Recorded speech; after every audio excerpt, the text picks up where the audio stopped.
We begin our live coverage of the state funeral of former President Muhammadu Buhari, who died at the London clinic in the UK on Sunday, 13th of July, after a brief illness.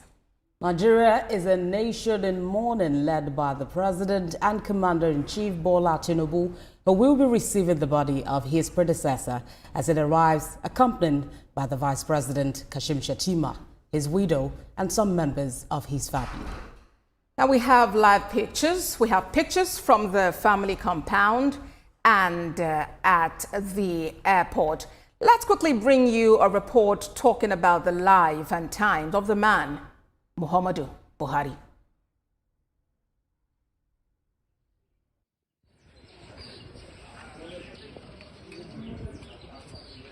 Live pictures from Daura in Katsina State, where former President Muhammadu Buhari will be buried. We can see around the graveside there, people gathered, preparing that place for his final resting place. And we can see people gathered, mourning the man, Muhammadu Buhari.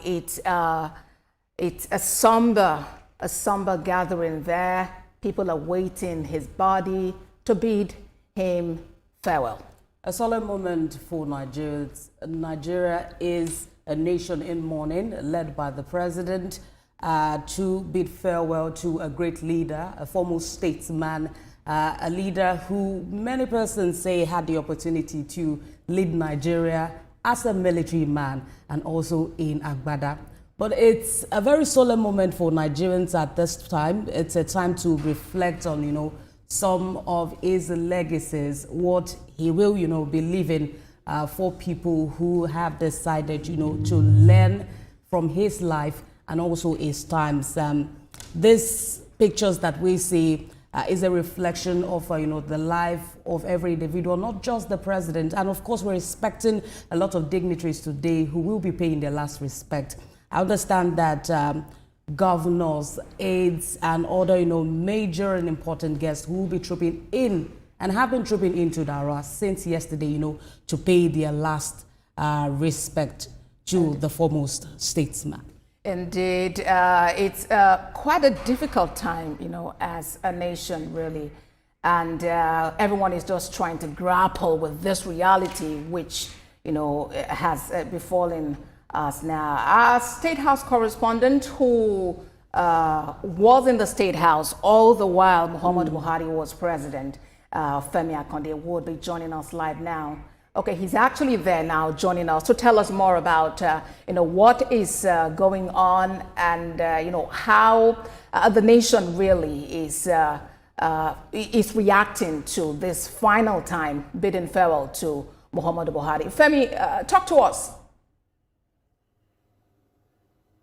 Well, indeed, it's a state funeral that will be given to President Muhammadu Buhari, of course, as former president of Nigeria, one that has served the country in different capacities. 7 days of mourning declared by President Bola Tinubu. Flags are already flying at half-mast. We're also seeing condolence messages coming in from around the world, not just within Nigeria now, but from around the world. Visitors are already trooping into Daura, sympathizers trooping into Daura to commiserate with the families of former President Muhammadu Buhari, and also the government and people of Katsina State and indeed Nigeria as a whole. We've also seen the aircraft carrying a delegation from the Republic of Niger touchdown in Daura, Katsina State. It also goes to show the influence former President Muhammadu Buhari has within Africa, West Africa, and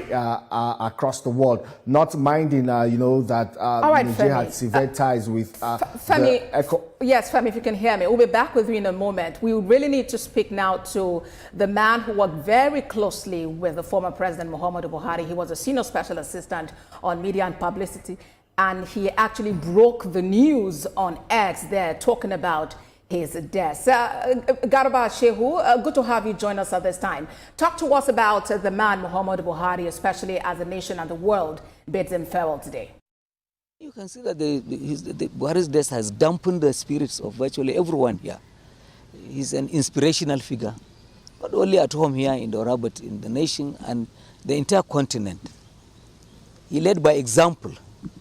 He was a rare kind of leader, and certainly incorruptible, and the closest friend that the masses of our people would possibly ever have. He's lost and he's gone, so everyone is not happy. Well, there's sadness everywhere. Let's also take a listen to the governor of Katsina State, Diko Rada, on the life and times of former President Muhammadu Buhari. Yes, my colleagues are already in the air, about 20 of them, who are coming to commensurate with us and also joining us in this funeral prayer for the repose of the late President Muhammadu Buhari. It's really very overwhelming, and we are not taking one away because we know the caliber of person he is, and we know that President Muhammadu Buhari was a man of the people, both the masses, and he has extended the cordial relationship with the the presidents across Africa and across the world. So we should expect more than this. All right, Governor of Katsina State, Diko Rada there, speaking about the life and times of former President Muhammadu Buhari. Our State House correspondent Femi Akonde is back. Femi, is day 3 of the 7 days of national mourning declared across the country in reaction now to the life and times of Muhammadu Buhari. Tell us more about what you're hearing from your end. Well, we have seen top government officials leaving Abuja through the presidential wing of the Nnamdi Azikiwe International Airport, all of them going to Daura in Katsina State, home state of former President Muhammadu Buhari. We've seen the First Lady, Senator Oluremi Tinubu, the President of the Senate, the Speaker of the House of Representatives, the Deputy Senate President. We've also seen their wives accompanying the First Lady to Daura to commensurate with also a former First Lady Aisha Buhari, who will also be coming in from London with the remains of the former President Muhammadu Buhari to Daura for the funeral, the state funeral of the former president. President Bola Ahmed Tinubu is also expected to be in Daura at the airport there in Daura to receive the remains of his predecessor, former President Muhammadu Buhari. You know, it's going to be... all right, Femi, you may please go on. The pictures we have on the screen there are pictures of when the First Lady, Senator Oluremi Tinubu, was actually leaving Abuja, heading to Daura for the state funeral for former President Muhammadu Buhari. You may please go on, Femi. Yes, sir. There will be a brief ceremony there at the airport. There will be a guard of honor that will be mounted at the airport to welcome or receive the remains of former President Muhammadu Buhari. He was a military man, a soldier. He was also once a military president of Nigeria, and also as a democratically elected president, commander-in-chief of the of the armed forces of the Federal Republic of Nigeria. So it will be a full national burial. He will be given a full military compliments as a former president of Nigeria and commander-in-chief. We expect the 21 gun salute and other military rites will be performed before his body is then taken to Daura, where he will be buried according to Islamic rites. Bosse. Right, Femi, you covered the president for a while. And give us a feel as to who the man Muhammadu Buhari is. And maybe just before Femi comes in, these are pictures from Katsina State. There in Daura, people are gathering, waiting to receive the body and pay their final respects. Just like the Garba who mentioned, this is a man of the people, his people in Daura, where he retired to after his service. To the nation, very much there waiting to receive him. And the family will get back to you to respond to that question from Olamide. But just before that, let's bring in our correspondent who is in Katsina State and has been on the ground monitoring situations there. Abdulatif Yusuf, talk to us about the feel, the atmosphere in Daura as we continue and hold this state funeral for former President Muhammadu Buhari. Yes, at present we are at Umaru Musa Yar'Adua International Airport in Katsina, not in Daura. Already we have been on ground since morning, witnessing every bit of the arrangements and arrival of guests from all across the country. We've witnessed a lot of dignitaries coming in from far and near, especially from Niger Republic. The Prime Minister has just arrived and is here with the governor. He was received by Governor Diko Rada. Similarly, we've witnessed a couple of arrivals of the members of the House of National Assembly, and governors are also available here. And the committee that is responsible for the arrangement of this befitting burial for the late president. And similarly, we have seen a lot of governors' wives also arriving into town to witness this momentous occasion. It is a very big occasion, as we have kept witnessing the arrival of guests from all across the country. And people are really waiting to see the arrival of the corpse, so that properly, after the brief ceremony that is going to be done here, the corpse will be proceeded to Daura, where the funeral prayer was going to be held, and finally the burial rites for the president. So we are here on ground and keeping eyes on the unfolding events. Abdulatif, let's put you on hold for a moment and quickly go to Daura, Katsina State, at the residence of the former President Muhammadu Buhari. Reporter is there live for us, Lupe Som. Thank you for joining us at this time. Talk to us about what the feel is like currently at the residence of the president, the former president rather, Muhammadu Buhari, right now. Afternoon, Olamide. I must tell you that this place is filled up now. Dignitaries have arrived. We have seen former governors, we have seen former ministers, we have seen executives who worked under the former president arrive here. We saw Rotimi Amechi, who came in. We saw Boss Mustafa, who was the SGF. He also came in. We saw former governors, Yaya Bello.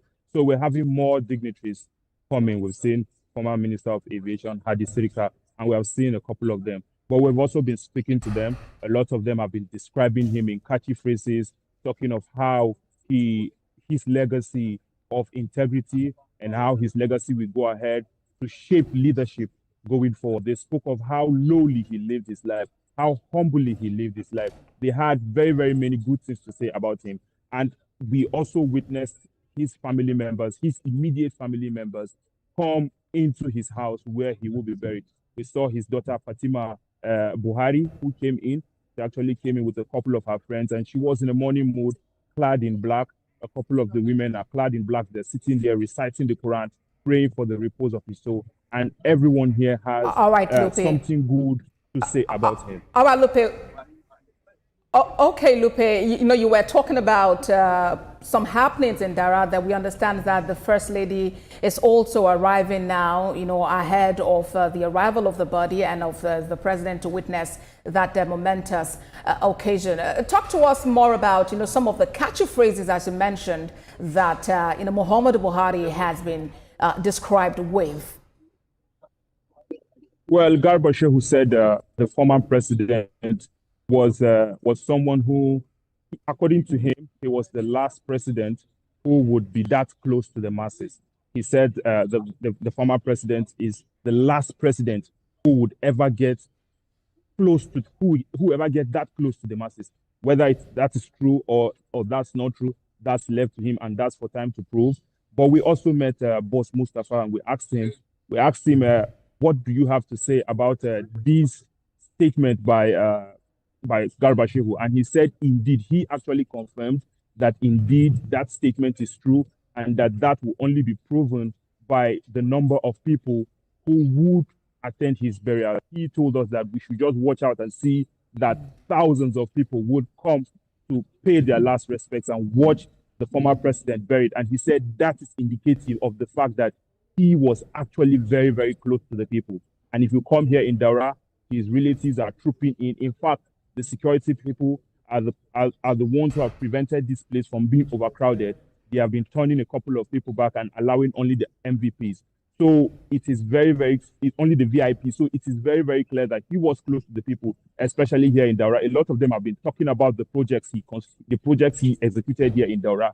There is an Air Force Reference Hospital. There's the University of Transportation. There are so many things he did here, the roads he constructed, and they are looking at all of these things and saying, indeed, this was somebody who actually felt very, very close to his hometown and indeed all of Nigeria. So they're saying he will be missed. Garba would describe him as someone who didn't care about material things. He said the president he didn't care about the material things. And of course, we have seen it for ourselves. If you come to his house, it's a basic house that anyone can build. I spoke to his nephew.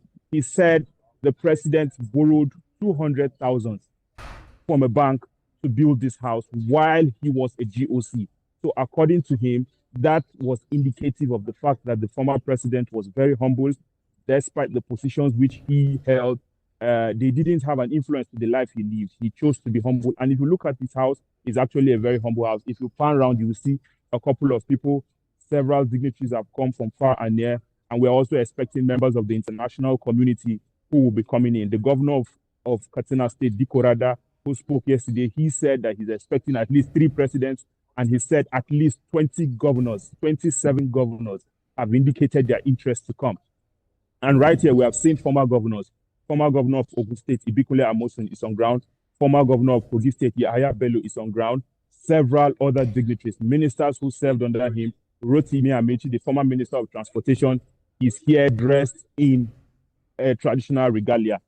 So he's here dressed in traditional regalia. Of course, he's the Dang Aman Daura, so he came clad in traditional attire. So a lot of people are here, and that's just indicative of how much of a people's person the former president was. Let's talk about the plans in place for the burial. I'm talking preparations. You've been on ground since morning at the residence of the former president. What are the preparations on ground beyond just the dignitaries trooping into his residence to pay the last respects? Well, as we speak now, the grave has been dug. We met them digging the grave. The grave has been dug now. As we speak, we're not permitted to show that on camera, but military personnel have cordoned off the burial site. We've seen senior military officers enter in, give directives, and there have been some sort of rehearsals. There have been some rehearsals. We saw the military personnel march. Some of them were just symbolically, they were carrying just to show some sort of activities that will be happening when his body is finally brought to be laid to rest here. So that's to tell you that preparations are in top gear, and in a short period of time, when the body arrives, it will be taken to the helipad. That's the prayer ground where prayers will be conducted, and shortly after, he will be brought right here into his house in Daura, where his body will be laid to rest. So we're looking out. We've seen women come. They're praying for the repose of his soul. The place is busy. Everybody is moody. They are all talking about how impactful the president was to them. We've spoken to his family members. His daughter couldn't speak to us. She was full of emotions, crying and being consoled. So that's to tell you the mood here. But preparations are in top gear. And as at now, I can confirm to you that almost everything is set. And we're just waiting for his body to arrive here to be laid to rest. Indeed, this is a period of mourning, Lupe. Just now we saw pictures there of his daughter being consoled by some friends and relatives there. We all are waiting for the arrival of the body. Nigeria is indeed in mourning, and the world is joining Nigeria. We've seen condolences pouring from across the world, celebrating this man who lived life to the full, who had the opportunity to lead Nigeria, and who has been described greatly as a man of the people. Thank you very much, Lupe. We'll be back with you as the program continues. But let's quickly return to Abuja, where Femi Akonde, our State House correspondent, is. So Femi, earlier you were talking about some of the dignitaries we are expecting to witness this historic moment when Muhammadu Buhari would be laid to rest. Yes, indeed, we expect President Bola Tinubu to depart Abuja any moment from now to Daura, first to the airport in Katsina State, where he will receive the body. He will be joined by other top government officials, including some key family members, former President Buhari's family members and close associates, before the body will then be moved to Daura in Katsina State. Daura is already filled up, is already choked as we speak. You know, former President Muhammadu Buhari is described as, you know, a man of the people, man that was able to connect with the people at the grassroots. He has this cult followership from the poor people across the country, especially in northern Nigeria. A lot of them have trooped to Daura. Some of them traveled over the night. Some had traveled to Daura since yesterday. For some of them, as soon as they had the news of President Muhammadu Buhari's death, they traveled to Daura to commiserate with the family and the people of Daura. So Daura right now is filled up. We're also hearing that, you know, hotels and other Airbnbs and other accommodation outlets are having a really challenging time, you know, providing accommodation services for the visitors that have thronged into that state for the funeral of President Muhammadu Buhari. So it's really a busy time in Katsina State, northwest Nigeria, and the governor, Muhammadu, has his hands really full. Abosede. Indeed, he has his hands full, welcoming people, leaders from across the world, and leaving lasting impressions on them about Nigeria and Katsina State in particular. This is, you know, quite a difficult time, you know, for not just for his family, not just for his state, not just for the emirate, for the nation also. You know, the man Buhari is known for many things, and in that speech he gave while he was being sworn in as president, you know, when he mentioned I'm for nobody, you know, and then I belong to everybody. And just like many have said, this is a man who meant well for the people, who was well received by the people, and now we see those thousands of people trooping out to celebrate him, even in death. Olamide. Right. Femi, you covered the president for a while, especially since the beginning of his tenure. I'm sure you saw many things that even the media themselves could not capture. Talk to us about who the former president really was beyond what we could see on the media and also reports. Well, former President Muhammadu Buhari was a man of a few words. He hardly speaks, a very observant person. But, you know, for those that also met him, know him very well, worked with him closely, will tell you that he's a man with a great sense of humor. Sometimes a lot of people see him as very strict, you know, but to his family members, he's a loving father. To his wife, he's also a loving mother. For the people that worked in his cabinet, they will tell you that President Muhammadu Buhari was indeed a great leader. He was able to steer the ship of state, you know, and point the cabinet to the direction where he wants them to go with by implementing policies of government. During his administration, he was able to sign about 11 executive orders. That was a record-breaking feat by his administration. Yes, he battled with issues of, you know, the rule of law and constitutionality, looking at his background, coming from a military background where a lot of things were done via fiat and just orders and decrees. You know, he had to work in a democratic setting where due process would have to be followed. Policies and laws would have to pass through the National Assembly for deliberations, and approvals would have to be gotten for several decisions or programs of his administration. And I think that also informed why sometimes he appeared a bit frustrated by all of these processes and had to, in some cases, sign executive orders. About 11 or 12 executive orders were signed by his administration. That was the highest number of executive orders signed since Nigeria's return to democracy in 1999. And, you know, there were also several policies of his administration that were quite impactful on the citizens, especially if you look at either based on sector by sector analysis. If you look at for the farmers, the anchor borrowers program was something that was really quite impactful. It was able to reach out to people at the grassroots, farmers in rural areas, in far-to-reach areas. A lot of them got fertilizers and farm inputs that helped increase their produce or their farm yields. And, you know, these helped Nigeria to a large extent move towards food sufficiency, especially in the production of rice. You recall that he closed the borders when he assumed office as president, and also banned the importation of rice. Yes, indeed, our prices jacked up, but it helped Nigerians fall back to the consumption of our local food, and also helped farmers make a lot of profit. Some of his executive orders also empowered our local content in ensuring that local contractors were considered first ahead of foreign contractors. If any contract or any purchase or procurement is about to be made, the local contractors, local producers and manufacturers, we are giving preference before their counterparts in other parts of the country. There were a lot of policies implemented by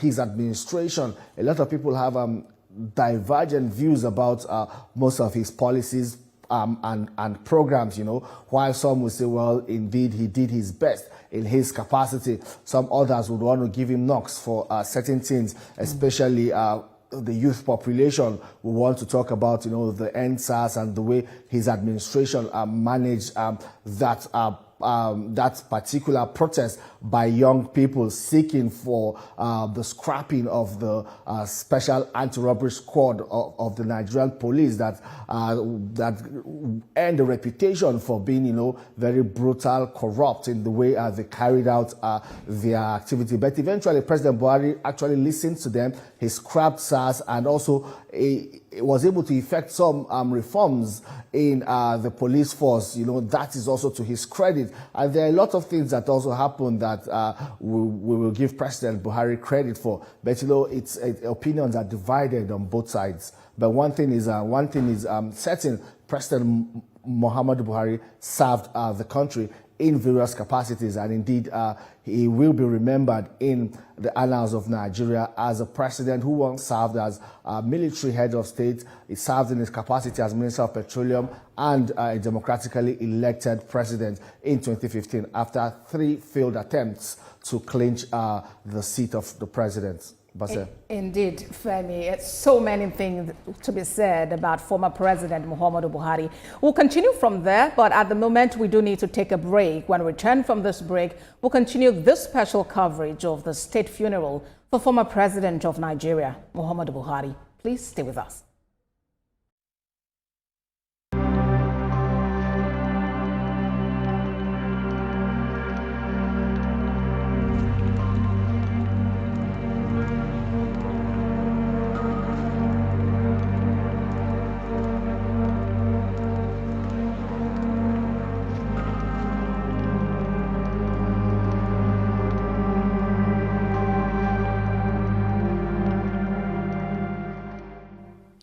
Muhammadu Buhari was born on December 17, 1942 in Daura, Katsina State. As a then military head of state, General Buhari's regime launched the war against indiscipline. Why? Promoting order and accountability not only in the public office, but in the day-to-day activities of an average Nigerian, including pupils and students. Many years later, General Buhari made many attempts to return to power as a democratic president, but failed at 3 different times in 2003, 2007, and 2011. His anti-corruption stance began to gain traction among Nigerians. He was tagged as a man of integrity, which earned him a lot of support from both the political elites and prospective voters. In 2015, General Buhari became the first opposition candidate to win the Nigerian presidency. He made history by defeating an incumbent president. Despite 3 initial losses in presidential elections, it consistently secured over 12 million votes in each contest, except against Musa Yar'Adua, also from Katsina State. This reflected an extraordinary mass appeal and grassroots support. As a civilian president, he successfully navigated Nigeria through COVID-19, where Nigeria exited a COVID-induced recession faster than many nations. Former President Buhari modernized the armed forces with the largest investment in 4 decades, reformed the police force, degraded insurgent groups, and improved Nigerians' coastal safety significantly. To his credit, against all odds and pessimism, former President Buhari completed the much-desired Second Niger Bridge in the southeast, pushed the Lagos-Ibadan Expressway to a near completion, and the Abuja-Kaduna-Zaria-Kano Expressway. The Buhari administration also revived the country's railway system under its rail modernization program.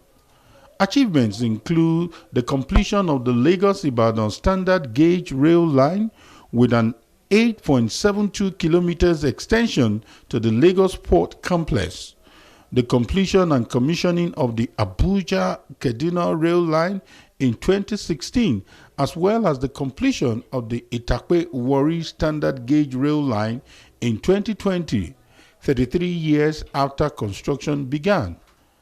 After completing 2 terms, Buhari peacefully handed over to President Bola Tinubu in line with Nigeria's constitutional term limit. Muhammadu Buhari's legacy remains deeply debated. To some, he was a principled disciplinarian and anti-corruption crusader. To others, an authoritarian whose governance fell short of Nigerians' democratic aspirations. Kayode Ladende, TVC News, Lagos.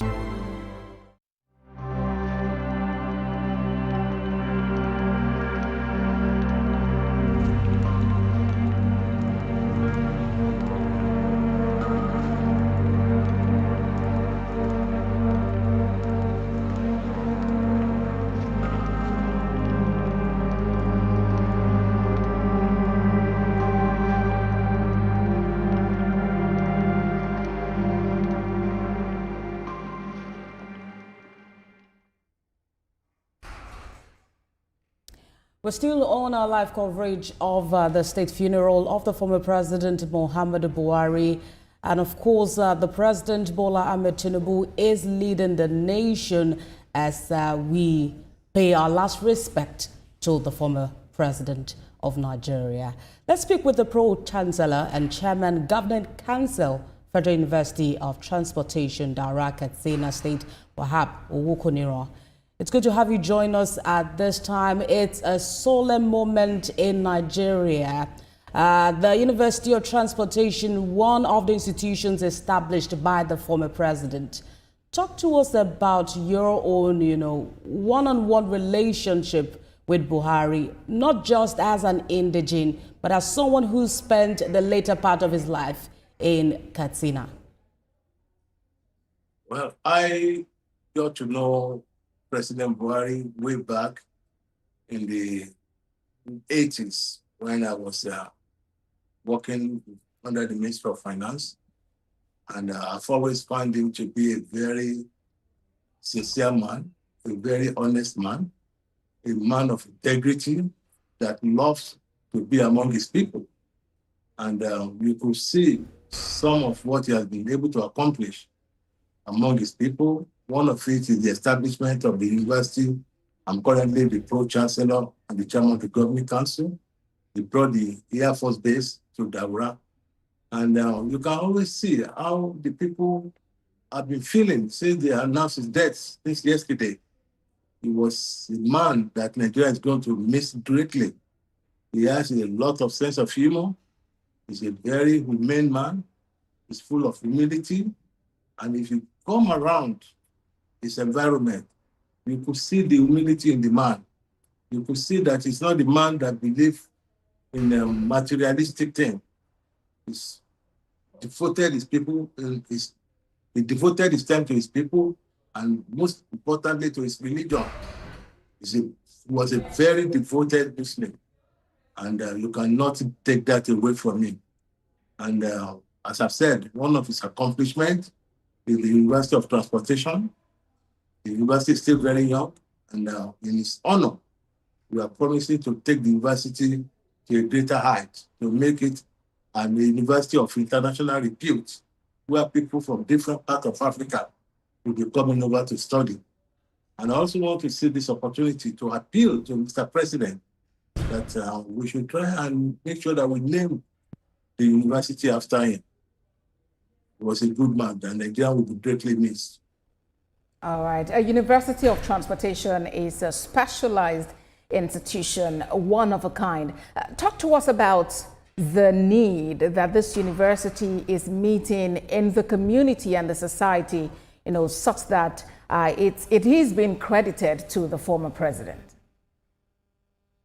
I didn't get your question. Repeat that question, please. Yeah, I'm talking about the fact that this is a specialized institution, talking about University of Transportation. So I'm talking about the impact on the society. There must have been a need that the former president saw that made him push for the establishment of this institution, especially in Daura, Katsina State. So talk to us about that. He discovered that transportation system in Nigeria is not well organized, especially the rail system. We are just rehabilitating and rebuilding our rail system in Nigeria. And when you are doing so, you need to start training people who will be able to man all these gauges, who will be able to prepare most of these engines and the coaches. And that's the primary reason why that university was established. And not only that, we're also to oversee the training of the aviation staff and also the shipment, the shipping industry too. Both sea, air, and land. That is what the Transportation University was established to train manpower who will eventually train people in different parts of Africa. As a matter of fact, we are beginning to have so many requests from different parts of Africa that they want to start sending their people to come and study in our university. But, we are still growing. This university is about 2-3 years old. And we're hoping that with time, we'll be able to achieve the kind of excellence, our mission or our vision that we envisage. From the pictures we're seeing live in Daura today, it shows that the former president, Muhammadu Buhari, was really loved by his people. And this University of Transportation, one will say, was a way of, giving back to this community. Talk to us about how the university is mourning him, not just today, but beyond in terms of keeping his legacy. You said, talk to you about how, repeat. Right, I'm saying you should talk to us about how the university is mourning him, not just today, but in terms of keeping his legacy and what he stood for. I have just said it. We are planning, we are appealing to Mr. President to make sure that they rename the university after him. And as I've said, all those people we are trying to train, we want to make sure that we make them a student of excellence. And by the time they come out of that university, people can always say that, are you a product of that university that was established during the period of President Muhammadu Buhari? And as I've said, many people are beginning to apply into that university. And as the year progresses, we have been increasing in number. And we hope to maintain that level and standard. And hopefully, by the time you come back to that university in the next 1 year, you could have seen a lot of changes in honor and legacy of President Muhammadu Buhari. All right, so it's pleasant to have heard you mention your desire for the university to be named after the former president, Muhammadu Buhari. But that might require, taking it a notch higher. So are you considering and open to liaising with perhaps representatives of that community in the National Assembly who could probably present this as a bill before the National Assembly to get the attention of Mr. President to have this done in honor of the former president? As a matter of fact, there is a bill already in existence in the National Assembly. I think it has gone through the first reading and is going through the second reading. And all I'm just doing now is to appeal to the member of the National Assembly and to Mr. President to please helping us to fasten the process so that the process could be quickly completed and the president and the university will be named after him. The process is already on. Right. Beyond just being, someone who was loved by his people, how would you assess his leadership, not just in, Daura or an indigene of that state? How would you assess his leadership, structure and administrative policies in unifying Nigeria as a president, not just from the northern part of Nigeria, but as someone who, stood for policies that were based on anti-corruption and also war against indiscipline? Well, if you look at President Buhari background, right from the time he took over the reign of power in December 1983, the first thing he did was to make sure that he brought all the Nigerians together, introduced war against indiscipline. He tried to instill discipline into Nigerians. And during this period, you could see that Nigerians became more organized, and people began to see themselves more as Nigerians rather than sectionalizing themselves as Yoruba, Igbo, and what have you. He has always been a nationalist. And during the war, you could remember that he was one of our gallant officers that fought during the Biafran War. And he's one of the people that almost put their lives on the line for Nigeria. He has always been a nationalist, and when he was even the president in this last tenure, he did very well, implemented so many policies that brought Nigeria together. One of the major achievements of Mr. President was the area of infrastructure. The second Niger Bridge, he was able to build, despite the fact that most people in the East, they didn't vote for him. He still went ahead and completed the second Niger Bridge in the East, and many other projects he did across the country. He showed that the man was a nationalist, he was a true Nigerian to the core, and he's somebody that Nigerians as a whole need to learn from. As a matter of fact, he did his best, although he might have his weaknesses and shortcomings that a lot of people might be talking about, but within his capacity, he tried his best. And Nigeria will greatly remember him for his accomplishments. All right, we have some live pictures coming from, is that the airport now? We can see Governor Dapo Abiodun flanked by a number of people there. That is the airport in Katsina State, where dignitaries are gathered. We also have the Ogun State Governor, Dapo Abiodun, and of course, I think we're also seeing the Lagos State Governor, Babajide Sanwo-Olu there, all ready and set to, pay their last respect. We also see the Governor of Kwara State, that is Abdurrahman Abdurrazak, also all waiting just to pay their last respect. And we see the military men who are on ground for that salute, for that guard of honor, to welcome the former president, even as the nation at large mourn him. His body should arrive from the UK. All right, any moment now, and shortly we will get to see President Bola Tinubu, who is leading the nation of Nigeria in this state funeral, in paying respect to former President Muhammadu Buhari. And earlier we were speaking with the Pro-Chancellor and Chairman Governing Council of the Federal University of Transportation, Daura, Katsina State, Wahab Owo Koniro. Yes, we understand that President Bola Tinubu, as a mark of honor, a mark of respect, and has mentioned that he would personally be receiving the body of former President Muhammadu Buhari. It will be happening there at the airport. TVC News will be bringing you live pictures of that, and from there they would proceed to Katsina, to Daura, his his hometown, where his body would be laid to rest. And just like Tupe mentioned earlier, the grave has been dug already, and we'll see his kinsmen who have all gathered, his kinsmen, all loved ones, well-wishers, who have gathered to celebrate. And quite interesting, we see some flags there. Remember, the president had directed that all national flags should fly at half-mast across the country for this 7-day mourning period. And that's exactly what we see. You see that those flags are not at the usual position. That's in honor of former President Muhammadu Buhari. Of former President Muhammadu Buhari. It shows that, everything is ready to, receive the body.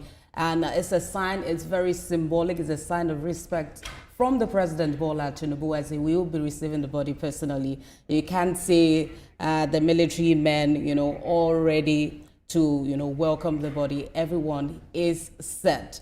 But let's take a look at a story also focusing on the life and times of former President Muhammadu Buhari.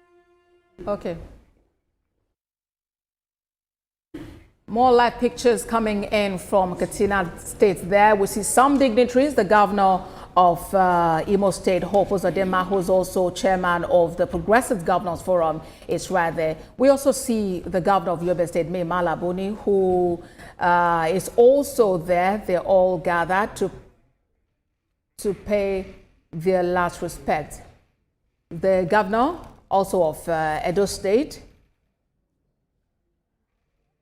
is there. That's a Governor Monday Okpebolo, as well as the governor of Cross River State, Basi Otu. They're all gathered in honor of the man, former President Muhammadu Buhari, who stands tall for simplicity, humility, and for the fight against corruption. Whether it's kicking against indiscipline, warring against corruption, he just always stood as that soldier, who is fighting a cause and would go all out to ensure victory in whatever he lays his hands on.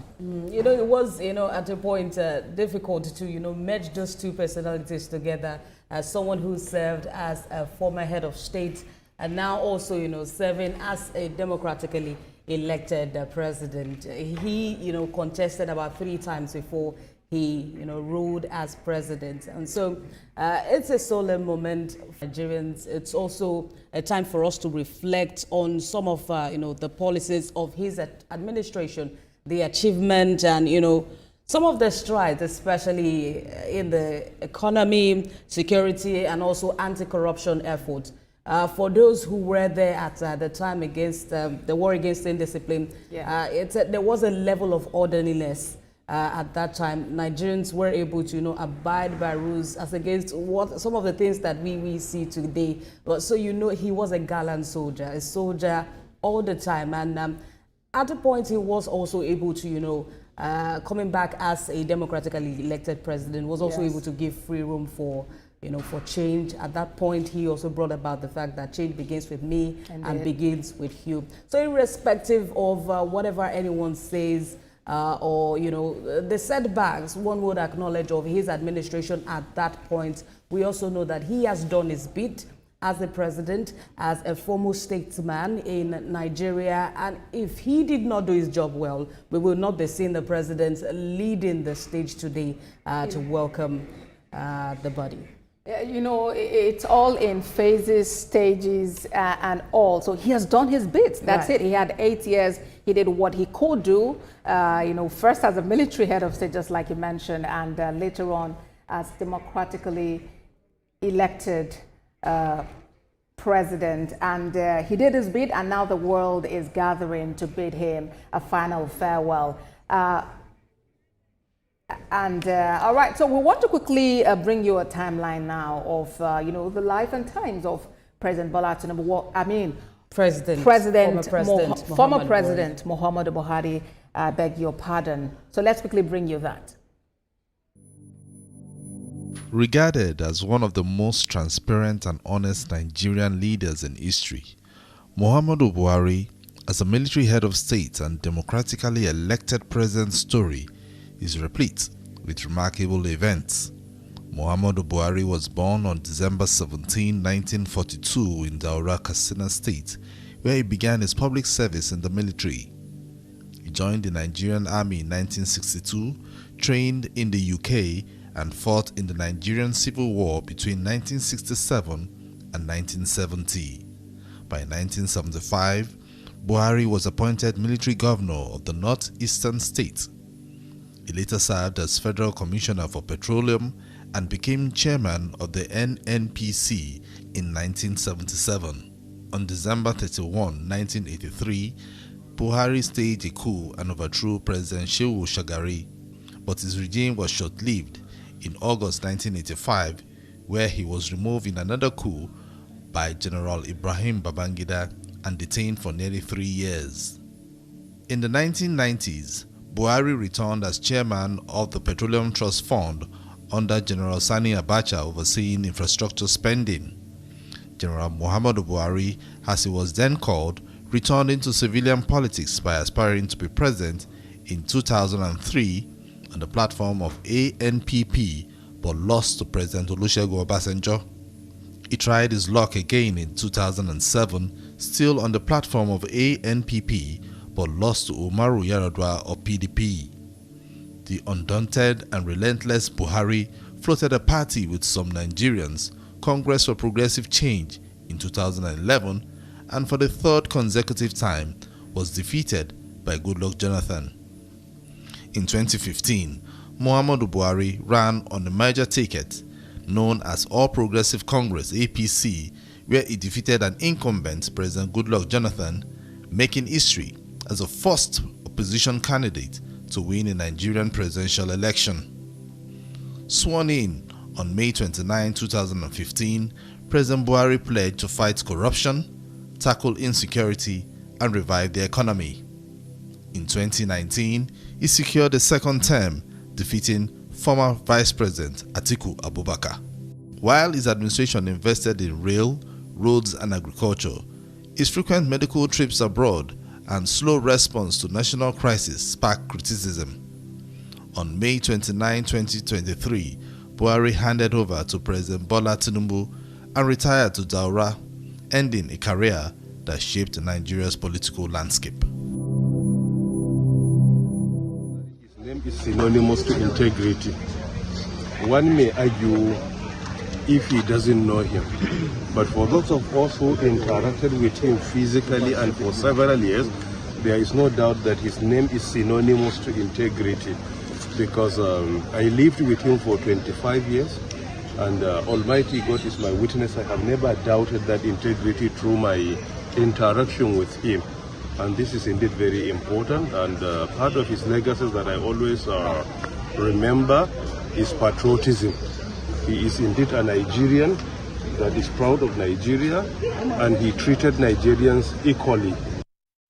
Yes, my colleagues are already in the air, about 20 of them, who are coming to commensurate with us and also joining us in this funeral prayer for the repose of the late President Muhammadu Buhari. It's really very overwhelming, and we are not taking one away because we know the caliber of person he is, and we know that President Muhammadu Buhari was a man of the people, both the masses, and he has extended the cordial relationship with the former presidents across Africa and across the world. So we should expect more than this.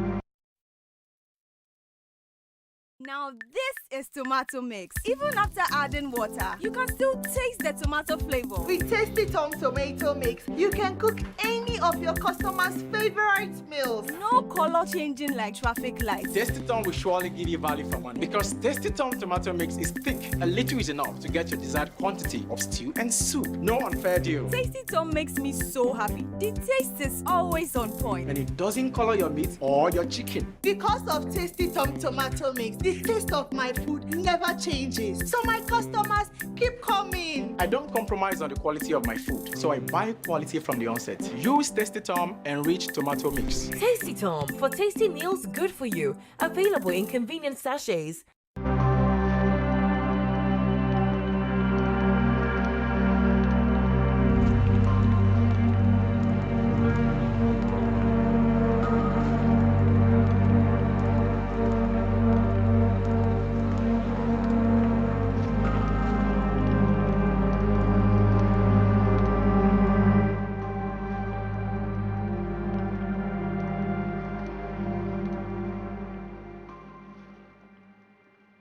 It's a live coverage of the state funeral for former president of Nigeria, Muhammadu Buhari, whose body is being expected at the airport in Katsina State, from where it will be transported to Daura, his hometown, for burial. President Bola Tinubu is leading this national historic ceremony, and he's waiting to receive former President Buhari's body. Born December 1942, died July 2025. Our guest, the Pro-Chancellor and Chairman, Governing Council of the Federal University of Transportation, Daura in Katsina State, Wahaba Okoniro, is joining us now. So let's talk about the impact that the man, Muhammadu Buhari, made, the legacy he's left behind that you think the world should actually emulate. Well, the legacy left behind are many. In terms of his own personality, the man left a legacy of integrity, a man of honor, a man who will tell you he's going to do this, and that is what he will try to do, unless the circumstances is beyond him. He lived a life of humility. By every standard, he was a very simple and down-to-earth man. That is why he enjoys a lot of followership among the downtrodden masses. When you are running your program a while ago, people said the man contested several times, and each time he contested, he was able to garner 12 million votes consistently. How many people could be able to do that without throwing any money around? It shows that people loved him. He was able to connect with the downtrodden masses, the talakawas. And if anybody can emulate that, regardless of whatever position or the height you have reached in life, try to identify with the people. Such person can never, never be forgotten. People will continue to remember you. The masses, especially who never thought they had a chance, looking at you alone and the way of your life, your lifestyle alone will give them hope. That alone is another form of legacy for the young ones to emulate. So for me, I dug my heart for late President Muhammadu Buhari. People should emulate his integrity, his sincerity, and his devoted, way that he practiced his religion, Islam. I was listening to a video a while ago by the chief imam of, whether it was former chief imam of the president, Mufti from Saudi Arabia. He spoke glowingly well of late President Buhari. I never knew that the man was that close to him. And he said he can even vouch for him, that the man was a sincere man, that even after his death, he can still vouch for him.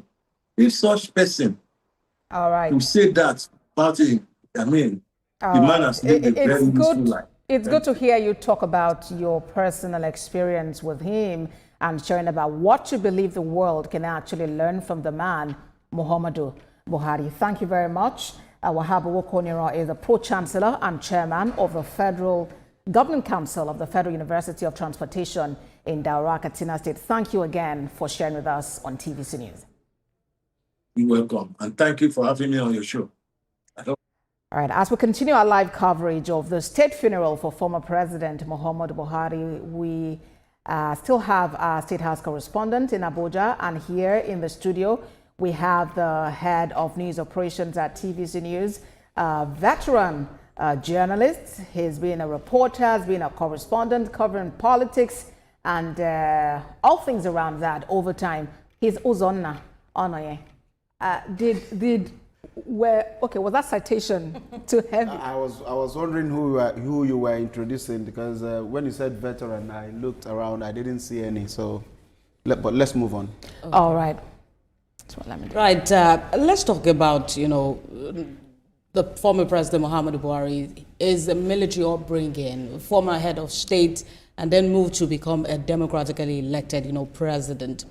Talk to us about your own perception of his leadership style and approach to governance. His personality is one that a lot of people will struggle for a long time to understand. Yes, those who have related with him or to him quite closely would seem to have a clearer picture.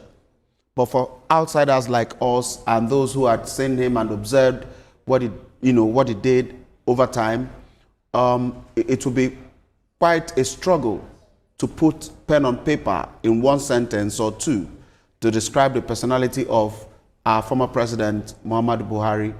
Quite austere, quite humble, quite unassuming, and a very determined person. If you want to break it down, you would realize that for one to run for election on a platform that is not even that popular, he started with the AMPP, which was just a small political party to compare to the PDP at that time. It was APP before, at the formation in 1999, before it became 1998, beg your pardon, before it became turned to AMPP.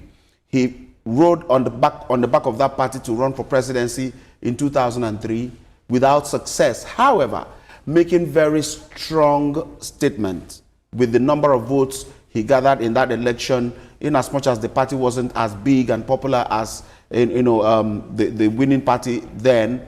And then he continued and persisted. That's a symbol of someone who is determined in whatever he is doing. And then he is someone that everybody who has related with him or who had even seen him, the pictures we are seeing from Katsina, his home in Katsina, in Daura, wouldn't show off the current kind of presidents and politicians we have. Very humble environment, very humble background, and that suggests that he is one who is contented with whatever he has and whatever he has achieved.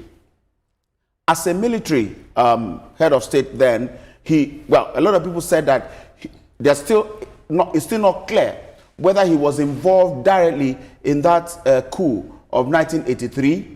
But a lot of people said that he took advantage. He was brought in by the coup plotters to head the government because of his transparency and his personality, someone who they can bring in and then give some level of credibility to the coup of that year. And he became the head of state.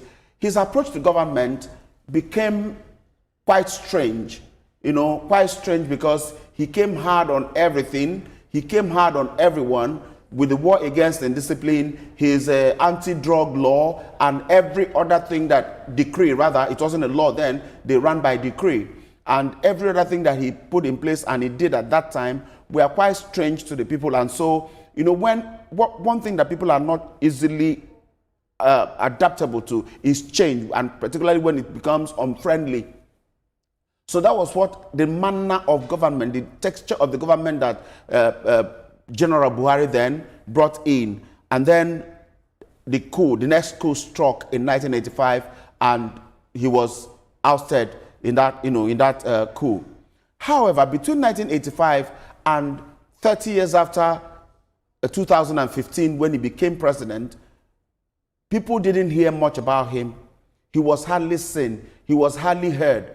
Very rare occasions that you will hear him speak or make statements, particularly on national issues.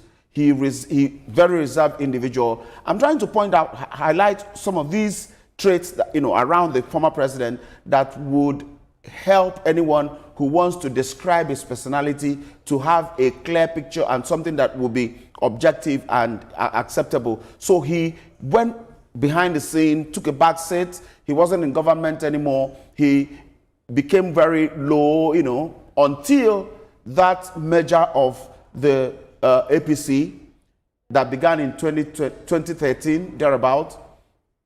And then the people that put that party together had their eye on winning the election.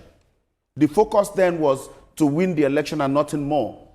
And they must have sat down. I wasn't in that room where they met, but I can imagine that they must have sat down to think, who would give this to us? Who will win this election to us? I mean, for us. They thought about it and thought about it deeply and frankly. And then there was only one name that could be placed on the table, and that name was Muhammadu Buhari.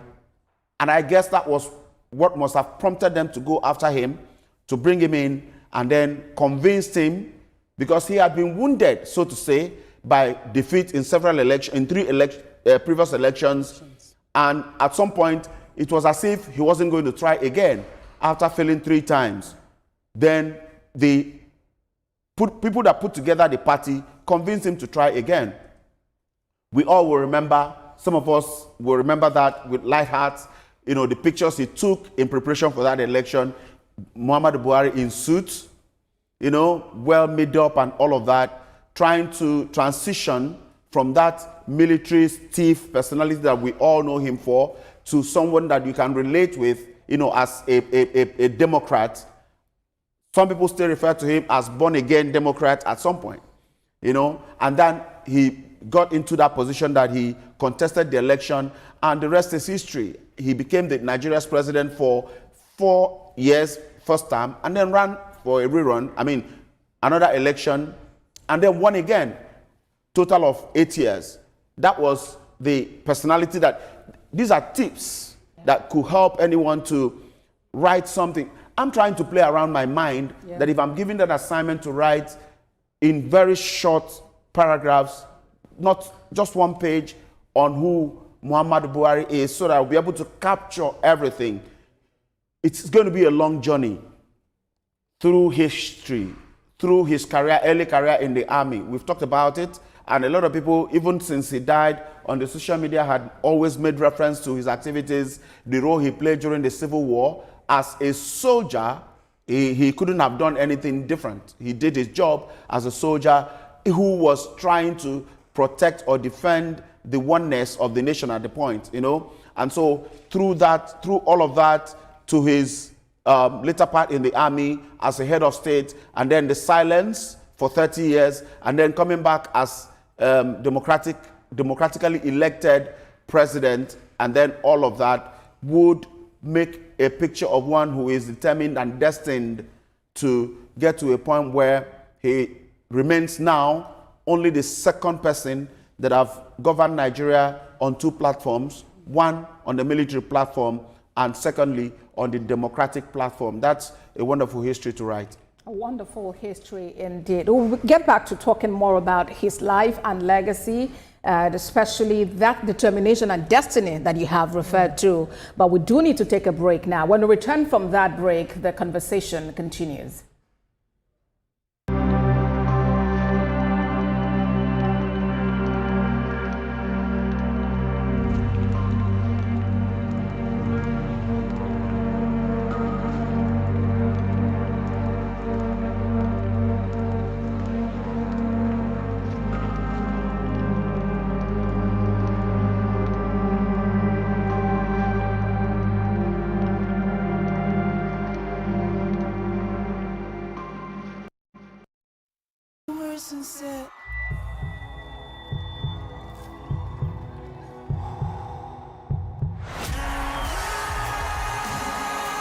Stay confident, stay focused, breathe through it with TomTom. Alright everyone, no put your ears, make we talk. Shout my teeth fresh now, but you know, I beg no be so. Ever heard of Colgate, the #1 oral care brand in the world? For zero cavities and long-lasting fresh breath. Mom, it's your time to brush. Mama and Papa buy up, use up and shine your smile. No more cover mouth.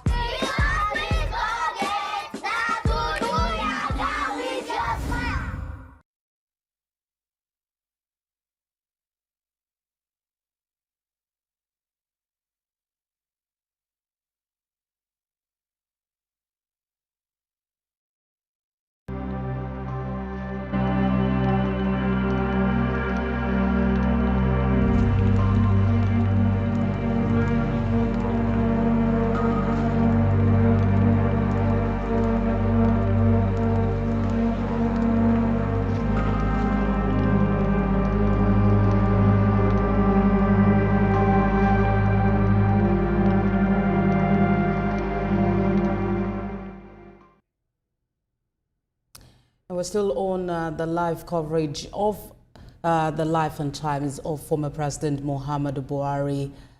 State House correspondent Femi Akonde is still live for us in Abuja, talking to us about his, times with the former president, especially the fact that he covered the president for many years. Femi, talk to us about what you saw as a State House correspondent covering the former President Muhammadu Buhari and what his relationship is like with the current president, Bola Ahmed Tinubu. Well, his relationship with President Bola Tinubu is quite strong, even though we know that a lot of people try to drive a wedge between these two men, especially in the build-up to the elections in 2023.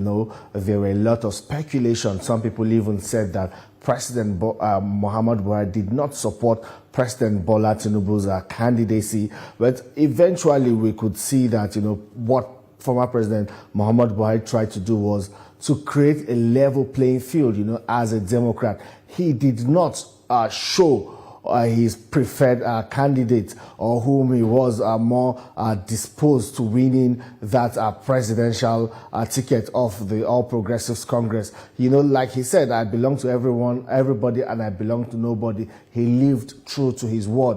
One thing he was able to promise President Bola Tinubu is that he would create that level playing field. He will not put President Bola Tinubu at a disadvantage, even though some people working with former President Muhammadu Buhari at that time, tried to bring up some kind of policies, especially with, that cash withdrawal regime of the former CBN Governor Godwin Emefiele. A lot of people called it cash confiscation regime when they tried to change the Naira note, that they believe was targeted at President Bola Tinubu when he was still an aspirant of the All Progressives Congress. But despite all of this, the relationship between these two men did not turn sour at any point. We still saw President Bola Tinubu visit the presidential villa, holding meetings, holding talks with then President Muhammadu Buhari. Eventually, when President Bola Tinubu won that primary election, President Muhammadu Buhari came out in full swing, to throw his support behind the candidate of the APC, his friend with whom he worked together to get the presidential ticket of the All Progressives Congress in 2013, 2014, before he was also able to win the presidential election, defeating an incumbent in 2015. So, the relationship between these two men have been quite cordial. And we've also seen, that portrayed by the way President Bola Tinubu is mourning or reacting to the news of the death of President Muhammadu Buhari, declaring, a national mourning of 7 days, flags to fly at half-mast, and also leading the team, first dispatching the Vice President to London to collect the body of former President Muhammadu Buhari and bring him back to Nigeria for burial, and also leading the team to Katsina State, where President Muhammadu Buhari's body will be received and then taken to Daura for funeral. President Bola Tinubu has been very much involved, neck deep involved in this whole preparations and planning for the funeral of former President Muhammadu Buhari. And this also goes to show that indeed these two men were quite close. And this is one thing that President Bola Tinubu is doing for his friend and political ally, former President Muhammadu Buhari. Well, as President Muhammadu Buhari's legacies are also there for all to see. As President, he came on board at a very difficult time in Nigeria's history, when he took over as president. Crude oil prices plummeted, to about $50 per barrel from about over $100 per barrel. That was a very difficult moment for the country. At that time, 33 out of 36 states in the country could not pay salaries. President Muhammadu Buhari had to even assist states, give them monies to be able to meet some of their obligations at the sub-national level before he then introduced the Economic Recovery Growth Program, which was an initiative by his administration to jumpstart the economy. This was going on very well until COVID-19 struck. It was a global pandemic, and just like other countries in the world, Nigeria was also hit with this pandemic. Nigeria's economy suffered, and the economy then went into recession. So President Muhammadu Buhari did his best with his policies and programs that were put in place to help, pull Nigeria off the brink, which it was when he assumed leadership as president and commander-in-chief of the armed forces. Bosse. Akonde, we thank you very much for that. We'll get back to you. Live pictures from the international wing of the airport now in Katsina State. President Bola Tinubu has arrived. Okay, President Bola Tinubu's advance team is right there now, waiting to receive the president, who would then receive the body of former President Muhammadu Buhari. Remember, former President Buhari was a commander of the military, both in his capacity as head of state and as democratically elected president. And this is a state funeral, and we see here military officers gathered to pay their respects. We have officers from the Nigerian Navy, from the Nigerian Army, and from the Nigerian Air Force to celebrate the life and times of former President Muhammadu Buhari. Yes, he was commander-in-chief as democratically elected president and as military head of state. So we see the advance team of President Bola Tinubu on ground there. So Femi, let's talk about this advance team. What do we expect? What is this supposed to be like? Well, this is an indication that any moment from now, President Bola Tinubu will touch down. We believe his plane is already on ground. We're expecting him to alight from the aircraft anytime soon, because from what we can see on screen, these are members of his main body. That's those that fly with the president on his own aircraft. We expect any moment from now he will alight from the aircraft. It might just be a taxiing, or we do not have that picture right now on screen to tell exactly what is going on. But I believe President Bola Tinubu is already on the tarmac of that airport, the Musa Yar'Adua Airport in Katsina State. We're already seeing everything is in place. The members of the Guards Brigade are already on ground, to receive President Bola Tinubu, where he will take the state salute at that podium there. And he would also inspect a guard of honor. After that, we also believe that the aircraft carrying the body of former President Muhammadu Buhari is also getting close to the airport there in Katsina State. Well, it seems that's a plane moving close to the tarmac. We believe that will be carrying President Bola Tinubu. So we also expect that plane carrying the body of former President Muhammadu Buhari is also getting close to the Katsina airport. President Bola Tinubu is already on ground to receive the body of his predecessor.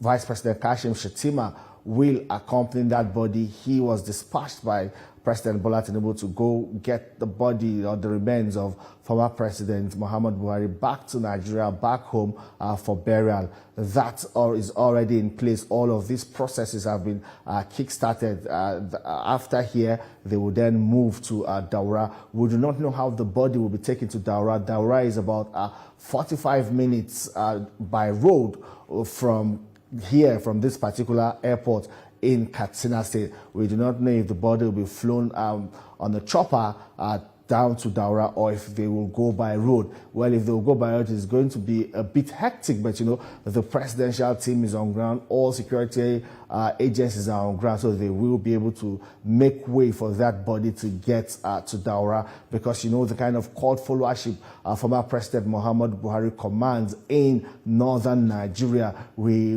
expect that the whole place will be crowded. Everyone want to get a front seat view of what is happening. Everyone will want to pay their last respect to a man that a lot of them refer to as Magaskia, that a man of truth, a man they also call, the man of the people. There are so many names by which former President Muhammadu Buhari is fondly called by the people, that follow him. Even in the political circle, those that follow President Muhammadu Buhari are also called the Buharists. That became very popular in the build-up to the 2015 election.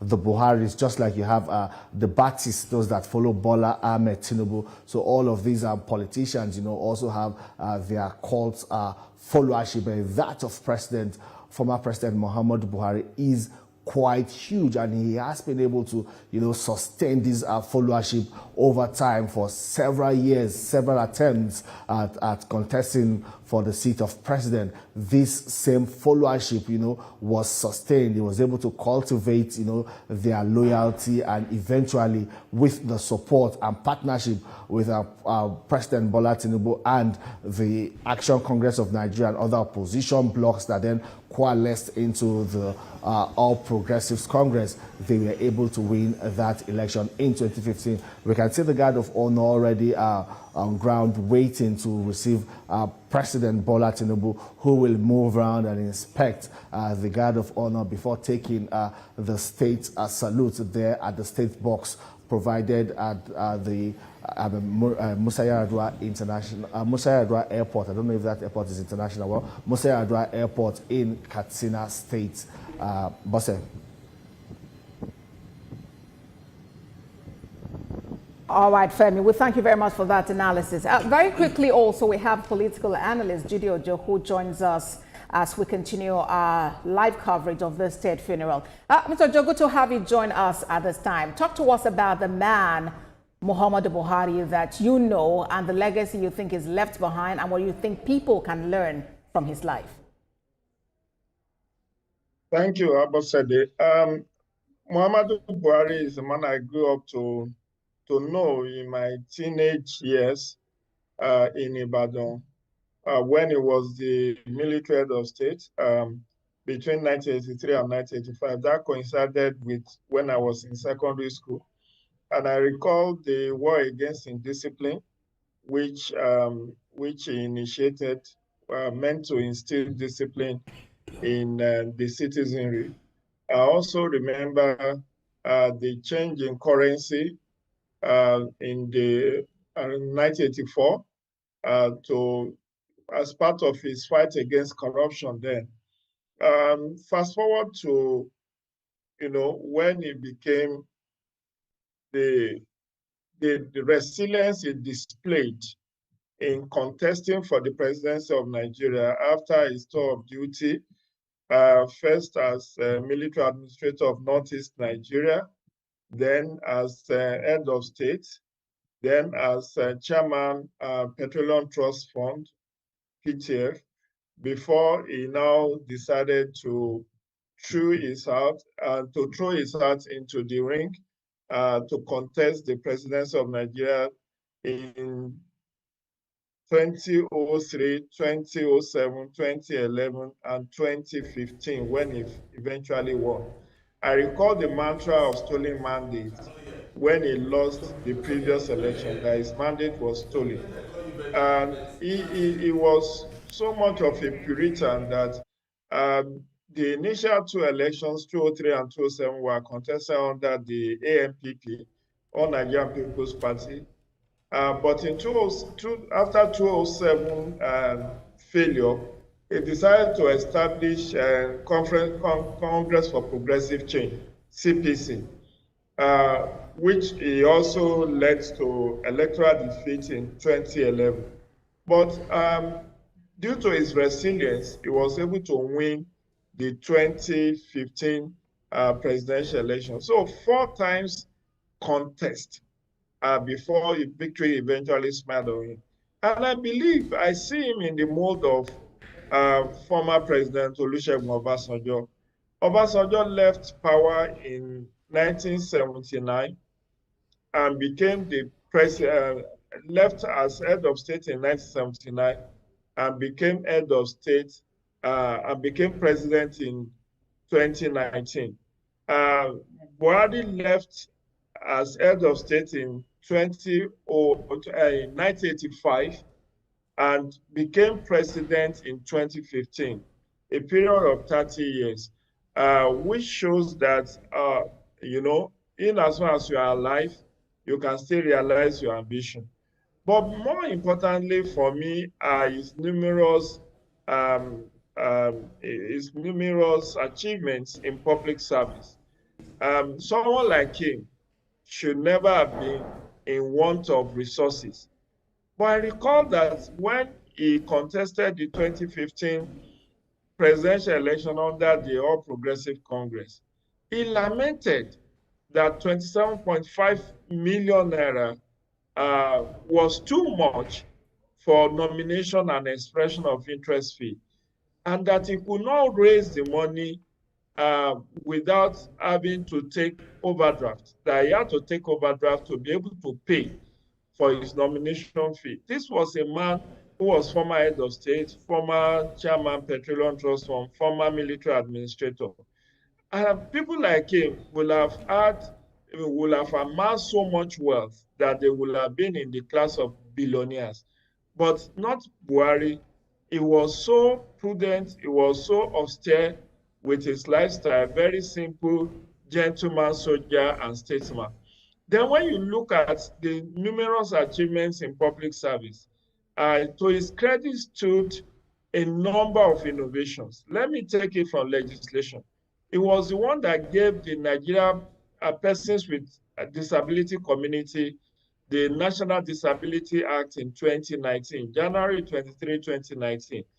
For the first time, he signed into law the National Disability Act, or what is otherwise called Prohibition of Discrimination Against Persons with Disability.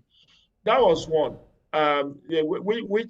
which catered. Today we have the National Commission for Persons with Disability and all manner of innovation that brought about inclusion, political and social inclusion of persons with disability. That was one. That bill was signed after 18 years of advocacy and 2 previous attempts where the previous president did not sign. Then he gave us the petroleum industry bill, which also was like an abiku. It was the one that made it happen in 2018, I guess. He signed that into law. Then we also have the Electoral Act 2022. It was him that also gave us that new Electoral Act, as well as 2 constitutional alterations. Part of his constitutional alterations was the devolution of power from exclusive legislative list to concurrent legislative list. He also sought to, a number of anti-corruption initiatives, like the whistleblower policy was his brainchild, the introduction of BVN, that's bank verification number, the NIPPS, and all of that were part of the things he saw. Whether he was the initiator, but he may not have been the initiator, but he actually implemented some of these anti-corruption initiatives. Then when you look at critical infrastructure, look at the way he revived our railway. Today I'm speaking with you from Abuja. You can travel to Katsina by the standard gauge railway system, which Buhari completed. He completed the second Niger Bridge, which was abandoned for many decades. He was also the one that sought to it that a number of times, a number of agriculture, the livestock transformation plan, which was meant to tackle issue around elders farmers clashes, and then brought about what is called ranching in the livestock sector. It was his brainchild that sought to livestock transformation plan. He also brought about the Anchor Borrowers Program, where over 1 trillion naira was given to a soft loan to farmers to plant different crops to boost food security. We recall that in Abuja we have a rice pyramid at some point. Of course, people can say, okay, it was more of a boo-boo and that a lot of that money went into drain, but at least it was his initiative.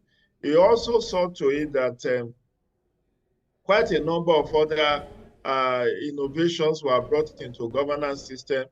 He didn't have a bloated cabinet. He had a very modest cabinet, and he saw to it that he leads by example. Of course, his health did not allow him full benefits. It did not allow us to get full benefit of him because he was in and out of hospital for the better part of his presidency. At some point, he was away for 6 months and had to Professor Yemi Osinbajo had to be sworn in acting capacity. That was around 2017. The economy went into recession under him, but also rebounded. We also remember the change of currency, Naira redesign, which again backfired because it came on the eve of election. But the initial intention of that Naira redesign was to checkmate abuse of money during the electoral process and to make Nigerians to embrace cashless policy, which today, even many years after the Supreme Court decided that the old and the new currency should continue to circulate, many of us, of our own accord, have now embraced cashless policy. And there are many of us who you will not find more than 500 naira or 1,000 naira on, but we use our debit card, we do transaction on our phones, and that is one of the things he propagated. Unfortunately, the linchpin of that initiative, Emefiele, is answering corruption charges, which is a minus to his administration. All right, Mr. Ojo, we can go on and on about the life and times of former President Muhammadu Buhari. We'll get back to you, for more on that in a moment. But very quickly, let's return to the studio now. Ozona, you've spoken about the man, Muhammadu Buhari, talking about different, sides to him. This is a man who contested election, lost 3 different times, and each of those times he had at least 12 million votes. That's like a huge support base for him. Talk to us about that and his transformation now from a military head of state to becoming a democratically elected president. The power or the force behind Muhammadu Buhari being able to get the kind of popularity he enjoyed while he was alive and while he was contesting for election is something that would require a long period of research to find out where that force come from. Because in recent history, nobody in the entire country can boast of being able to pull that kind of political worth, particularly when considering the fact that he was contesting his previous elections with not 2 popular political parties. The last, our guest spoke about his emergence or the formation of the CPC, which as at the time that first election was being conducted, or when he ran for election on the platform of that party in 2011, the party did not occupy any governorship posts, do not have any member, any senator or House of Rep member.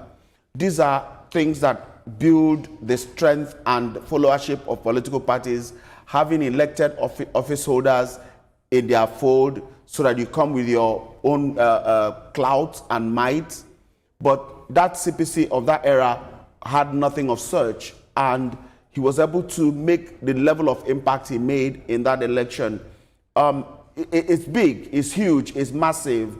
What a lot of political activists or people that are engaged in politics at this time in Nigeria will be looking out for or looking through is who takes over that position, who occupies that place again after the exit of Muhammadu Buhari, who had become more like a political giant in Nigeria, well, you may say is sectional, but whether it is sectional or not, at the end of the day, what matters is the number of votes he's able to pull in. And the next, I mean, that search will be ongoing now. I can bet you the contest will begin as soon as the body of the former president is lowered into the ground and covered. The contest of who would take over his political shoes will begin.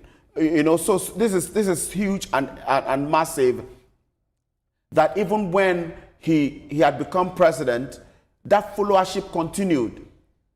That followership remained. That cult followership, call it whatever you like, remained. Yes, there are different interpretations of him and what he did. A lot of people will say that he elevated certain practices that people find not too appealing in governance, favoring his own people. Yeah, that's the reality of part of the things that people are saying. But we wouldn't forget that he goes after people that he trusts, and nobody who will be in power will want to surround himself with, pardon my choice of word, charlatans or people who have no value.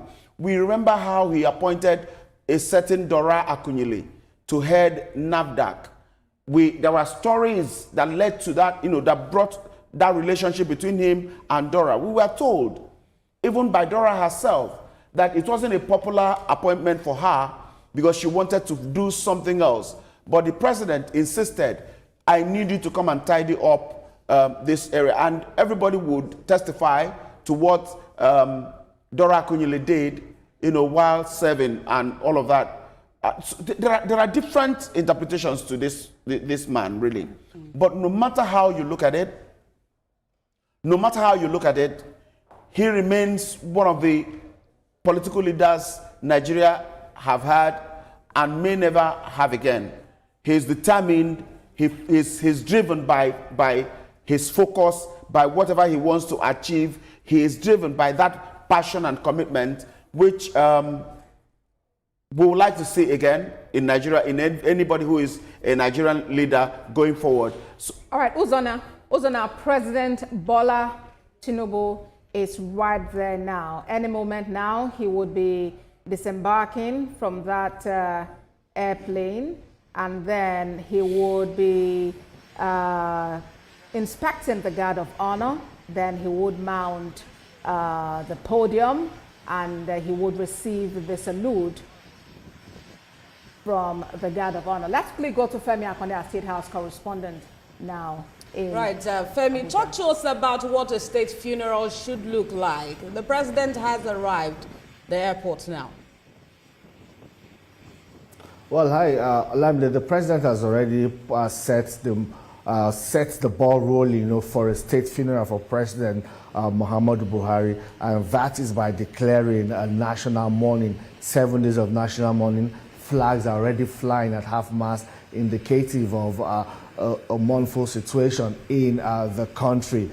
Here at the airport, we expect it to be a purely military event, because when the body leaves the airport to the house of former President Muhammadu Buhari, then the family members and close associates will then take charge, and that body will be buried according to Islamic rites. And that's because former President Muhammadu Buhari did not die in active service as a serving military officer. That's why that body will be handed over to the family for burial according to Islamic rite. In most cases, it is usually done according to the military rites and traditions. But here at the airport, we expect the military to take charge once President Bola Tinubu disembarks from that aircraft.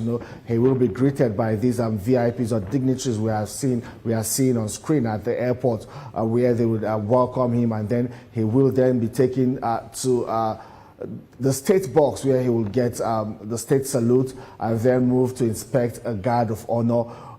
Also, we believe there will be some brief military ceremonies. I don't know exactly where this will take place, where the 21-gun salute will be done, where these rifle salutes will be fired. I don't know if it's at the airport or it's at former President Muhammadu Buhari's residence, but these are some of the rites that will be performed for a former president and commander-in-chief of the armed forces of the Federal Republic of Nigeria. There will also be the folding of the flag where, because we expect our former President Muhammadu Buhari's corpse to be brought from London, with a flag covering the coffin or the casket in which the body will be placed before it is then removed for burial. So we expect, in normal military tradition, that flag will be folded and handed over to a member of the Muhammadu Buhari family. We expect that maybe Yusuf Buhari, that's the son of Muhammadu Buhari, or any of them on ground will receive that flag on behalf of the family. And then before other rites will then be performed, and that body will be taken to Daura, with the final resting place for former President Muhammadu Buhari. All right, Femi. Right there at the airport, we see a number of dignitaries gathered. We see former Vice President Professor Yemi Osinbajo, who served alongside the former President Muhammadu Buhari. He is there alongside the governor of Katsina State, the host governor, Dauda Diko Rada. Yes, also we've seen also the Deputy Senate President Barao Jibrin is there. Yes. We've also seen, I did see the First Lady, Senator Oluremi Tinubu, also move close there, waiting to receive the President, who would be receiving the body.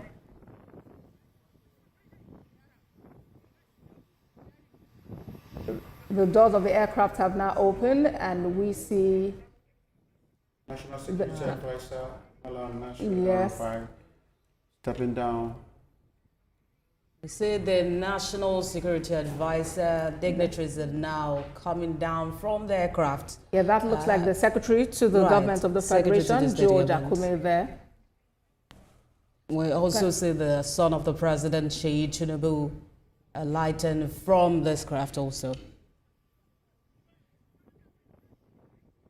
The President Tinubu will alight any moment now.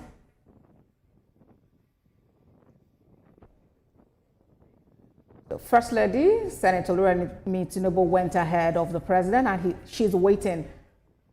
Now, the President has alighted from the aircraft, followed closely there by his ADC, his... the call, right. All right, so that is President Bola Tinubu there, disembarking from the aircraft. And there are dignitaries waiting to receive him.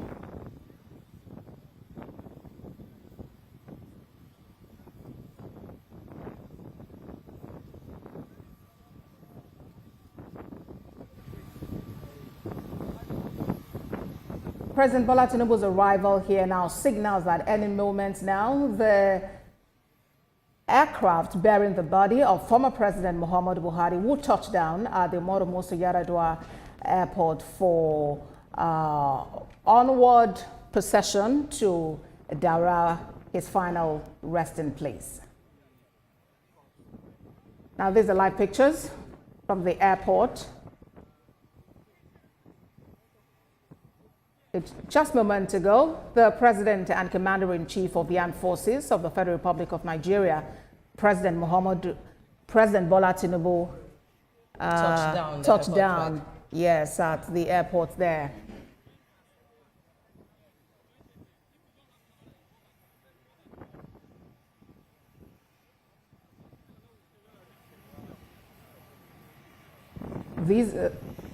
These are live pictures from the Umaru Musa Yar'Adua airport there. Moment ago, the Commander-in-Chief of the Armed Forces, President Bola Tinubu, alighted from the aircraft. The President is leading Nigeria in mourning.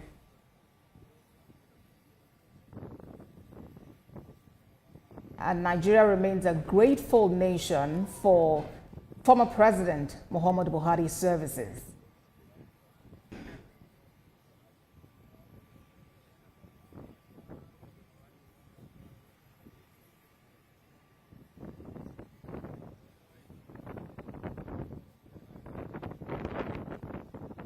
Now, former President Muhammadu Buhari has served in different capacities. He has served as a head of state from 1984, January 1st to 1985, then as military head of state, and then he came back as a democratically elected president on May 29, 2015 to May 29th, now call it 28th, 2023, when he handed over to incumbent President Bola Tinubu.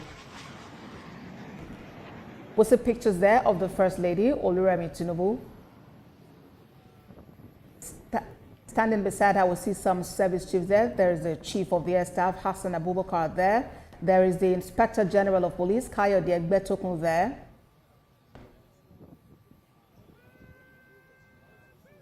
And more dignitaries waiting to receive President Bola Tinubu, who moments ago touched down.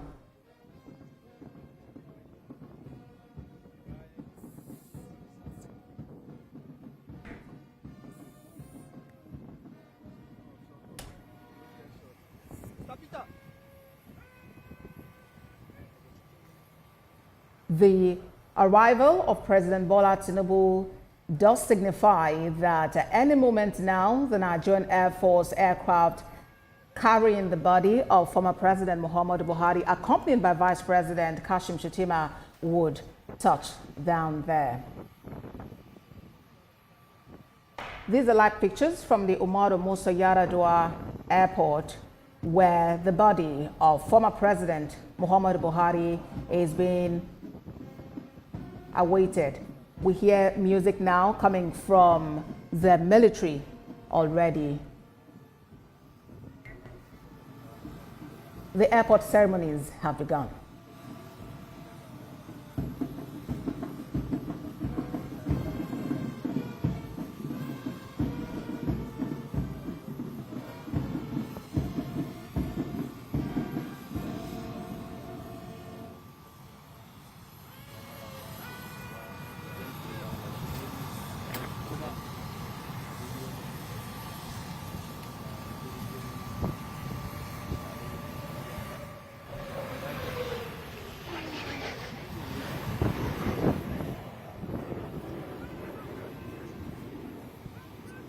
You're watching TVC News, and we are staying with our live coverage of the state funeral for former President Muhammadu Buhari, who died on Sunday, 13th of July, 2025, at the age of 82 at a clinic in London.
to introduce him to other dignitaries.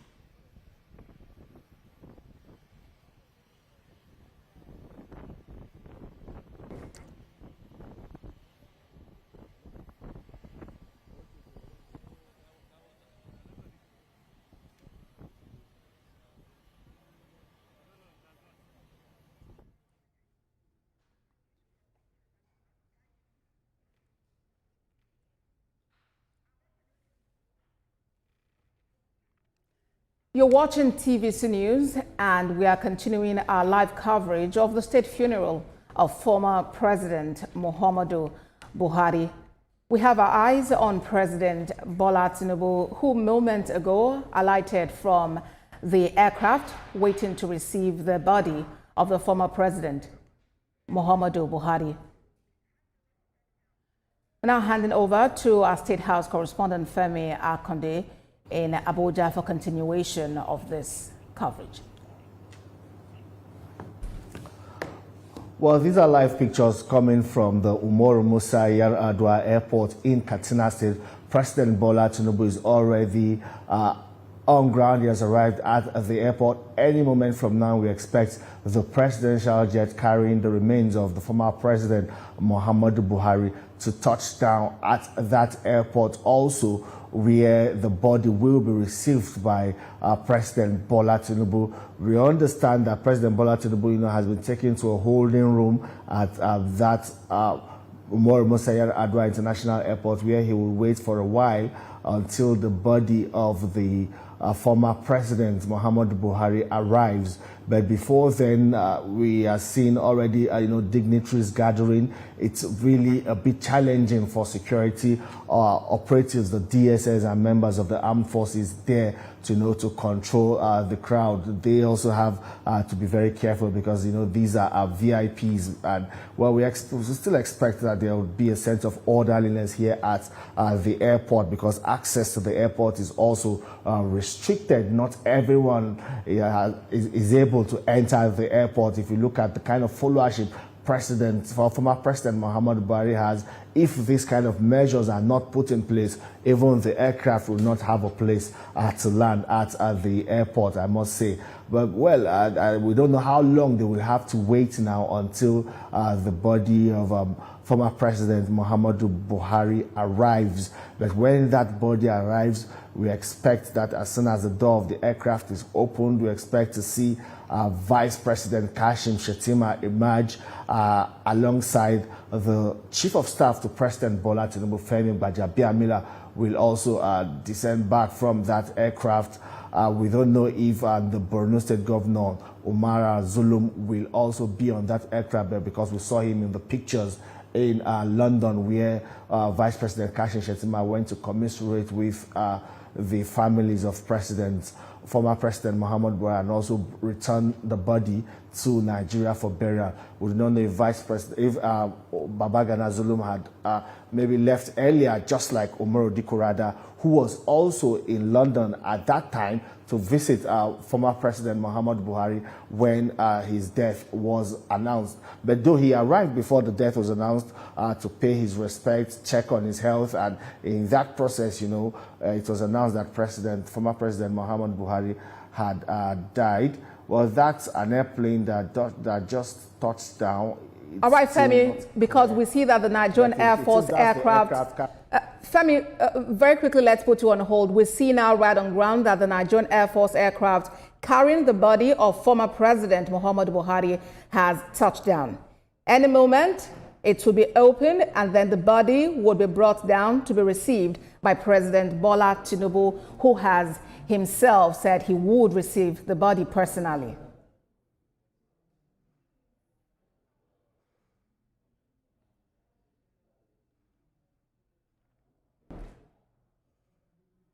More live pictures coming from the Umaru Musa Yar'Adua International Airport for the state funeral of former President Muhammadu Buhari.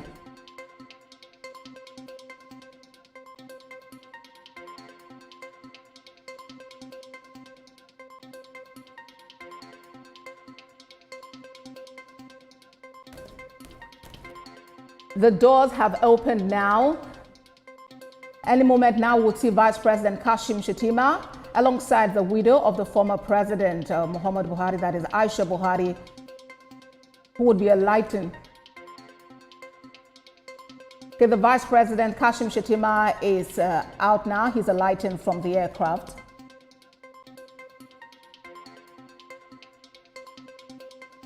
With the federal government delegation to the United Kingdom,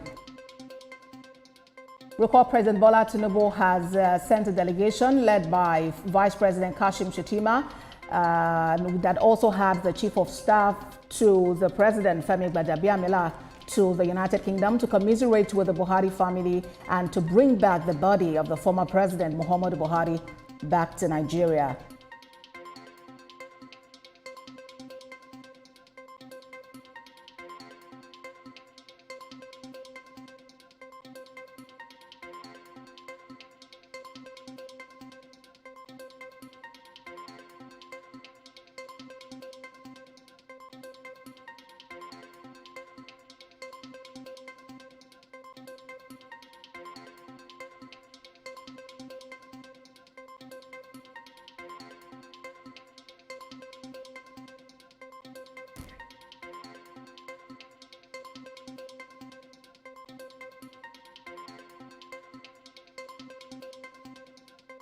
Any moment now, we'll see family members alighting from the aircraft, and then we'll see the body also brought down. We'll see the military party receive the body. We'll see the burial party receive the body.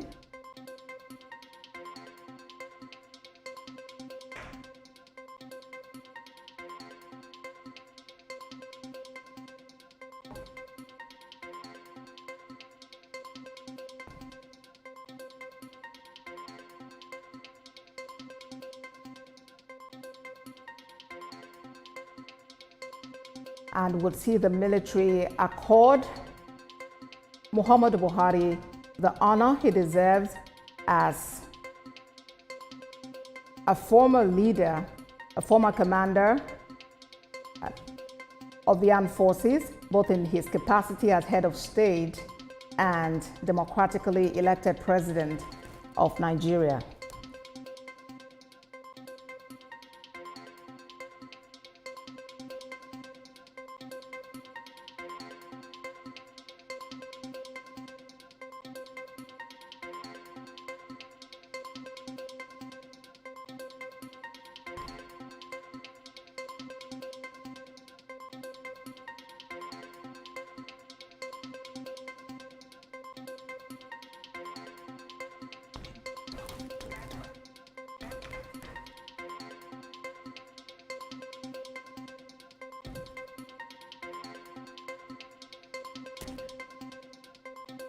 I will see coverage at the airport, waiting to see the body being brought out and for the burial ceremony to begin.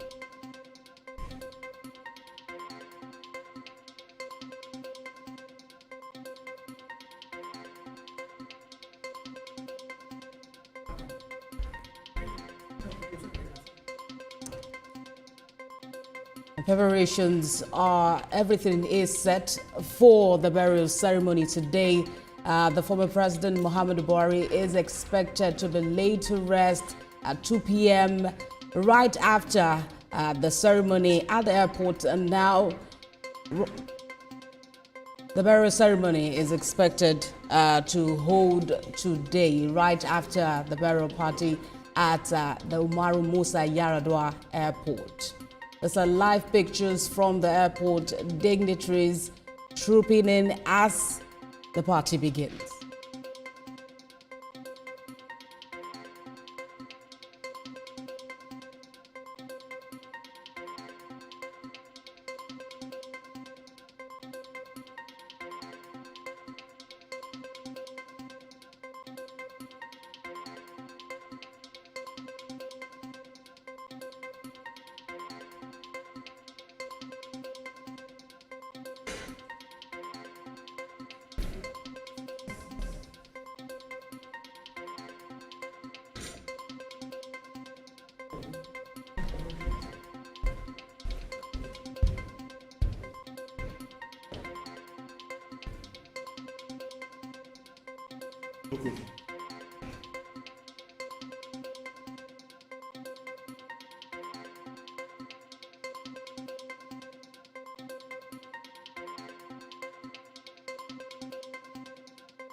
This is TVC News, where we're continuing our coverage of the state funeral for former President Muhammadu Buhari, who died in a London clinic on the 12th of July at about 4:38 p.m.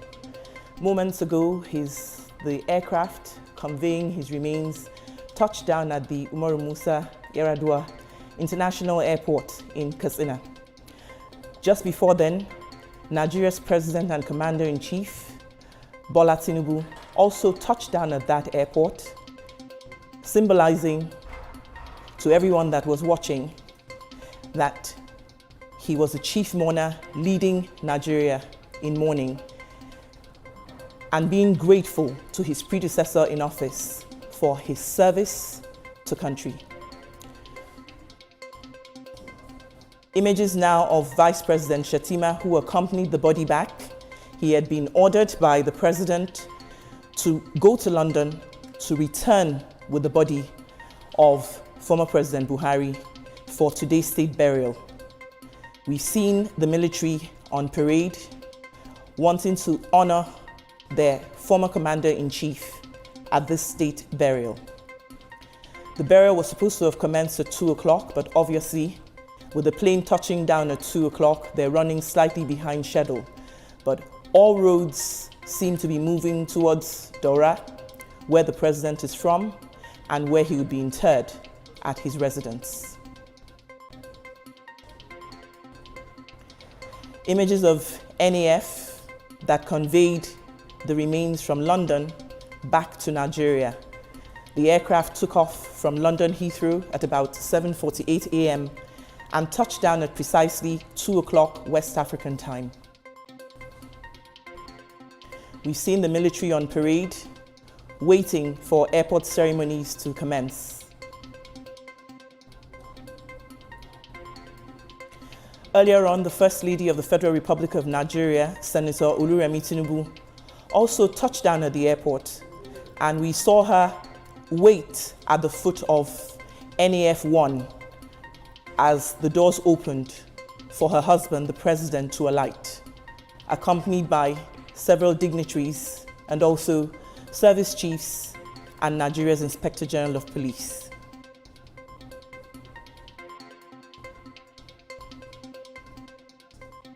These are live pictures from the airport. It appears that some members of the Buhari family who traveled with the remains of the former president are still on board that aircraft. We see a lot of coming and going out of that aircraft, with people going into that aircraft. These are live pictures. We do not know how many people are still on board. A heavy presence of dignitaries at the airport, waiting for the convoy to move from Katsina to Daura.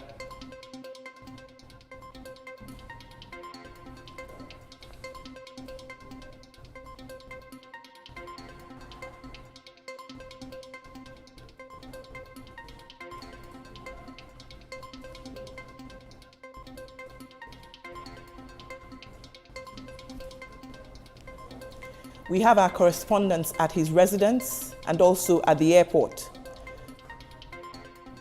where they'll be standing by with live images of this state funeral that has been put together to honor a man whose service for country and dedication to duty is being appreciated today.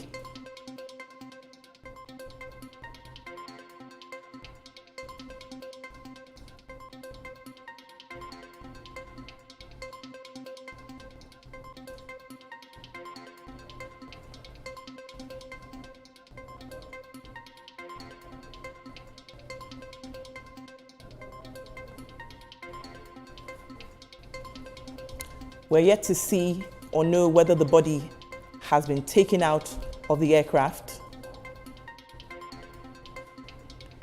We still have a heavy presence of dignitaries as well as the military on parade, waiting to see his body being brought out. A burial party comprising generals of the Nigerian Army, Air Force, and Navy would be on ground to receive that body and to carry his body into a waiting vehicle as they make their way to Daura, where he's from and where his residence is, to where he'll be interred.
These are first images of the widow of former President Muhammadu Buhari, Aisha, who accompanied her husband back home on his final journey and to his state funeral.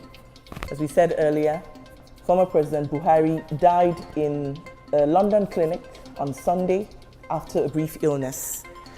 Mrs. Buhari is traveling with some members of her family, her son Yusuf and some of her daughters, who accompanied his body, and traveled from London with the head of Nigeria's delegation, who was sent by President Tinubu to accompany the body of the former president back home. So the first images we've seen of Mrs. Buhari alighting from that aircraft after it touched down just over 15 minutes ago.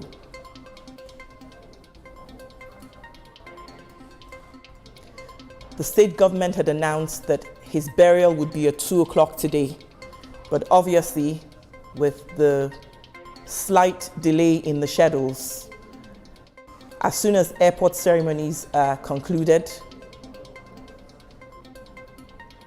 the journey to Daura will begin, where there will be prayers before he is committed.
So family members are moving away from the aircraft, moving towards vehicles that would convey them to Daura. We're still waiting to see if airport ceremonies will take place. The military is standing by with a parade planned to honor their former commander-in-chief.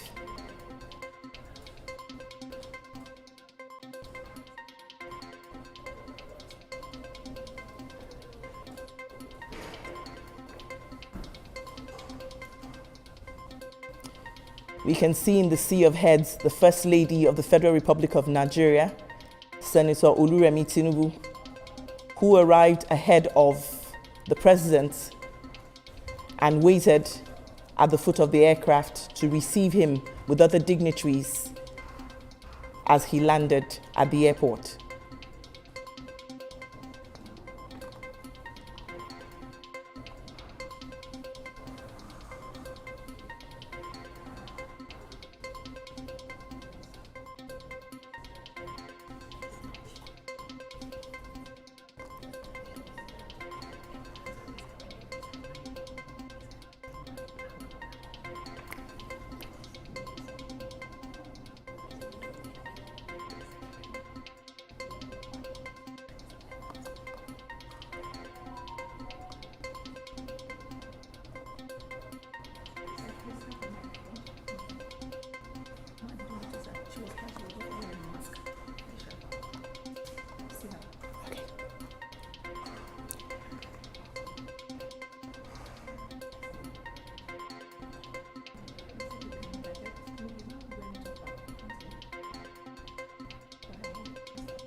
The mood here can only be imagined because this is a very difficult time for the family and as a matter of fact the nation at large to lose a president who served Nigeria in different capacities, particularly as a military head of state and then the democratically elected president for 8 years. The nation, as a matter of fact, is mourning.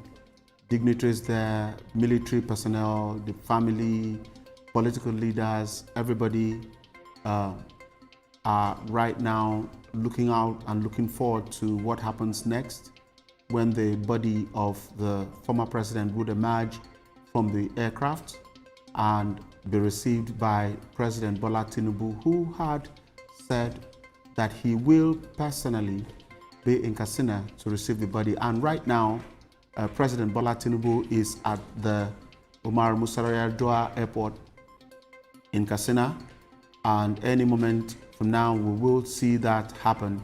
The body come, and right there in the pictures we're seeing a lot of ladies in black, suggesting most likely that the wife of the former president, Aisha Buhari, is there, and the wife of President Bola Tinubu, that is Senator Oluremi Tinubu, also there, she had arrived much earlier, even before her husband came in.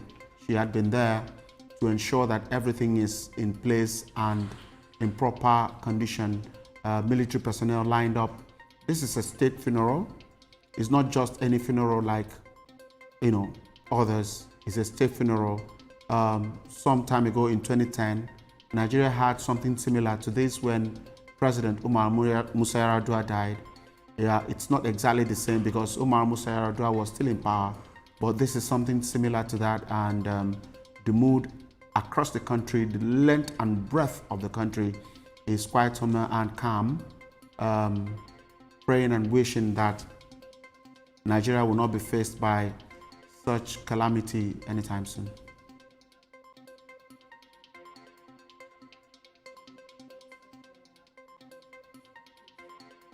Like pictures coming from national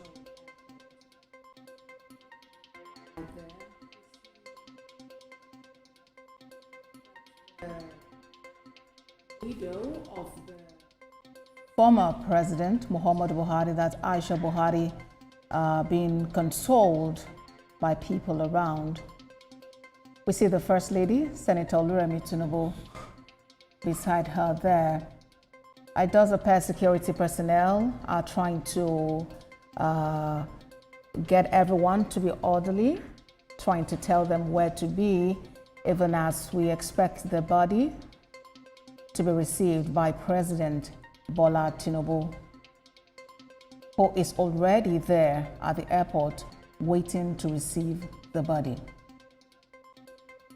Our correspondent Femi Akonde earlier gave us an insight to what manner of challenge the security personnel will have today at the airport there, considering considering several factors. Number one, the popularity of the man being expected to be buried today, and the caliber of dignitaries that are presently at the airport. Femi said that, trying to quote him now, or paraphrase what he said, that if security checks are not properly put in place, the aircraft bearing the body might not even find a space to land.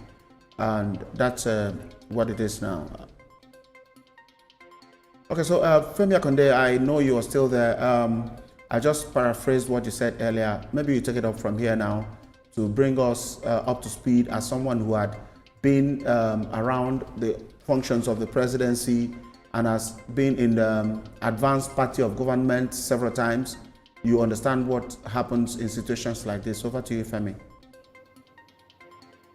Thank you, Zona. Well, indeed, what we're seeing now is, just trying to cross the T's and dot all the I's before the body of former President Muhammadu Buhari is brought out of the aircraft and, taken in an ambulance straight to Daura, where the body will then be interred. But before interment, there will be according to Islamic rites, there will be the Salat of Al-Janaza.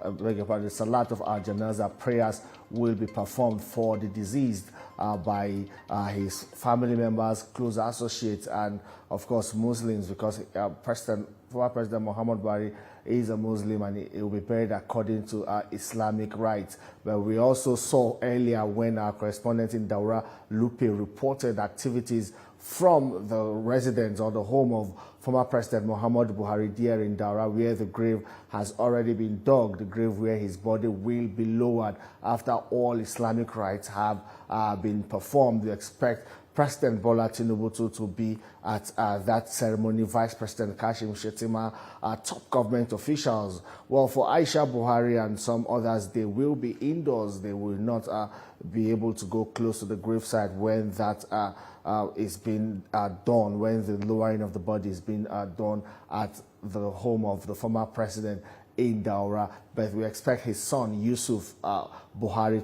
to be there. We've also seen videos earlier of Yusuf Buhari, meeting President Bola Tinubu at the holding room of the Musa Yar'Adua airport there in Katsina State, thanking President Bola Tinubu for his support and for how he has been able to, coordinate and conduct this whole funeral rites or funeral plans, burial plans so far for his father, former President Muhammadu Buhari. Well, it's not just the nation that's grateful, even the Buhari family are also grateful, for the way this has been coordinated. President Bola Tinubu put in place a ministerial committee or a special burial committee that was chaired by the Secretary to the Government of the Federation. Also, on that committee, we also have the National Security Advisor, the Minister of Information. I also saw the Minister of Interior and some other top government officials. They have been able to coordinate. Body is coming down the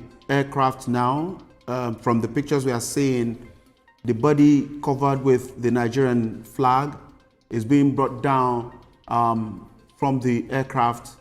We know that proper protocol is that from now onwards, generals from the rank of Brigadier General will be in charge of the body because he left service as a Brigadier General of the Nigerian Army, and that will be the right protocol.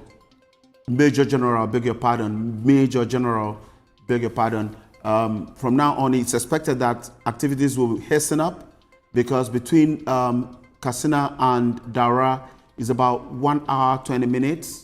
And the body is supposed to be lowered into the ground just before sunset, and so it's expected things will be hastening up. We see someone we feel is the widow, and that's the point where she can get to, as we have been told by Femi, who understands this better, that the widow wouldn't be around where the body will be interred, and so whatever she would do will be around this moment, and quite a sad moment for the family and the nation at large. Live pictures there from the airport, and we are still seeing dignitaries moving down now. It's expected that the president will come close. From now, we sight the governor of Imo State, Hope Uzodinma, side view of him, and the person we are seeing is rear there seems to be the secretary to the government of the federation, and a lot of them are there. A lot of the people that determine things that happen in Nigeria are there now, and that is what it is supposed to be. The widow still there? Yes, the widow still there. And we also see the wife of the Vice President Kashim Shettima. We saw her earlier. There are pictures, more people gathered, even as we expect the body to be received now by President Bola Tinubu.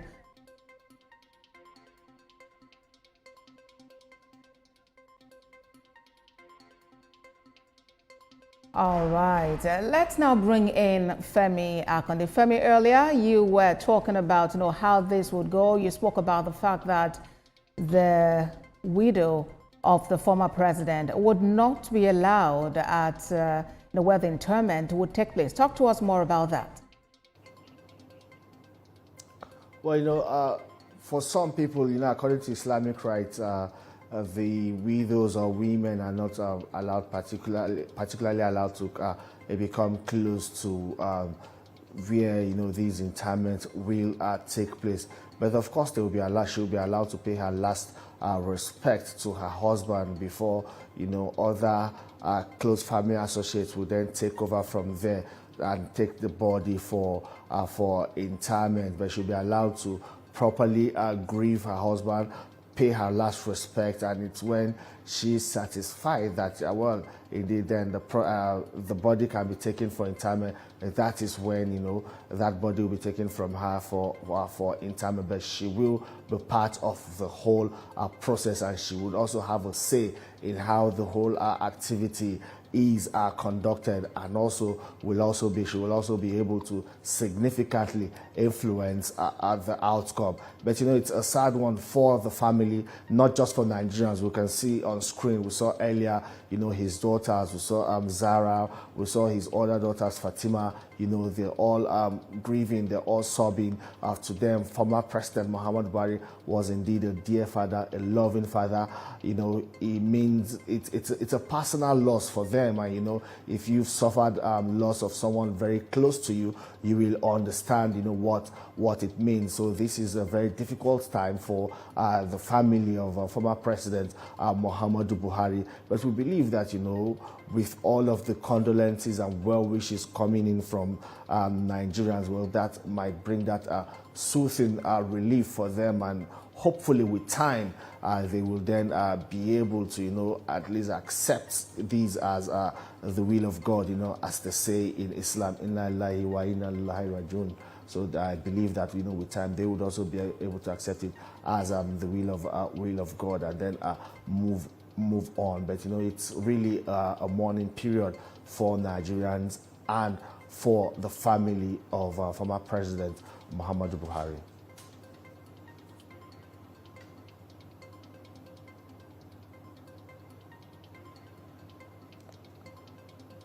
Just ahead there, I can see his state chief of protocol, who was the man always moving ahead of former President Muhammadu Buhari when he was at the saddle. And now he's just walking alone. Only God knows what's running through his mind. Just seeing the body of his former boss being wheeled out of an aircraft, carried out of an aircraft, and wheeled right now to an ambulance where it will be taken for the final burial at his home in Daura. You know, here also it's going to be wheeled on this red carpet where these military officers will also pay their last respect to a man, for a former president, a soldier, a former commander-in-chief of the armed forces of the Federal Republic of Nigeria. Indeed, Femi, we see the body being wheeled there, just like you mentioned. The military officers would pay their respects. Would also see President Bola Tinubu eventually receive the body. After which, when the event is concluded here at the Muhammadu Musa Yar'Adua International Airport, the body would be taken to Daura, the former president's hometown, his residence, and where he will be interred. Indeed, the body of the former president, Muhammadu Buhari, has arrived the Muhammadu Musa Yar'Adua airport. President Bola Tinubu is at the airport waiting to see the body. You can see the body from the live pictures on the screen of the former president being reeled on the red carpet. Military officers are also present to pay their last respect. And after the event here, it's expected to move to Daura, where he will be laid to rest.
That's the procession, the body being now conveyed or wheeled by senior military officers, soldiers,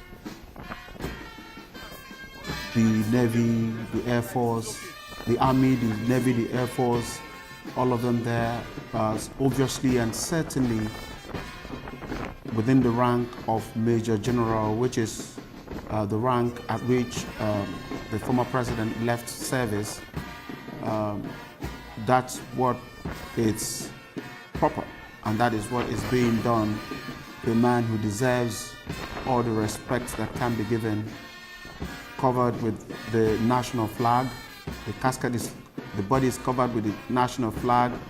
And if you look properly, you will see the other items that signify that the body being carried or wheeled here belongs to a particular dignified class. We're going to see a lot of military presence here until the body is interred. I said earlier that the distance between Katsina and Daura is about 1 hour, 20 minutes. And so it's going to be quite a drive once the airport ceremony ends between Katsina and Daura, where the interment will take place.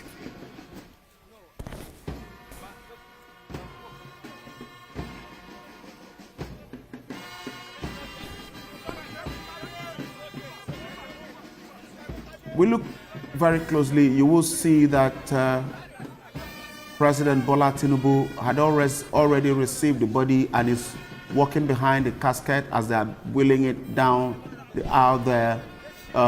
It will be very serious and deep moment for him, having worked quite closely with President Muhammadu Buhari when he was in power.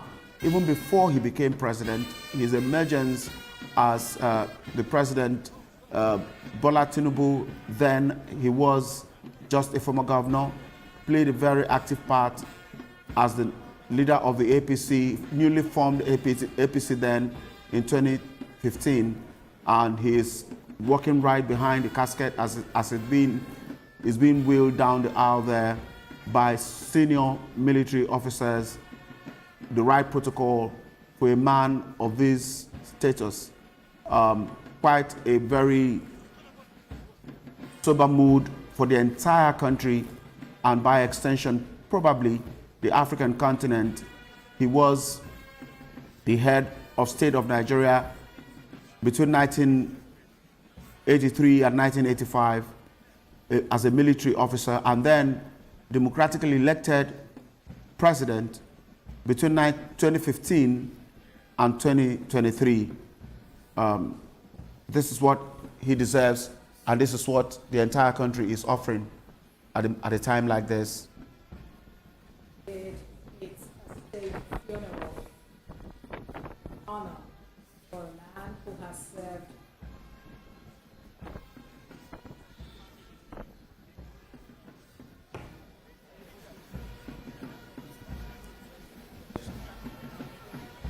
Right, indeed, Uzon, we'll see what is going on here. Dignitaries from far and wide gathered to honor the man, Muhammadu Buhari, whose body is now getting ready to be transported to Daura, his final resting place. This speaks of service to humanity, service to the nation.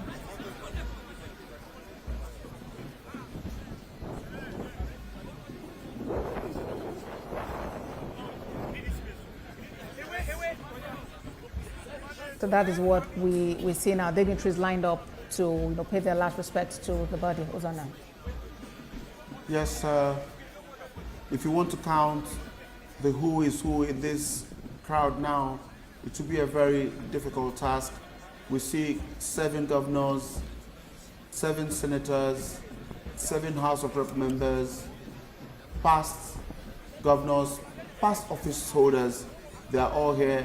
I cited a while ago Professor Yemi Osinbajo, who was vice president when Muhammadu Buhari was president. He is in the crowd, and this is not a time for any single individual to take the pride of place, because every attention is on the man who served Nigeria in various capacities and now about to embark on the last journey on earth.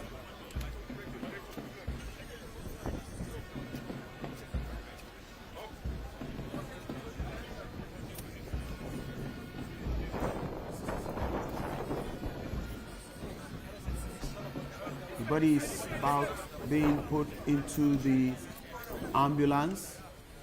for that journey to begin to Daura, where the final interment will take place. We see military officers carrying out that function. We know that is what it will be for a man of this status.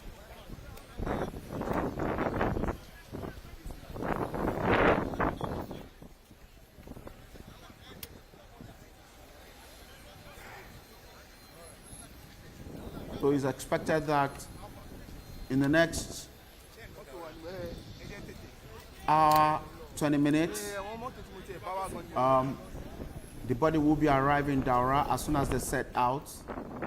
We still have our correspondents in Daura waiting to join us shortly as soon as the airport ceremony is over. We have also Femi Akonde, who had covered the presidency and still covering the presidency up to this moment, who understands what it means for the president of a nation to depart a few years after leaving office, and who understands also the protocol of how this kind of activity or function will be covered. He was there in 2010 when the former president, Umar Musa Yar'Adua, died. So he understands this quite well. He will be joining us any moment from now, but right now, all attention is at the ambulance that the boot, the trunk, is being closed, suggesting that in the next few minutes, that journey will commence from Katsina to Daura, the home of the former president.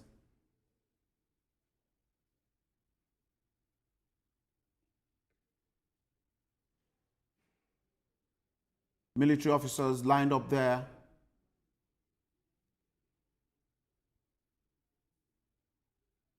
Waiting for the body to leave the airport before they will return to as we were.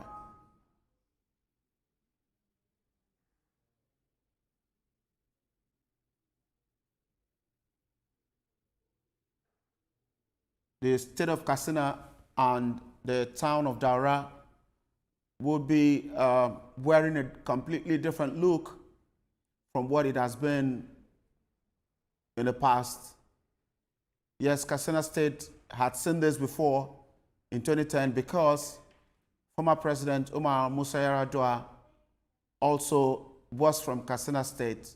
So they had seen this before, but not quite recent.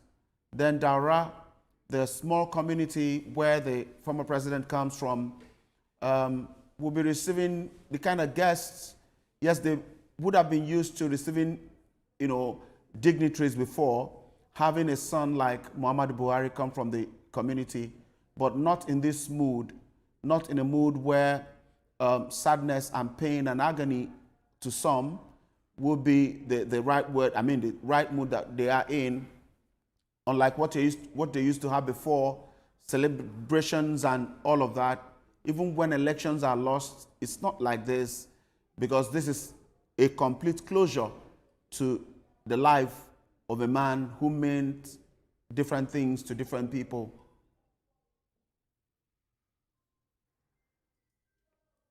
Indeed, he's been regarded as a leader who served Nigeria at a time of peace and also in a time of war. A legacy that was worthy of emulation in many areas. This is a point of retrospection, especially for leaders in Nigeria's political space. As Nigeria mourns the passing of a leader, what remains is not just the memory of this leader.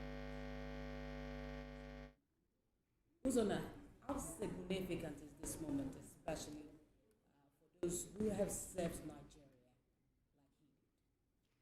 There are a number of situations where the input of a former leader becomes very necessary.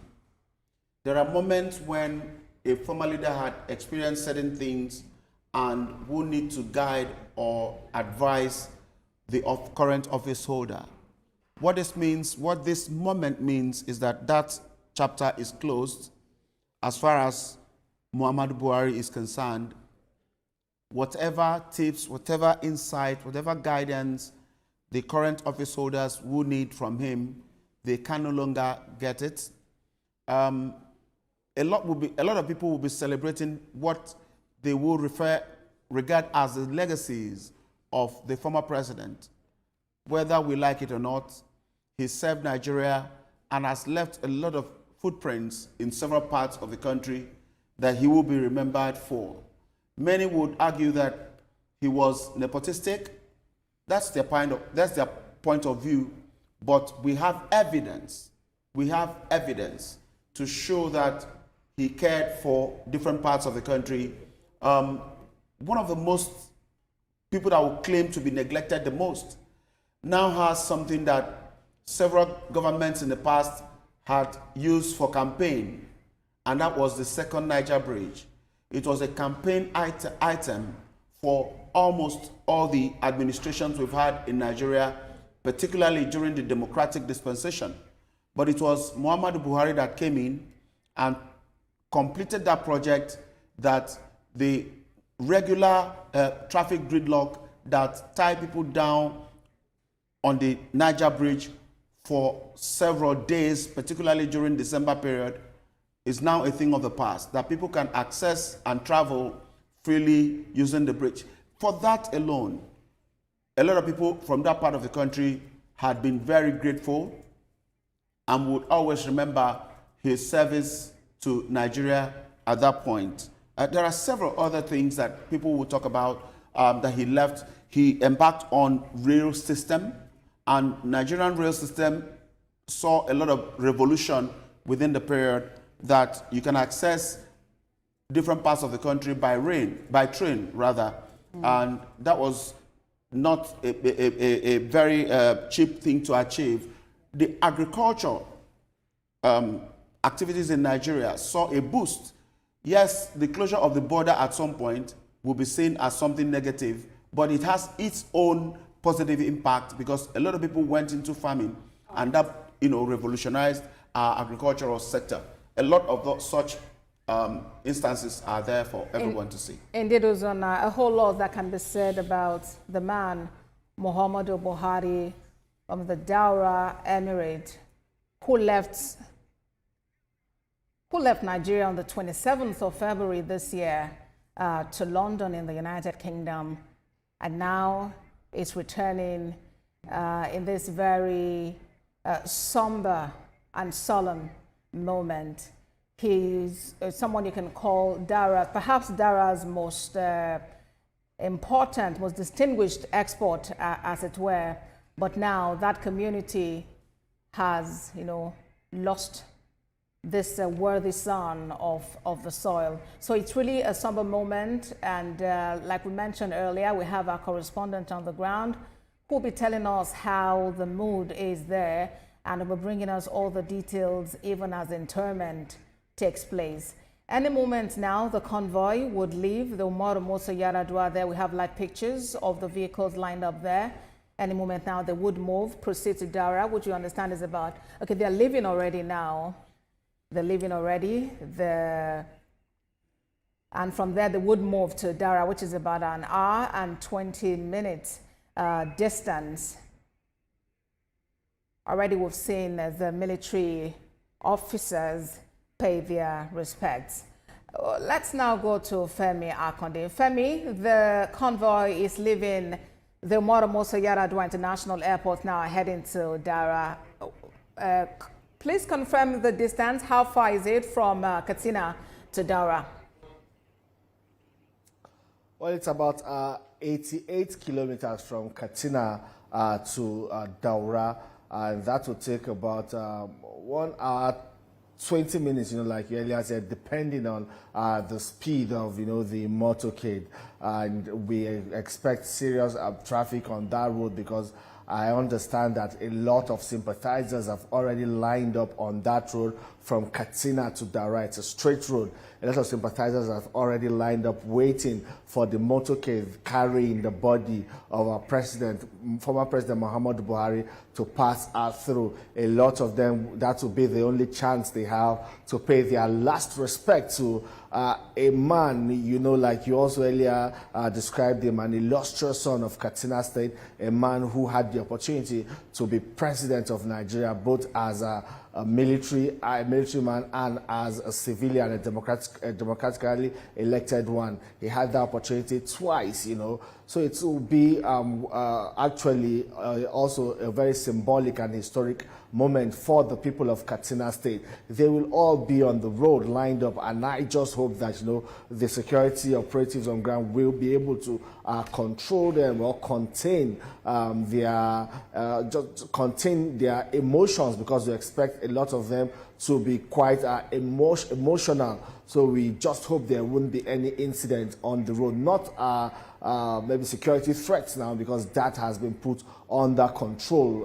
Even the Katsina State has been able to a large extent control, or should I say reduce the insecurity and pockets of criminalities around the state and the forest. But we expect that, you know, for the security agencies on ground now, they will be able to contain people who might be or might get emotional. Some of them might get in the way of the motorcade. Some might make attempts, you know, to even touch the motorcade carrying former President Muhammadu Buhari's body. So it's all of these that we expect, you know, the security agencies to look out for as they are on their way to Daura. It's also going to be a tough time for them, you know, driving through, and they also understand that the people are mourning, and they also have the right to mourn former President Muhammadu Buhari, who was the first person from Katsina State to be president of Nigeria as a military man before Umaru Musa Yar'Adua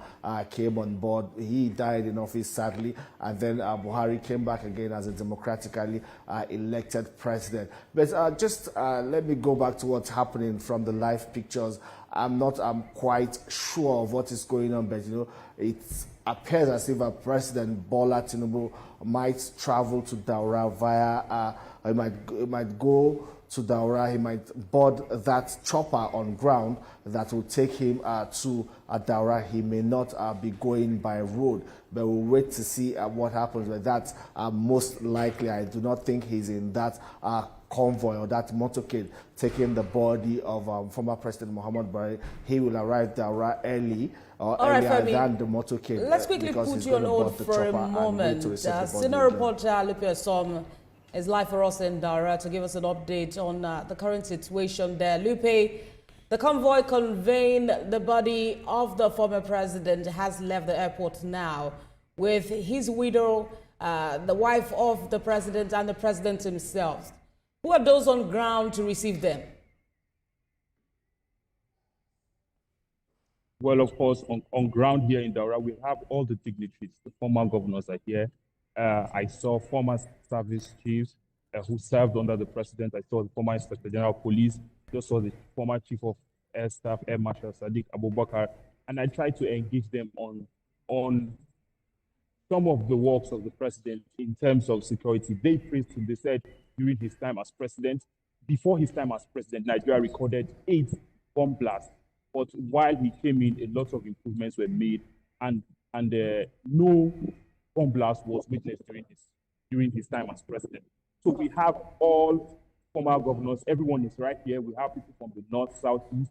We have traditional rulers, the Emir of Zazzau. We have the Emir of Kano is here. We have several dignitaries who are on ground. And as you can see, just now, a couple of them have left his house. That's the main building. And they are now heading to the mosque. Some of them are going to say prayers, while others are trying to make their way to the helipad, where the grand prayer for the former president will be carried out. So right in his house, we have a couple of people. His family members are here, clad in black.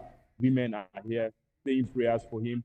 All those who served with him, talking ministers, talking special advisors, they are here. They eulogize him. They had a lot of good things to say. So all of them are on ground. And at the moment, some of them are trying to make their way to the helipad where the prayers will be conducted. But here, as you can see, if you could watch, as my cameraman is panning around, you will see women are here. We see former ministers who serve under him. They are all on ground. So this is just to give you a sense of the heavy presence of people who are here to mourn the late president.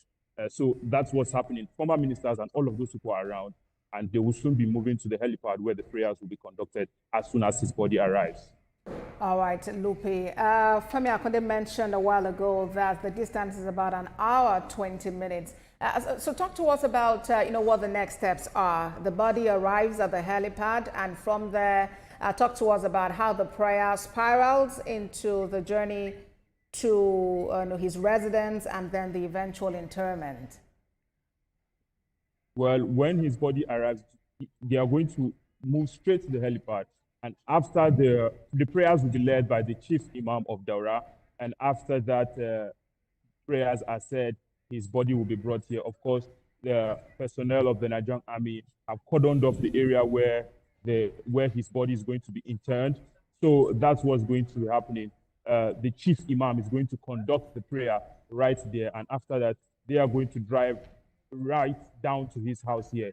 We also have information that at least 4 African presidents have also arrived, and that they will also be making their way down with the entourage that is bringing the body of the former president.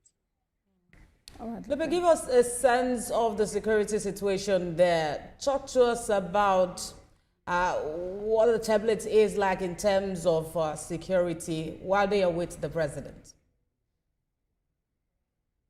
I must tell you that security is tight. A lot of people are offended. They couldn't gain access into this place. For you to gain access into this place, you must be a very important person. You must have held some sort of position. You must have worked with him in the past. You must have been someone who is who is a government worker. We have former governors here. We have 7 ministers who are here. So of course they came with their details and their security. They came with their security details.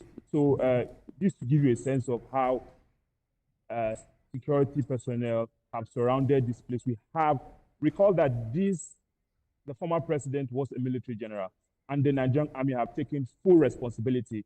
The whole place is filled with security personnel inside and outside. Gun trucks have been mounted outside, ensuring that only those who should enter this place, only those who have the right to gain access into this place are permitted into this place. So security is watertight. We also have members of the intelligence community who are moving about in mufti, ensuring that only those who should be found inside this place are here at the moment. So it's not a place to come and play around. It's not a place to come and mess around, because security personnel are on ground to ensure that everything is done smoothly and that there's no breakdown in law and order.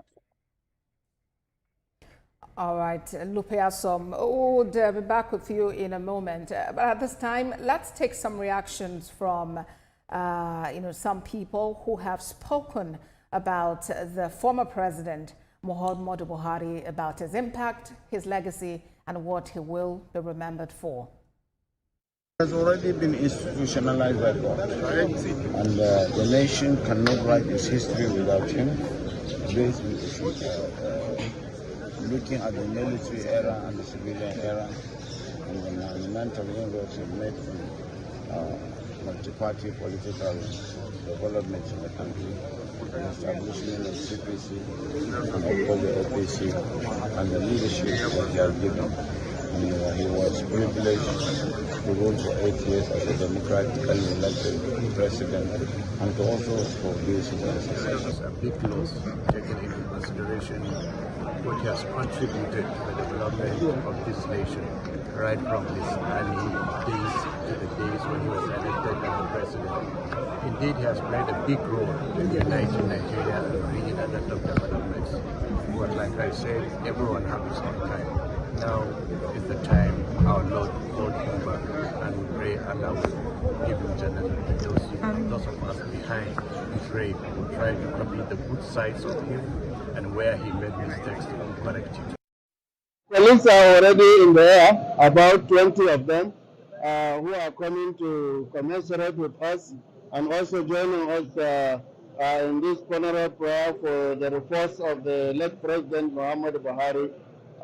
It's really very overwhelming, and we are not taking one away because we know the caliber of person he is, and we know that President Muhammadu Buhari was a man of the people, for the masses, and he has extended the cordial relationship with the the presidents across Africa and across the world. So we should expect more than this. One may argue if he doesn't know him, but for those of us who interacted with him physically and for several years, there is no doubt that his name is synonymous to integrity, because I lived with him for 25 years, and Almighty God is my witness. I have never doubted that integrity through my interaction with him, and this is indeed very important. And part of his legacy that I always remember is patriotism. He is indeed a Nigerian that is proud of Nigeria, and he treated Nigerians equally. The sad date of our dear President, President Muhammadu Buhari, is a great loss to Nigeria and to all of us. He was a true leader, a true patriot, an elder statesman who was extremely patient. He has the listening ear to listen to. And he loved Nigeria with passion. His loss has created a big vacuum, not to our party, the APC, which he is fully committed. I know that we have lost a true leader. I therefore commiserate with the immediate family, with the governor and people of Katsina State. I commiserate with Mr. President, whom I know is a very close colleague who has always stood by him, and I pray that God will give all of us the fortitude to accept what we cannot change. Him as a symbol. He is a symbol of honesty, symbol of integrity, symbol of commitment, and that's the reason why we have always referred to him as Baba, and truly he was. I'm so happy to see all the accolades and all the statements being made by those who were closer to him than people like me, like President Obasanjo himself, our dear President, Asuwaji Bola Ahmed Tinubu, President Jonathan, and also so many other people like the former Vice President Atiku Abubakar, former Vice President Osibanjo, Professor Osibanjo, and people like Rabiu Kwankwaso. These are people who had worked very, very, very close with him, and they knew him. I had been so close to him because of what he did for me during my first time as a governor. He stood there for us. His total commitment to unity and security of this nation, his total commitment to integrity, and his lacking corruption in his blood, is what actually endeared me to our late father, Muhammadu Buhari, and may his soul actually receive the rahmah of Allah subhanahu wa ta'ala. Probably did not do as much as one would have expected, but he's human. He's human, he has his own frailties, he has his own faults, but he fought a good fight. General Buhari was not an economist. He had people that were in charge of that. Yes, some of the economic decisions made back then, we're still seeing the effect in our nation today. But it would be wrong to put everything on the head of one man. Jonathan was accused of mismanagement, of corruption, of this and that. And he came with the hope that there will be an end to corruption. But we saw also that despite the fact that he fought severally to bring people to book and to make sure that the tide of corruption was stemmed in our nation, we still saw that there are people who manipulate things. Regarded as one of the most transparent and honest Nigerian leaders in history, Muhammadu Buhari, as a military head of state and democratically elected president's story, is replete with remarkable events. Muhammadu Buhari was born on December 17, 1942 in Daura, Katsina State, where he began his public service in the military. He joined the Nigerian Army in 1962, trained in the UK, and fought in the Nigerian Civil War between 1967 and 1970. By 1975, Buhari was appointed military governor of the northeastern state. He later served as Federal Commissioner for Petroleum and became chairman of the NNPC in 1977. On December 31, 1983, Buhari staged a coup and overthrew President Shehu Shagari, but his regime was short-lived in August 1985, where he was removed in another coup by General Ibrahim Babangida and detained for nearly 3 years.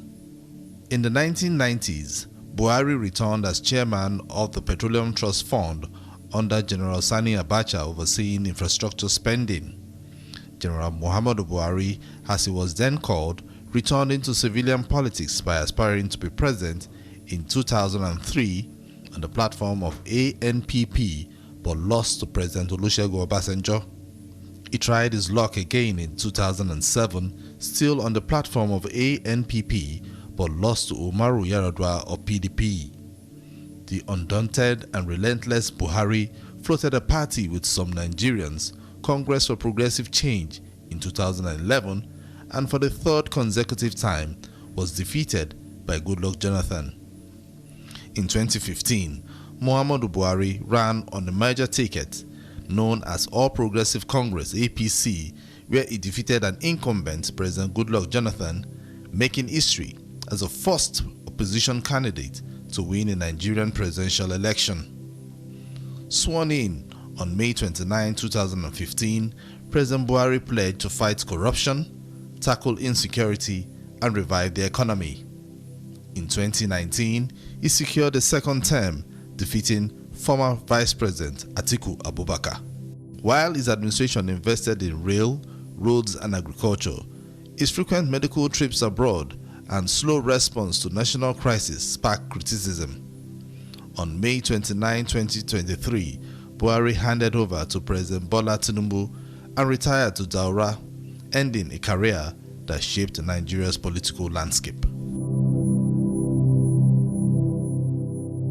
It's still a live coverage of the state funeral of former President Muhammadu Buhari, whose body a while ago left the Umaru Musa Yar'Adua International Airport in Katsina and heading onward to Daura, his home state, where it would first arrive at the helipad. The prayers will be held. After that, the body will then be taken to the graveside. The grave has already been dug, and there he will be interred. Already, the federal government, as a mark of honor, has declared today a public holiday to allow people mourn, on one hand, the demise of the former leader. Also, all national flags are flying at half-mast as a mark of honor for the man, former President Muhammadu Buhari. Olamide Adeyemi is still here in the studio, as well as Uzonna Onoye, as we continue on this coverage. So now all roads are leading to Daura. We expect the body to arrive any moment now. But then already we're getting condolences pouring in for the former president, talking about his legacy and all of those. Perhaps we should talk about what we're looking at next. Now, this journey will take about an hour, 20 minutes, so we expect that they should arrive there at 4:04, but hopefully it's even earlier because of the Islamic time. They have a mandate to get there as early as possible. It's so yes, of course. So I'm sure it's going to be a very quick thing. But what's next now, as the journey continues and talking about, what some of those things that Lupe mentioned, those on ground, the dignitaries waiting to also, welcome. But there was something in particular that, Femi mentioned about the widow not being able to, see when the body is, taken into the ground. But she will have time to pay her last respect to that. But I would like Uzona to talk about that, specifically in line with the Islamic rites. The widow will not be allowed to see the body being put into the ground. How significant do you think this is? You could find such practice in some other cultures. It may not just be exclusive to the Islamic faith. In some other cultures, it could be, for instance, if a man dies and the parents are still alive, the parents will not be near where the body is going to be interred, and stuff like that. It's fine, and it's not a problem, because the woman wouldn't be denied the right of paying her last respect. Femi clearly stated that, unequivocally, that she will have a moment, and the rest of the family would also have their moment to do all of that, and then before the body will be taken away to be interred. But while all of this is going on, a lot of people are still talking. I was online a few moments ago, and the conversation is still going on what the former president will be remembered for. If you check the comments and the views, they are as diverse as anything. Some think that he will be remembered for his doggedness and his determination to achieve what he wants to achieve. But what struck my mind at some point, while reading through the comments, is that, when this thought about destiny may be something that is beyond our human understanding. We remember that during his presidency, in the first term of his presidency, there was a time the former president then was ill. His health was not too good for him, and he left Nigeria, for treatment abroad. But when he now came back, he came back 20 years younger, looking fresher, looking stronger, sounding more affirmative and very firm, and that marked a turnaround in his health. We didn't hear much of his health issues until he left office, which suggests also, or confirm or support the narrative that when someone is destined to do a thing, every other circumstance around him will work in his favor. That appears to be what happened during that 2017 experience, that the former president came back much stronger. There are people that we look at today and we feel, oh, they are too strong, nothing will happen to them. The next moment, they drop and die. And there are people who will see, using our human eye, some people being guided or propelled or instigated by certain of their notions of, thoughts, will conclude that this person will not last till tomorrow. And then the person stays for 10 years, 20 years, still suggesting again or saying again that no one has control of life. Life is only in the hands of the Creator who made life. And so that's one thing that some people will want to take away from the life and times of the former president, Muhammadu Buhari. And his determination is something, I talked about this earlier, someone who is determined to do something and goes about doing it until he achieves the result, is that it should be an inspiration for some of us who are younger to know that no matter how much you have tried doing something, there may not be an end to it until you achieve it if you keep pushing. And with his time as head of state, moving on to become a democratically elected leader, and you mentioned earlier how he intentionally tried to change the perception that people had about him from a head of state. However, we've seen people who have faulted both periods of his administration. Looking at some comments that you also referred to, how do we help people take away some of this negative notion that they have about him, understand that he was the president and he had to do the job at a particular time? Because some of those comments, we still see them rolling. It seems that so many persons do not still understand how, important he was as a leader. I have a challenge with what you said, help people. Nobody can help anybody.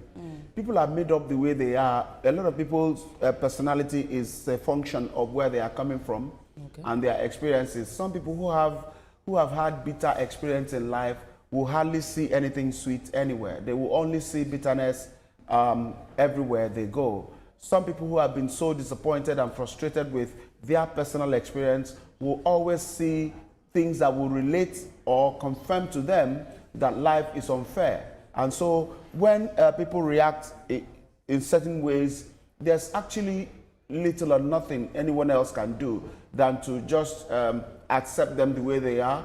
And probably the best you can do is to keep presenting the other side of the story, because life is not just about one story.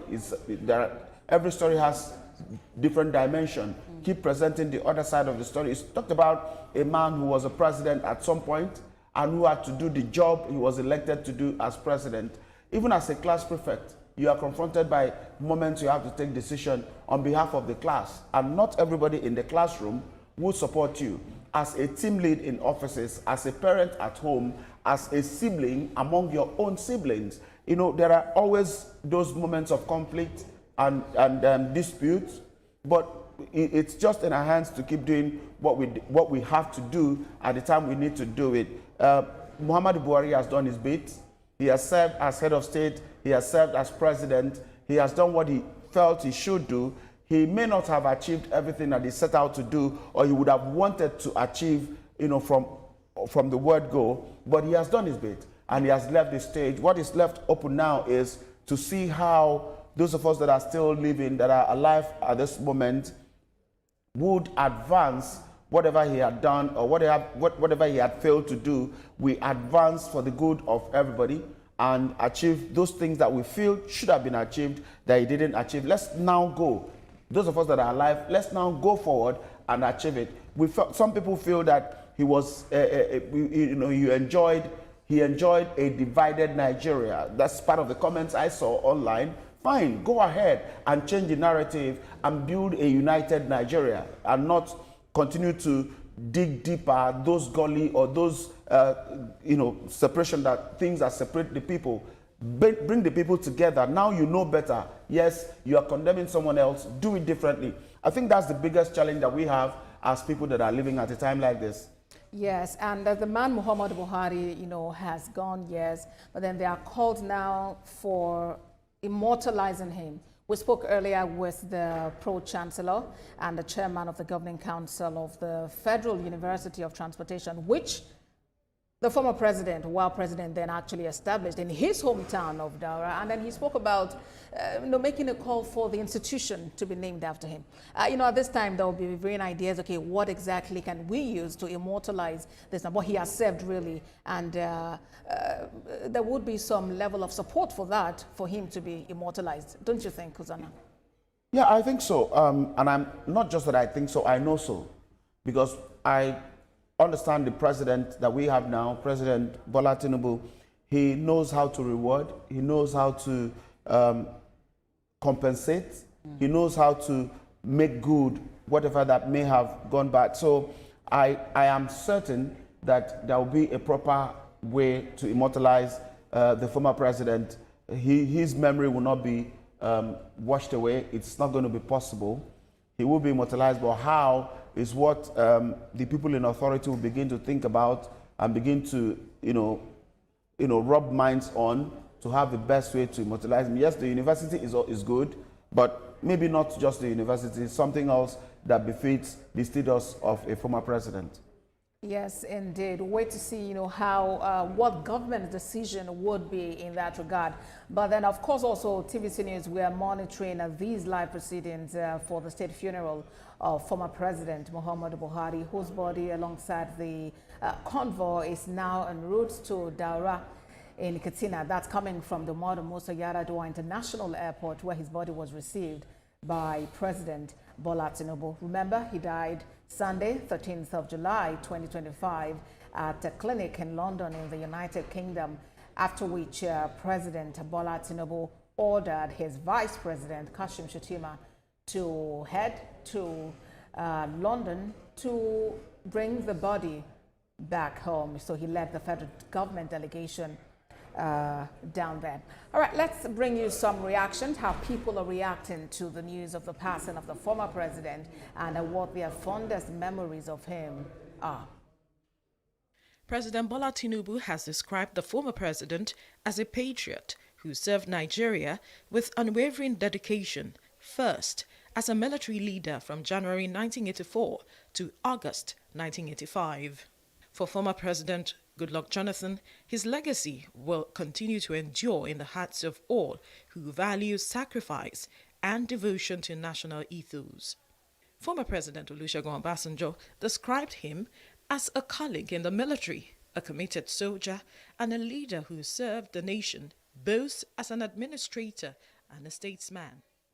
It's a loss to the nation because at a time like this, we need the totality of the experience and what I may call statesmanship of all those who have had the opportunity to run the affairs of this country in the past to get us out of the situation we are in.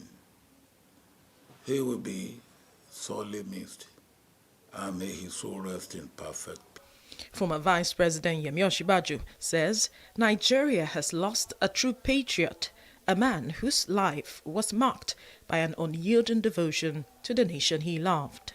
Governors of Gombe, Katsina and Nasarawa also described his death as a huge loss for the nation.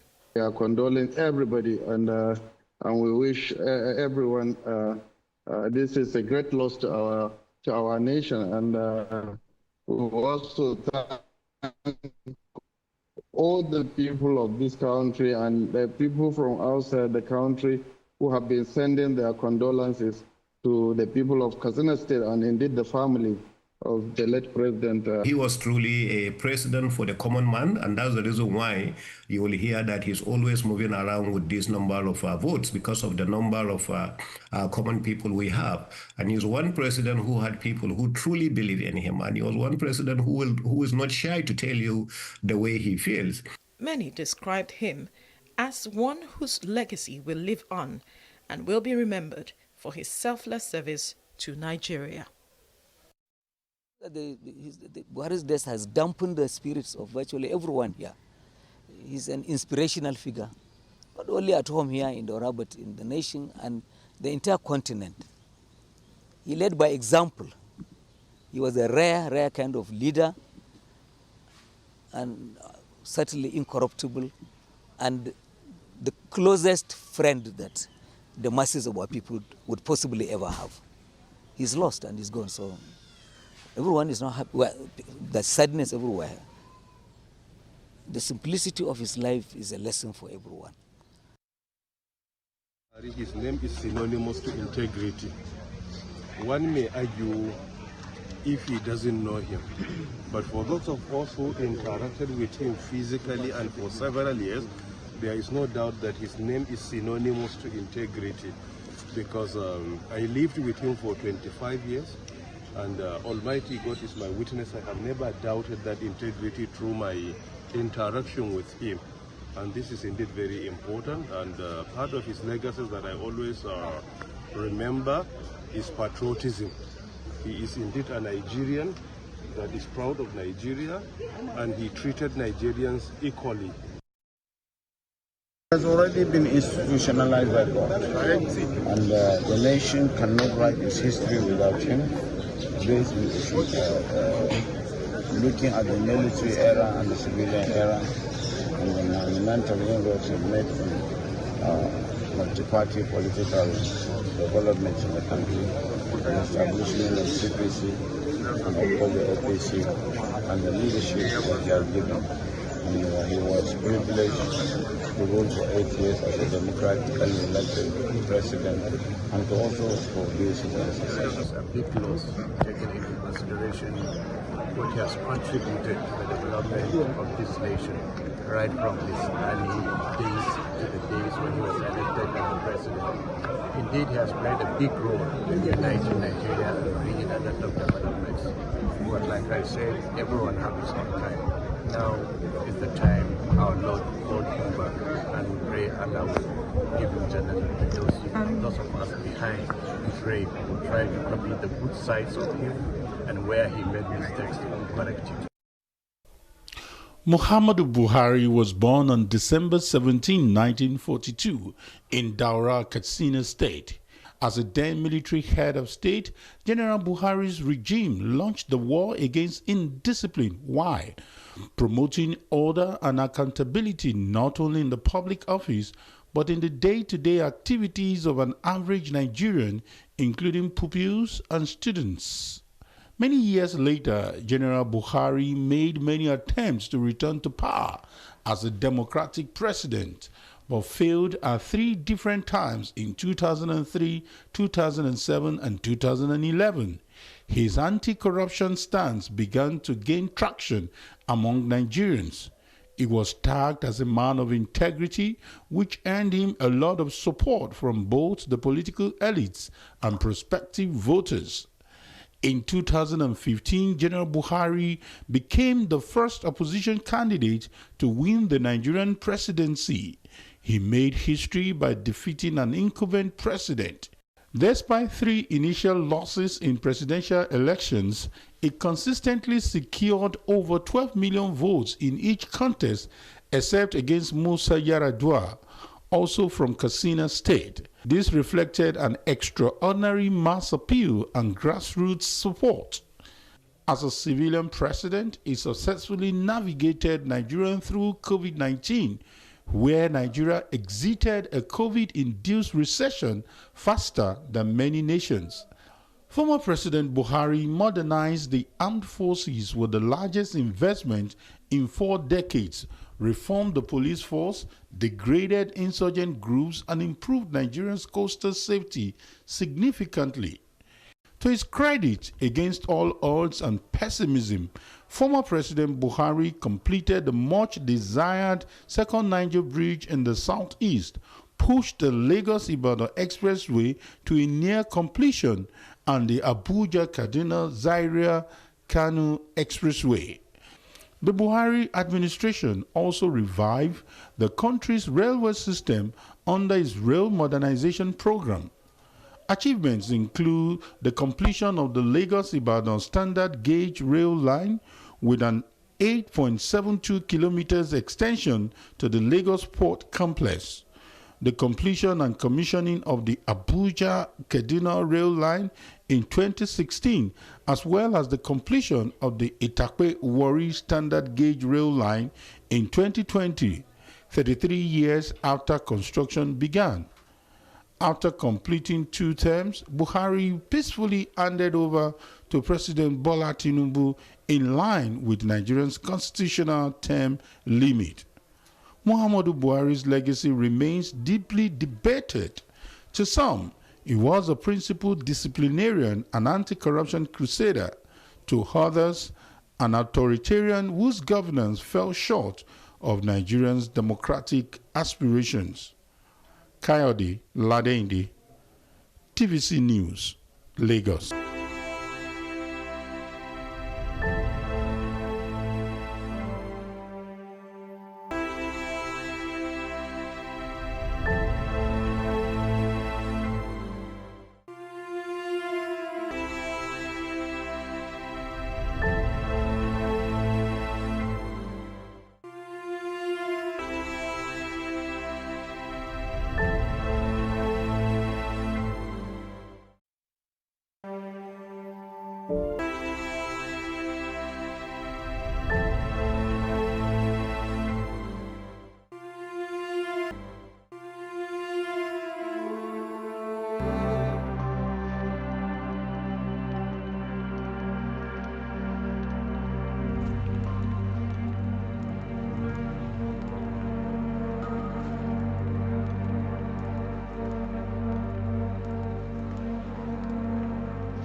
You're watching TVC News, and we are continuing our coverage of the state funeral of former President Muhammadu Buhari, born in 1942 and died Sunday, 13th of July, 2025, at a clinic in London, the United Kingdom. Following his passing, President Bola Tinubu ordered his Vice President Kashim Shettima to lead the federal government delegation to commiserate with his family in London and to bring the body back home to Nigeria. That has taken place today. His body touched down at the Muhammadu Musa Yaradua International Airport, Katsina, at about 2 p.m. today. And before that, President Bola Tinubu had arrived waiting to receive the body. And before the president himself arrived, his wife and First Lady, Senator Oluremi Tinubu, had arrived alongside other dignitaries to support, even as Nigeria mourns and honors its former president, Muhammadu Buhari, who served as former head of state and also as democratically elected president of the country. The convoy bearing the body of former President Muhammadu Buhari is now on its way to Daura, his hometown, where he will be interred. We understand it's a distance of 88 kilometers from Katsina to Daura. That journey is on. Any moment now, the convoy would arrive at the helipad, prayers will be said, and his body will be interred. TVC News is covering this live. We have our correspondent on ground bringing us up to speed on the event. Earlier there, pictures on television showing President Bola Tinubu at the holding room at the Muhammadu Musa Yaradua International Airport, where he received, for instance, the son of the former president, Yusuf Buhari, alongside other people. It's heavy dignitaries gathered to pay their last respects to the former president. Pictures there, President Bola Tinubu with Yusuf Buhari, the governor of Katsina State, Umar Diko Rada, and other people there. We have in attendance governors, sitting governors, former governors, senators, members of the House of Representatives. It's a large house. Different people who have worked with the former president at different times. These are pictures now from Daura, Katsina State, where the body is being expected. As reported by our senior reporter, Lupia Som, the grave has already been dug. All that is being done now is to await the arrival of the body. Our State House correspondent, Femi Akonde, has also been talking to us about what to expect today as someone who has been part of the president's advance team at different times is reported on events like this. Femi, as we await the arrival of the body at Dara, talk to us about, what else or what next we should expect in the state funeral for former President Muhammadu Buhari.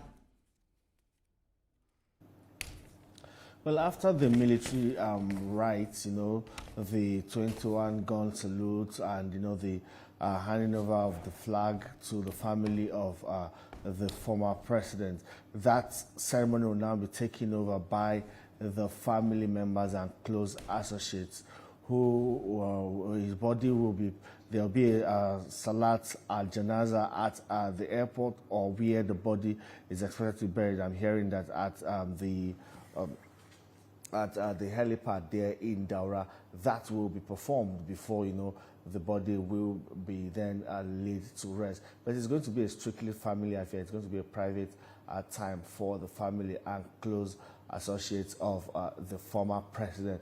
What others will be able to see will just be the dignitaries and the VIPs who have come to commiserate with the people of Katsina State and the family of the former president.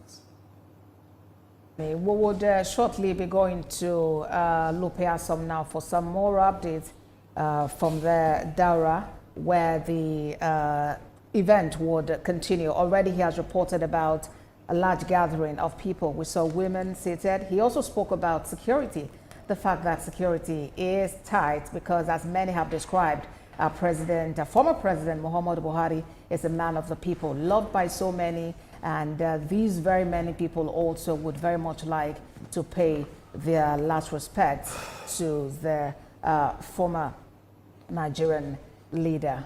Let me come to the studio now. Olamide is here. Uzona is also here.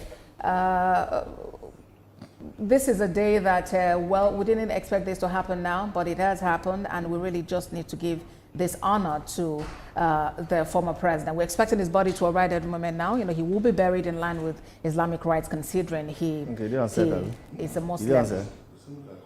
Yes, so Olamide, at this point, we're waiting for the body. Earlier we reported the body is about 56 kilometers away from Daura. It means it's made about 30 kilometers or so journey already. Right. So that's quite fast. That's quite fast. Like I said earlier, they have a mandate to get there as early as possible. This is about 3:40 p.m.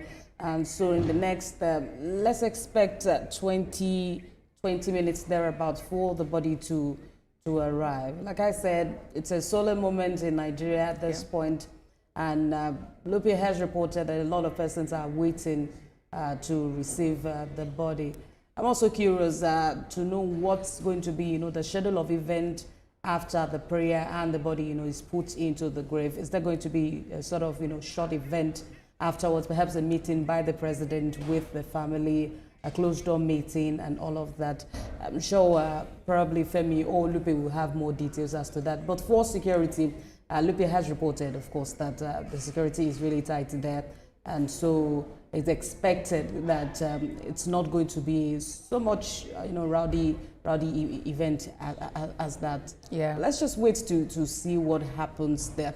Yes, and then, you know, earlier we reported that while the president, Bola Tinubu, was at the holding room, he did meet with Yusuf Buhari, the son of the president. And then we also saw that his wife, the first lady, Senator Oluremi Tinubu, was standing so close to the widow of the former president, you know, Aisha Buhari, of course, comforting her, consoling her, you know, and their children, so some of his daughters there. It's a very solemn moment. These are live pictures from Dara. I believe we see a sea of heads, as it were, awaiting the arrival of the body. The convoy, really, transporting the body of the former president.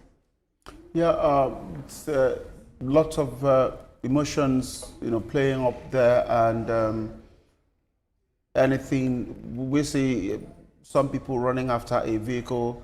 We cannot ascertain who is the occupant of the vehicle, but that's the kind of scene one will see, you know, will be rampant in that environment where people, well-wishers and all of that. This is not, I think that this is outside of family compound of the president. So a lot is going on there. We see security vehicles stationed, and quite a lot will be going on there. Remember that this is a man that used to be very popular among these people. So yeah, that appears to be the last picture we saw, appears to be the mosque. So they are getting ready for the body to arrive for the prayer at the mosque. So the body has just arrived in Daura already, and things will move very quickly from now. Everything will move very quickly from now to catch up with time. That's the update we have for you now. Yes, that's the update. So the body of former President Muhammadu Buhari has just arrived Daura, his hometown, and where he will be interred. Remember, his body is being accompanied by a huge entourage, a huge convoy, of course, led by President Bola Tinubu, who himself received the body on arrival from London, the United Kingdom, where the former president died on Sunday, 13th of July, 2025. We are seeing vehicles driving in. Any moment now, we should see the body being brought forward, and we should have that service, which Lupe Asom reported earlier will be led by the chief imam of the mosque there in Katsina State, in Daura specifically, and after which we'll have the party move to the graveside for the interment. And we see a sea of heads with a convoy which is expected to be that of the president leading the body to where the helipad, of course, will be landing.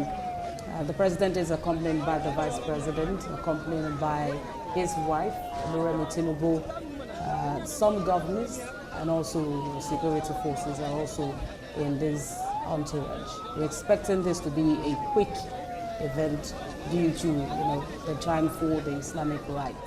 Yes, because we understand this has to take place before sunset. So they're doing all possible to get this done before it's sunset. It's a live coverage of the state funeral for former President Muhammadu Buhari, who served as Commander-in-Chief of the Armed Forces, first in his capacity as head of state, and then later as democratically elected President of the Federal Republic of Nigeria.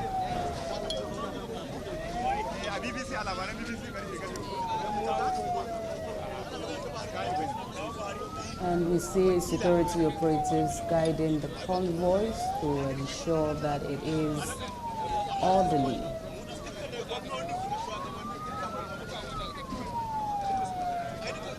Any moment from now, the prayers for the repose of his soul is expected to begin.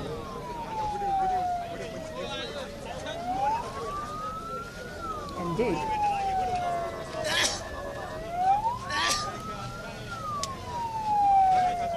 Does this look like a coffee or a bath?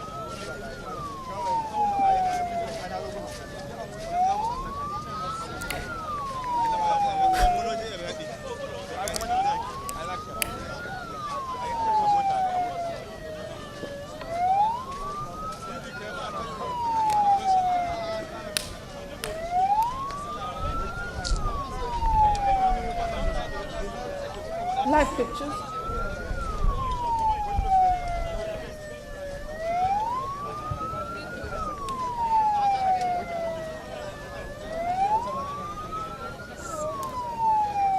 I will issue you query.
Live pictures from Dara in Katsina State, where former President Muhammadu Buhari would be buried.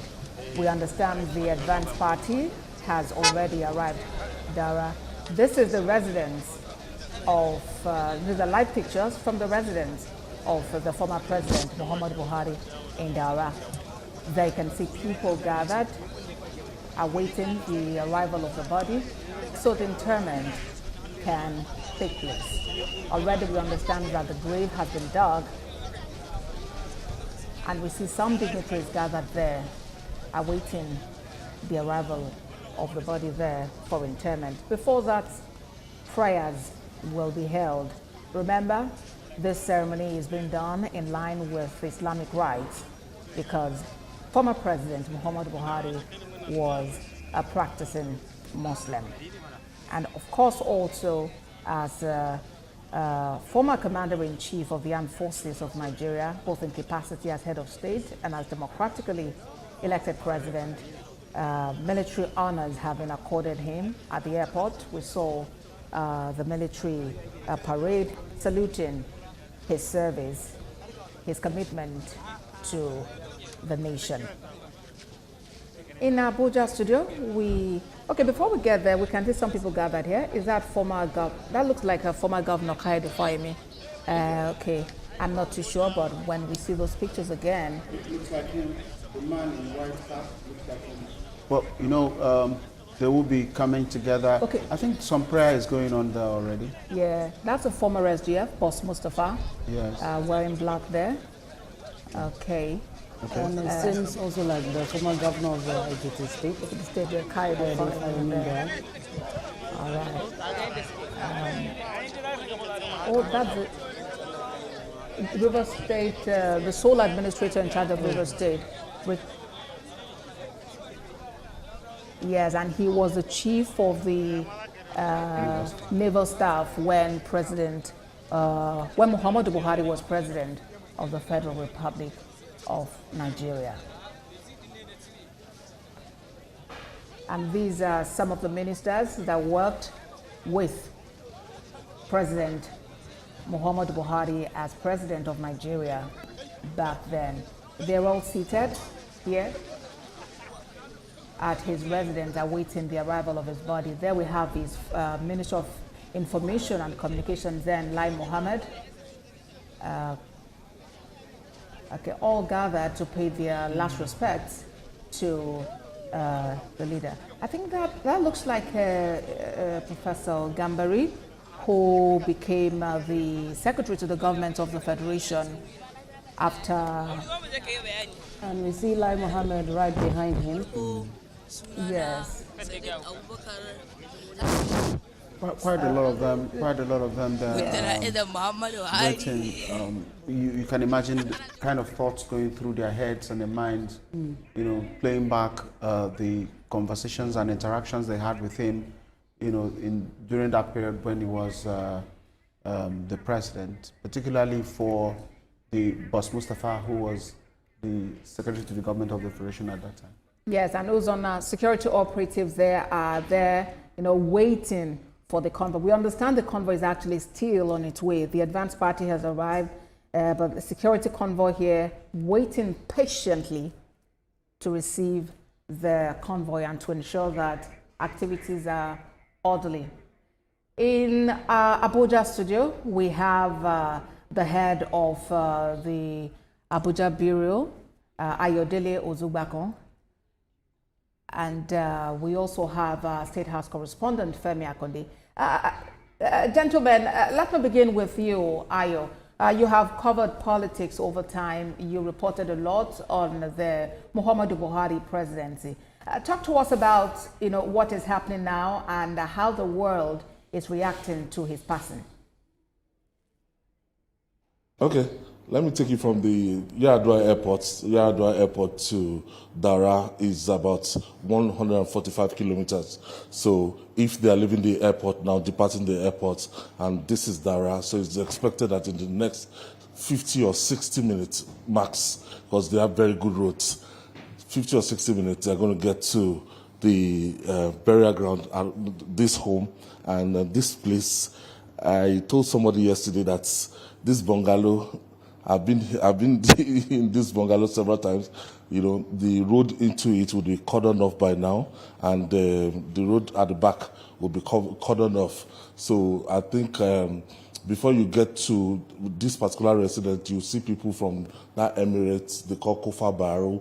That Kofa Barrow is where the general, the late president was actually born. Is just like 2 kilometers away from where he built his own personal house. That's his ancestral home. So from Kofa Barrow, a lot of people will be moving down to this Dara, and I don't think that street can actually accommodate, the compound cannot accommodate the VIP that will be coming in there. So I think there's an overflow, an express road out of this place that people will be staying. That compound is not up to 2 plots of land. It's not up to 2 plots of land, that particular compound in Dara. So I'm sure if the graveyard is there, if the graveside is there, they're going to make sure that they are going to screen people to make sure that the people that are, if the president is there, they're going to evacuate the place right now as the president arrival, before the arrival of the president, to make sure that it's strictly people that, family, friends, depending on what the family wants, the kind of burial they want to give to him. I'm sure that it's going to be strictly for the invited people or dignitaries. Abifem.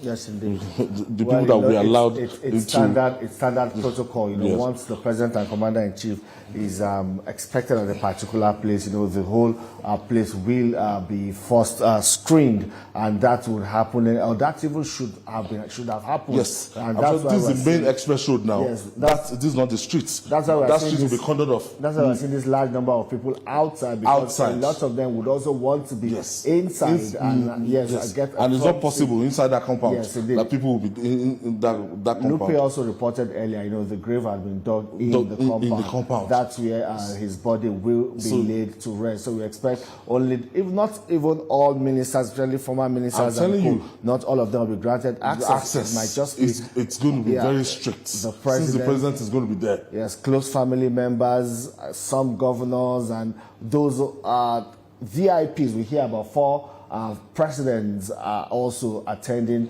that funeral. There's the Prime Minister of Niger Republic and some top delegations from these clerics are going to, especially Issa Ali Pantami, who was President Buhari's Professor Pantami, who was President Buhari's Minister of Communications and Digital Economy. He has a very cordial relationship with President Muhammadu Buhari. Some people also say, he was one of those, should I say, those clerics or spiritual allies of the former president. He's a deeply spiritual person. We see him going to President Buhari's house. And he had unfettered access to the former president, and also... and I gather that the Sultan of Sokoto is on ground. Yes, indeed. If Sultan of Sokoto is on ground, those are the we've also seen the Emir of Kano. Well, you would want to ask which of the emirs now, but we've seen the emir of Kano, Alhaji Ado Bayero. Yes, I've seen Ado Bayero there.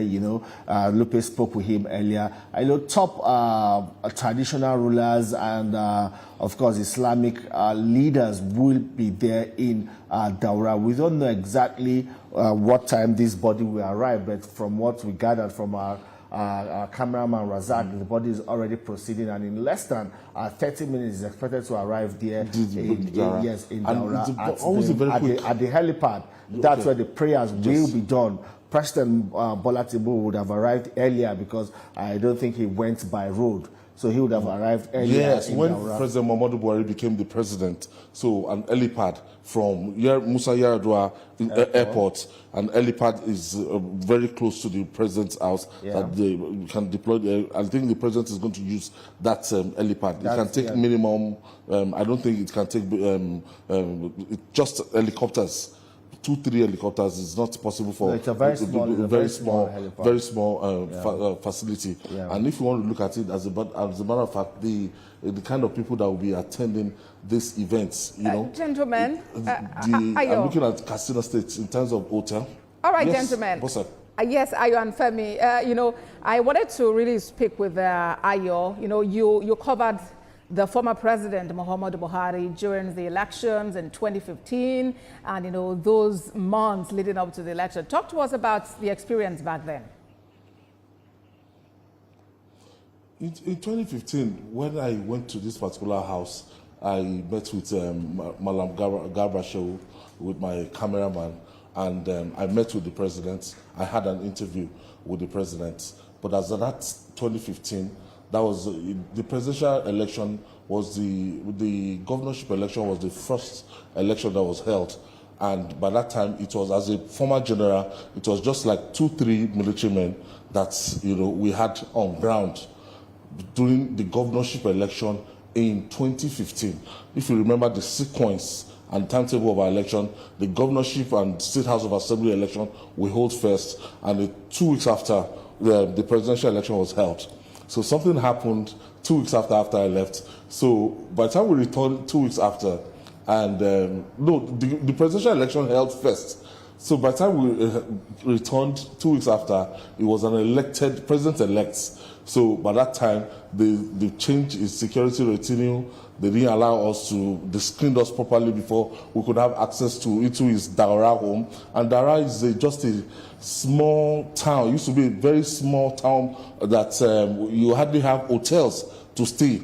But during the 8 years of the presidency of Muhammadu Buhari, that's the time that particular town, attracted a university and a lot of institutions and a lot of federal presence in Dara town. So I'm sure the people of Dara, they will forever be grateful to have Muhammadu Buhari as the president because of the transformation from 2015 to 2023, the kind of phenomenal transformation that happened in Dara. Don't forget that they shared the same border with the Niger Republic, and Yes. So there was meant to be a standard gauge, a railway that will go through there to Maradi. To Maradi, yeah. To Maradi in the Niger Republic.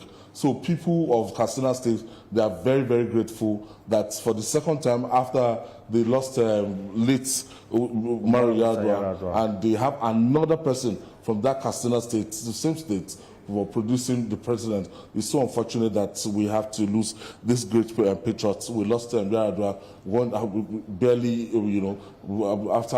before he exhausted his first tenure. And Buhari, it is 2 years after he served as the president. These are very, very great men that it will be written in the history of Nigeria anytime that they came, they saw, and they conquered. Muhammadu Buhari, very, very popular man, and he was arguably one of the most popular politicians, alive, as in during his lifetime, before he died 2 years on Sunday. That is kind of cult followers. I remember during that election, the campaign anywhere. There was a particular time we went to Borno State. They didn't even allow us. We couldn't land the helicopter could not. The plane could not land because if you see the number of people that they want to just behold the president, it was very, very difficult landing. People ran into the wrong way. It was very difficult. During the 2015 election, his popularity was all-time high as of that time, and the kind of political awareness in this particular Katsina State. These polling units, our Obi-Wan got to the polling unit around 4 a.m. We set up, and by the time they started counting the vote, don't forget, we didn't have beavers at that time. So by the time they started counting, it ran to like 7 p.m. People were coming with their motorbikes, people were coming with their vehicles, and the full light of their vehicles represented how, the back gave us like a backup light for the Buhari's polling unit. So the kind of level of political awareness, people stood under the sun, and when it was afternoon, people started bringing food to offer us food. Journalists that said, please, take something, very hospitable people, and I'm sure they are going to be in a very, very sober and bad mood right now. I'm sure that the Almighty God will grant the people of Katsina State the fortitude to bear this irreparable loss. Femi. Indeed, it's...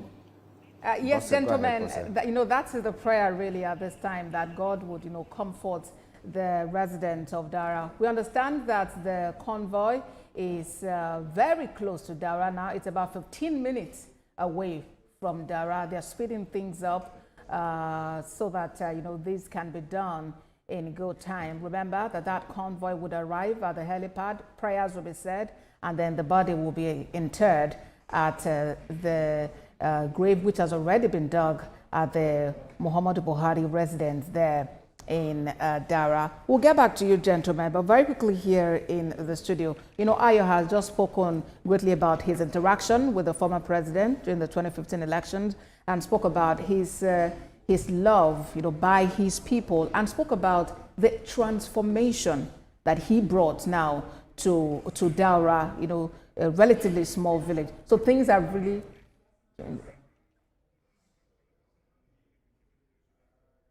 Okay. All right, so this is the convoy heading to Dara. Convoy heading to Dara from the Umaru Musa Yaradua Airport. Yes, and the corpse is there also. The body of former President Muhammadu Buhari is there also. In about 15 minutes, they would arrive Dara. live pictures we're showing you there. All right, now Ozona, Dara is obviously today wearing a new look. Security is watertight. It is the who is who that will be allowed to actually, access the compound where he would be interred. So many people around, those who worked with him in the past, those who've heard about him, those who live in the community. It's a tight one and a solemn moment in Dara today. Definitely, it's a very sober moment for the people of Dara and by extension, the entire country, to watch and see a former president for 8 years being interred today. So that's a sober moment. As a matter of fact, the live pictures we saw a while ago, which we still have, we saw a while ago where the convoy was moving. I noticed that there was a helicopter flying, on the other side of the road. That would just be my imagination, perhaps guiding and protecting and ensuring that the bushes, even the bushes, are safe. They're not just minding the road. They're also taking care of the bushes to be sure that everywhere is safe and there won't be any funny incidents today.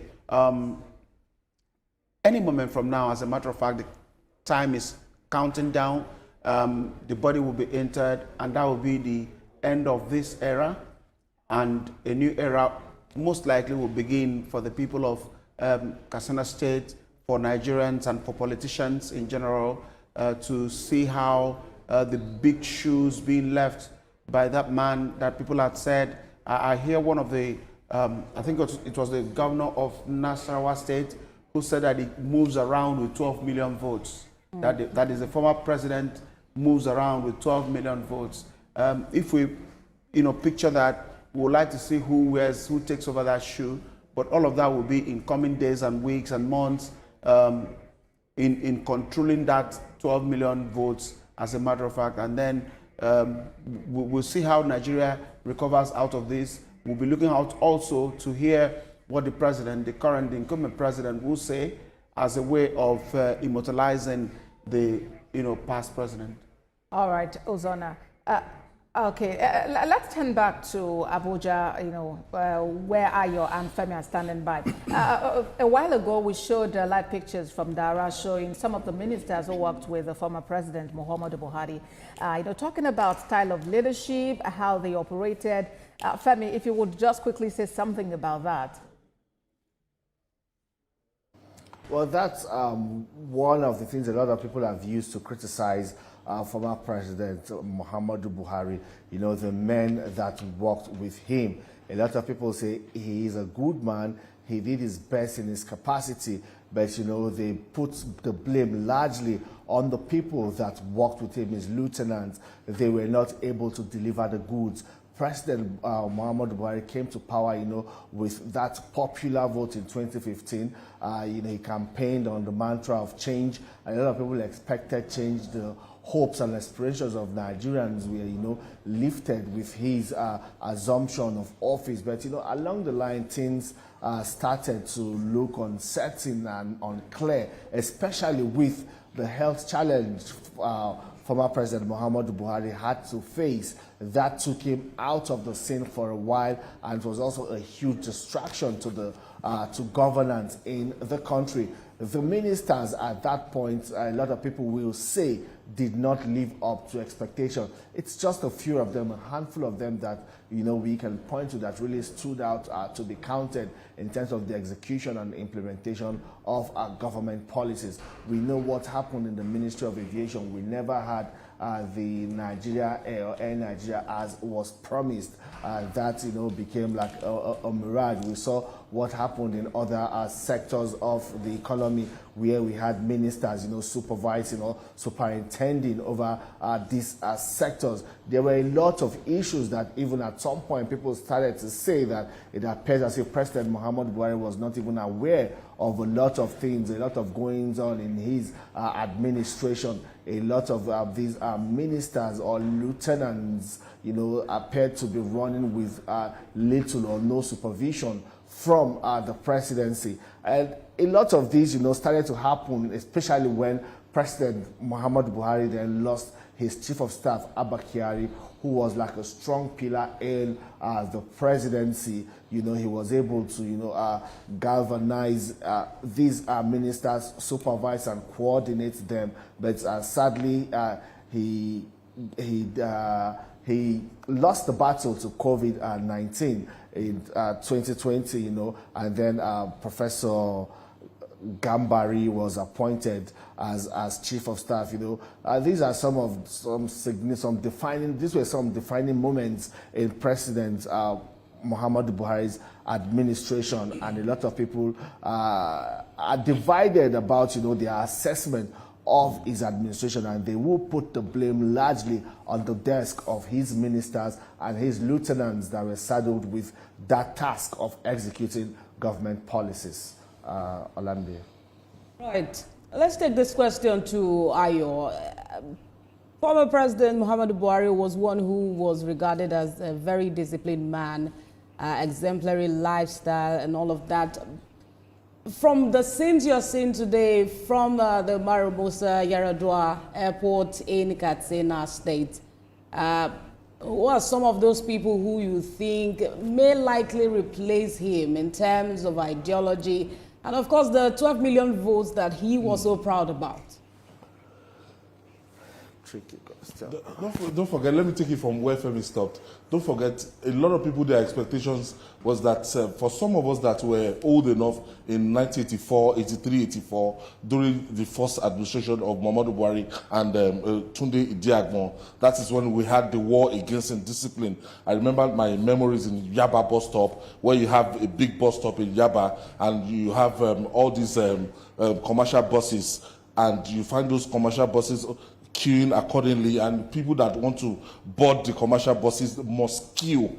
If you remember, any Nigeria between 84, 85, at any given bus stop, you will see military presence, and you must queue in an orderly manner before you enter board any commercial bus. As at that time, they called the Brigade Y, War Against Indiscipline. So the firmness, the doggedness in the kind of military grip that he had over Nigeria as at that time, some people expected it that when he became that as transforming to be a civilian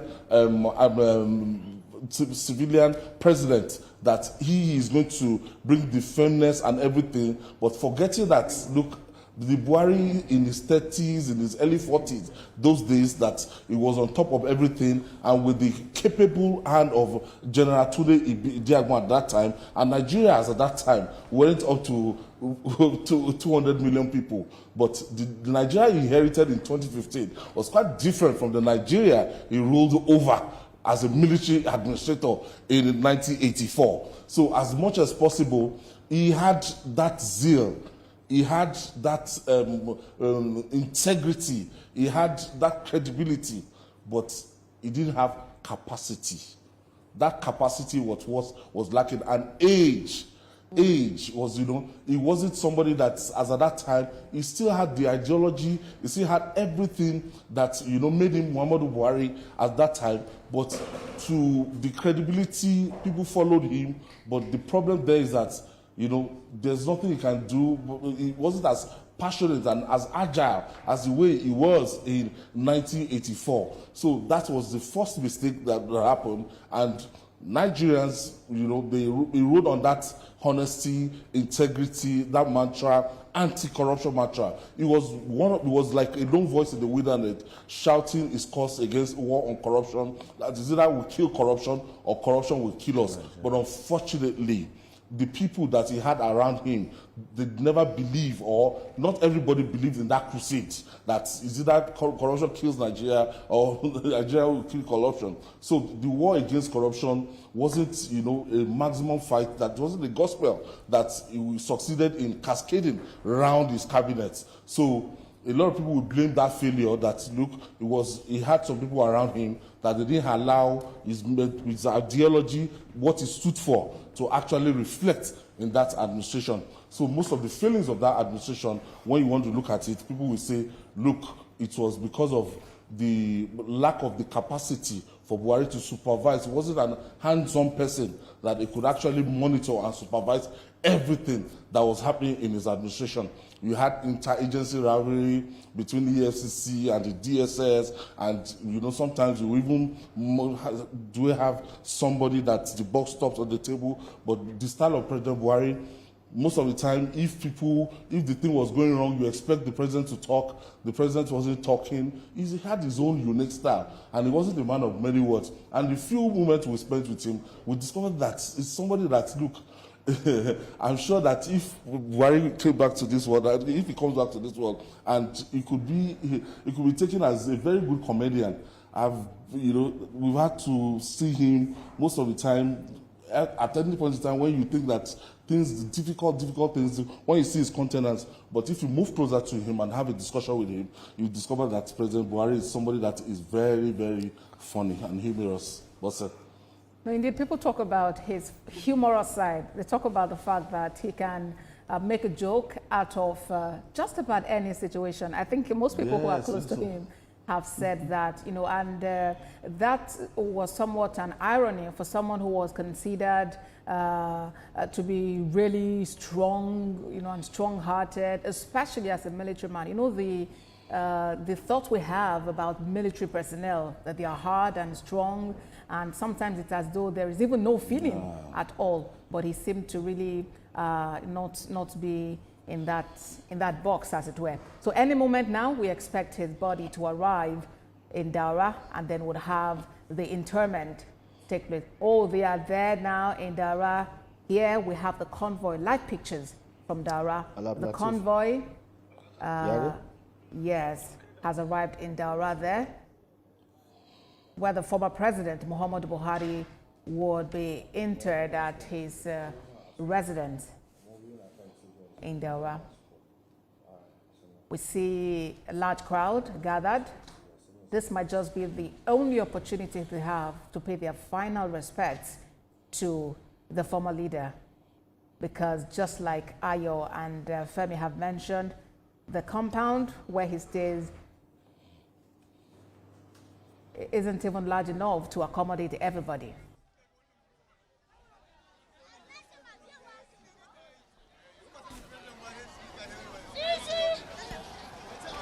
Oh yeah, and there we see people waving as the convoy moves. All right, we're not sure who is in this vehicle, but then we can see the seal of the armed forces now. But very shortly, we'll begin to see members of the entourage alight from the vehicles, and then the ceremony will proceed. But this is a huge crowd gathered.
Even if we are not sure of anything, we are certain that the town of Daura would be going through lots of experiences at a time like this. The crowd on the streets.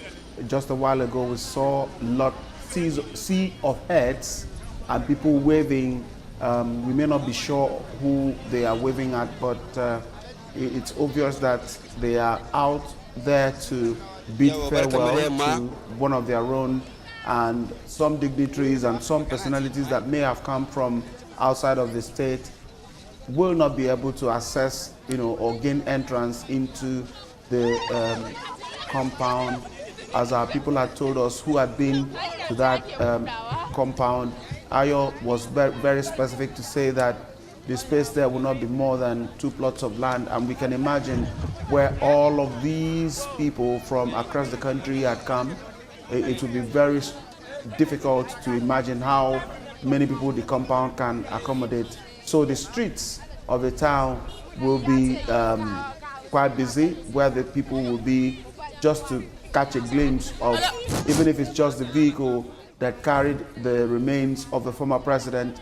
That will be enough for a lot of people, and they will go home happy and proud that at the end of the day they were able to see the vehicle.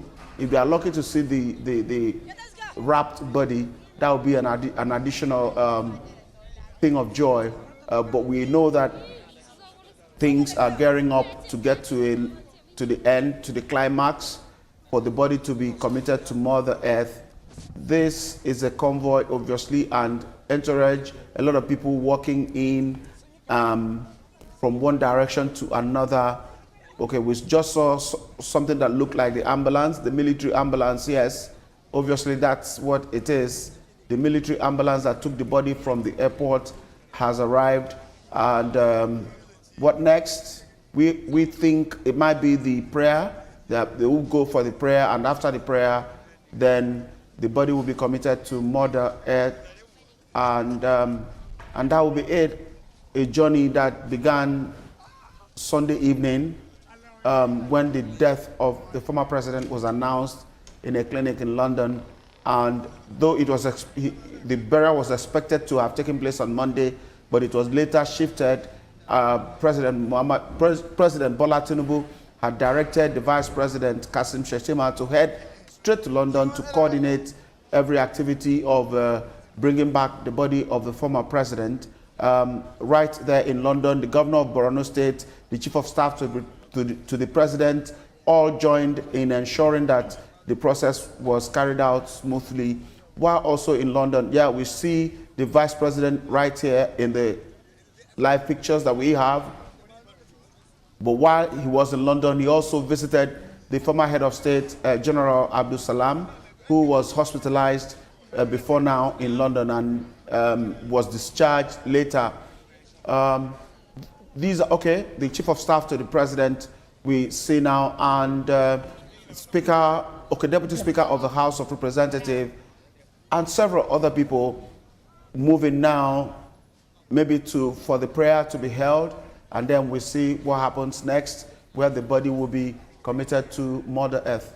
We also have former Vice President, Professor Yemi Osinbajo, who served alongside the former President Muhammadu Buhari there, alongside other dignitaries gathered to pay their last respects to the former president. The former president of Niger Republic is also there. There he is with the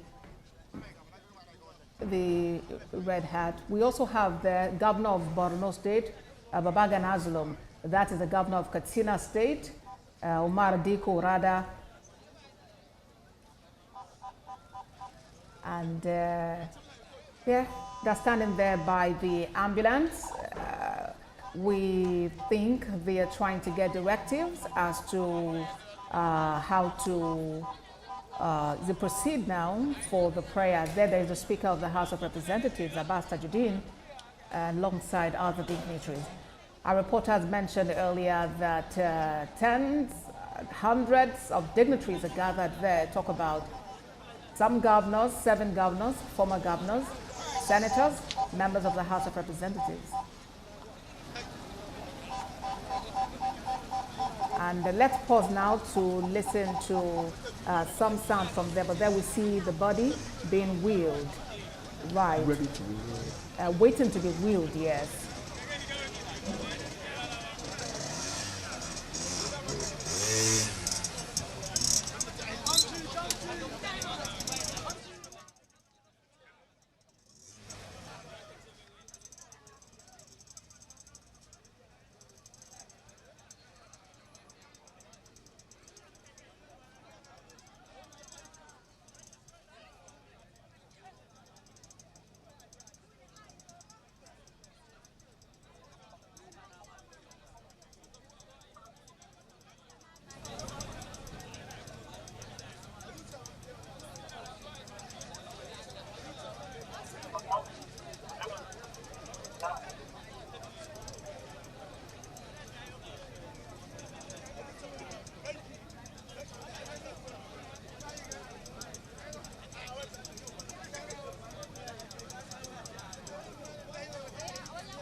We're minutes away from the committal of former President Muhammadu Buhari, who lived a life of service and spent over a decade serving fatherland, first in his capacity as head of state, and then later as democratically elected president of the Federal Republic of Nigeria. And that will bring to an end this glorious career spanning more than a decade.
When close family will have time to pay their last respect before the interment will take place. Perhaps that's what's about to start or what is going on now. We didn't see much of ladies in black before now. Okay, we see them more now again. And that suggests that it's something close to deep emotion taking over this period. Some personal prayers being offered, and lots of thoughts. You can only imagine what's going through their minds at a time like this. Someone they have lived with all their lives, called father, called uncle, called brother, now getting close to the time that they wouldn't see him anymore. Quite an emotional moment for them. A very emotional moment indeed, it is. Prayers would any moment now be offered for the former president. We see, just like Uzonna mentioned, some people there already filing to pray and to pay their last respects, after which his body would be committed to Mother Earth. We see mourners taking turns around the ambulance to pay their last respects. The former president, Muhammadu Buhari, retired as a major general, and today we have seen a show of honor coming from military personnel of that rank and above in the army and in the associated ranks in the Navy and the Air Force, honoring his legacy. And it's good to note that while he became head of state, he did not promote himself, going on to retire as a major general. Any moment now, the body of former President Muhammadu Buhari would be interred at his former resting place. Live pictures there of Vice President Kashim Shettima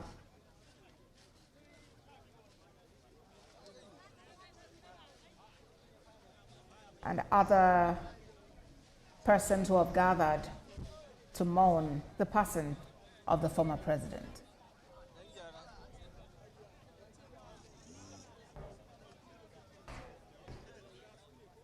Okay. That's a former minister, Olonimbe Mamora.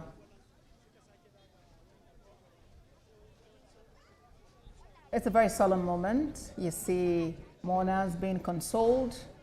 We also see military personnel taking the charge to ensure that events go seamlessly.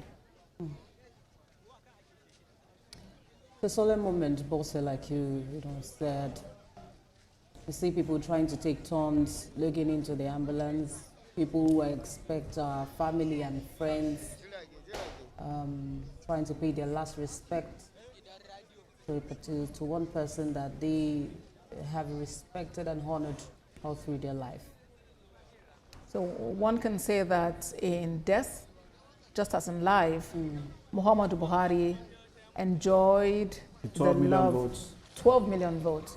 if it were possible, I never saw it that way. The 12 million would even be gathered here. A lot of people will not get as close as 500 meters to the compound. Considering the crowd and the volume of traffic, vehicles that are here, a lot of people may never get as close as 500 meters to the compound.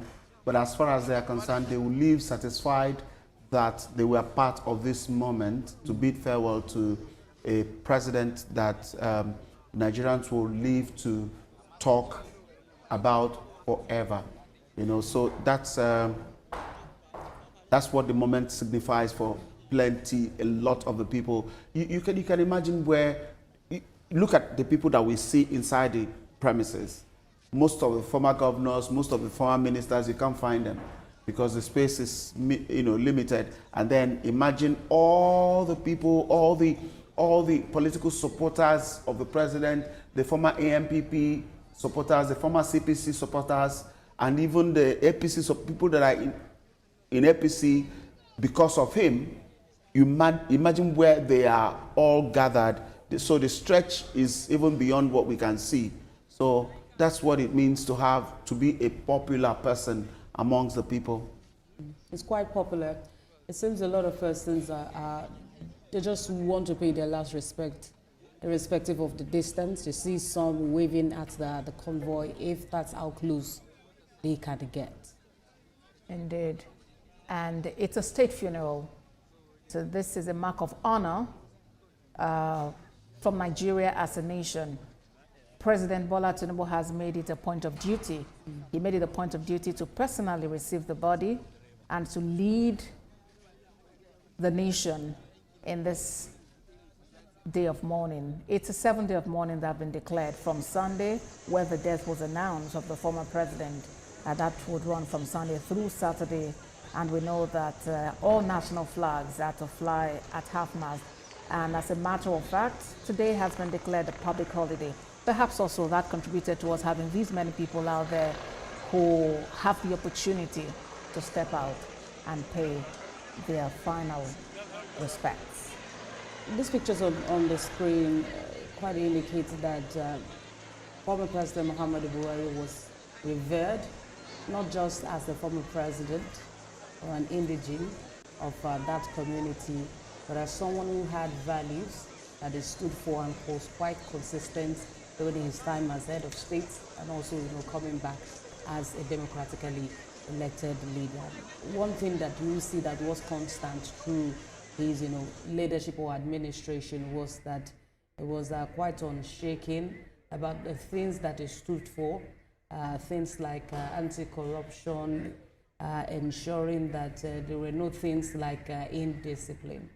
And so quite a solemn moment in Daura today. It's been a while since we've seen a large crowd of mourners gathered to bid someone farewell. A large crowd as much as this, especially a community like Daura that wasn't exactly as prominent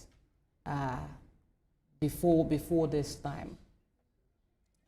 Some of the things that Ayol said when he came up, the man who covered President Buhari's election in 2015, likely 2019 also.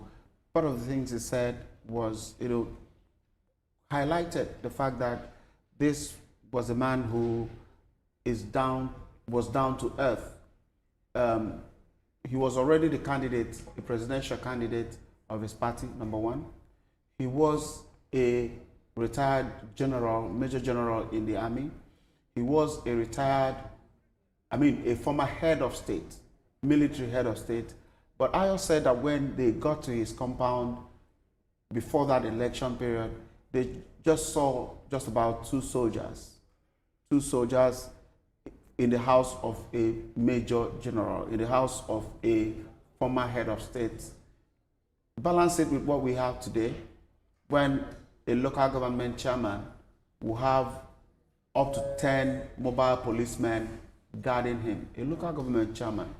I don't want to talk about governors and the rest, but in his case, it was a different scenario entirely, still highlighting his humility and feeling comfortable amongst his people, because he's only someone who is worried and scared that would be covering and shielding himself from his people. All right, Uzonna, let's speak to Lupe Asom, a reporter who is standing by at the Daura residence. He's actually in the Daura residence of former President Muhammadu Buhari. Lupe, talk to us about what is happening there.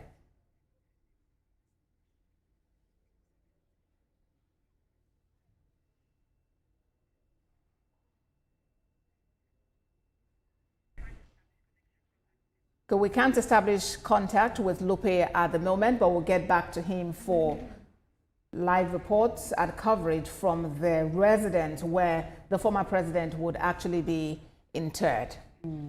Okay, yes. You can imagine what will be going on in there. So if you cannot establish contact, it's understandable, because there will be lots of pushing and shoving. All right, Uzonna, I understand we should just try to see if we can get that connection. Now, Lupe, if you can hear me, I'm asking about what is going on there within other residents.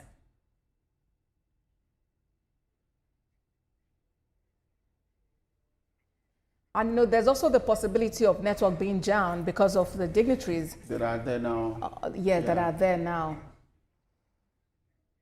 Okay, Lupe, it does appear you're muted. If you could unmute your device and tell us what is happening there as we await the interment of the former president.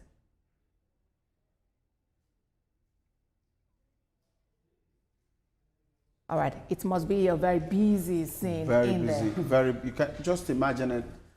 Security operatives will have their hands full, putting everybody in check, where not to cross, where to stand, where not to stand, and all of that. That may even contribute to slight delays here and there, because until things are properly put in place, there may not be space to even move the body, to where the actual interment will take place. So it may cause a bit of delay, and we understand all of that, and we know that the quality of personnel we have will have plotted everything, and then continue to manage it as it's occurs and expands. So we are still monitoring that. And if you see the live pictures we have on the screen there, some vehicles have been on one spot for minutes. Yes. They've been on one spot for minutes, which suggests, and we cannot see the end of that stretch of vehicles. Okay, they're just making slow movement now. We cannot see the end of that stretch of vehicles, which would only confirm that this is a jammed town.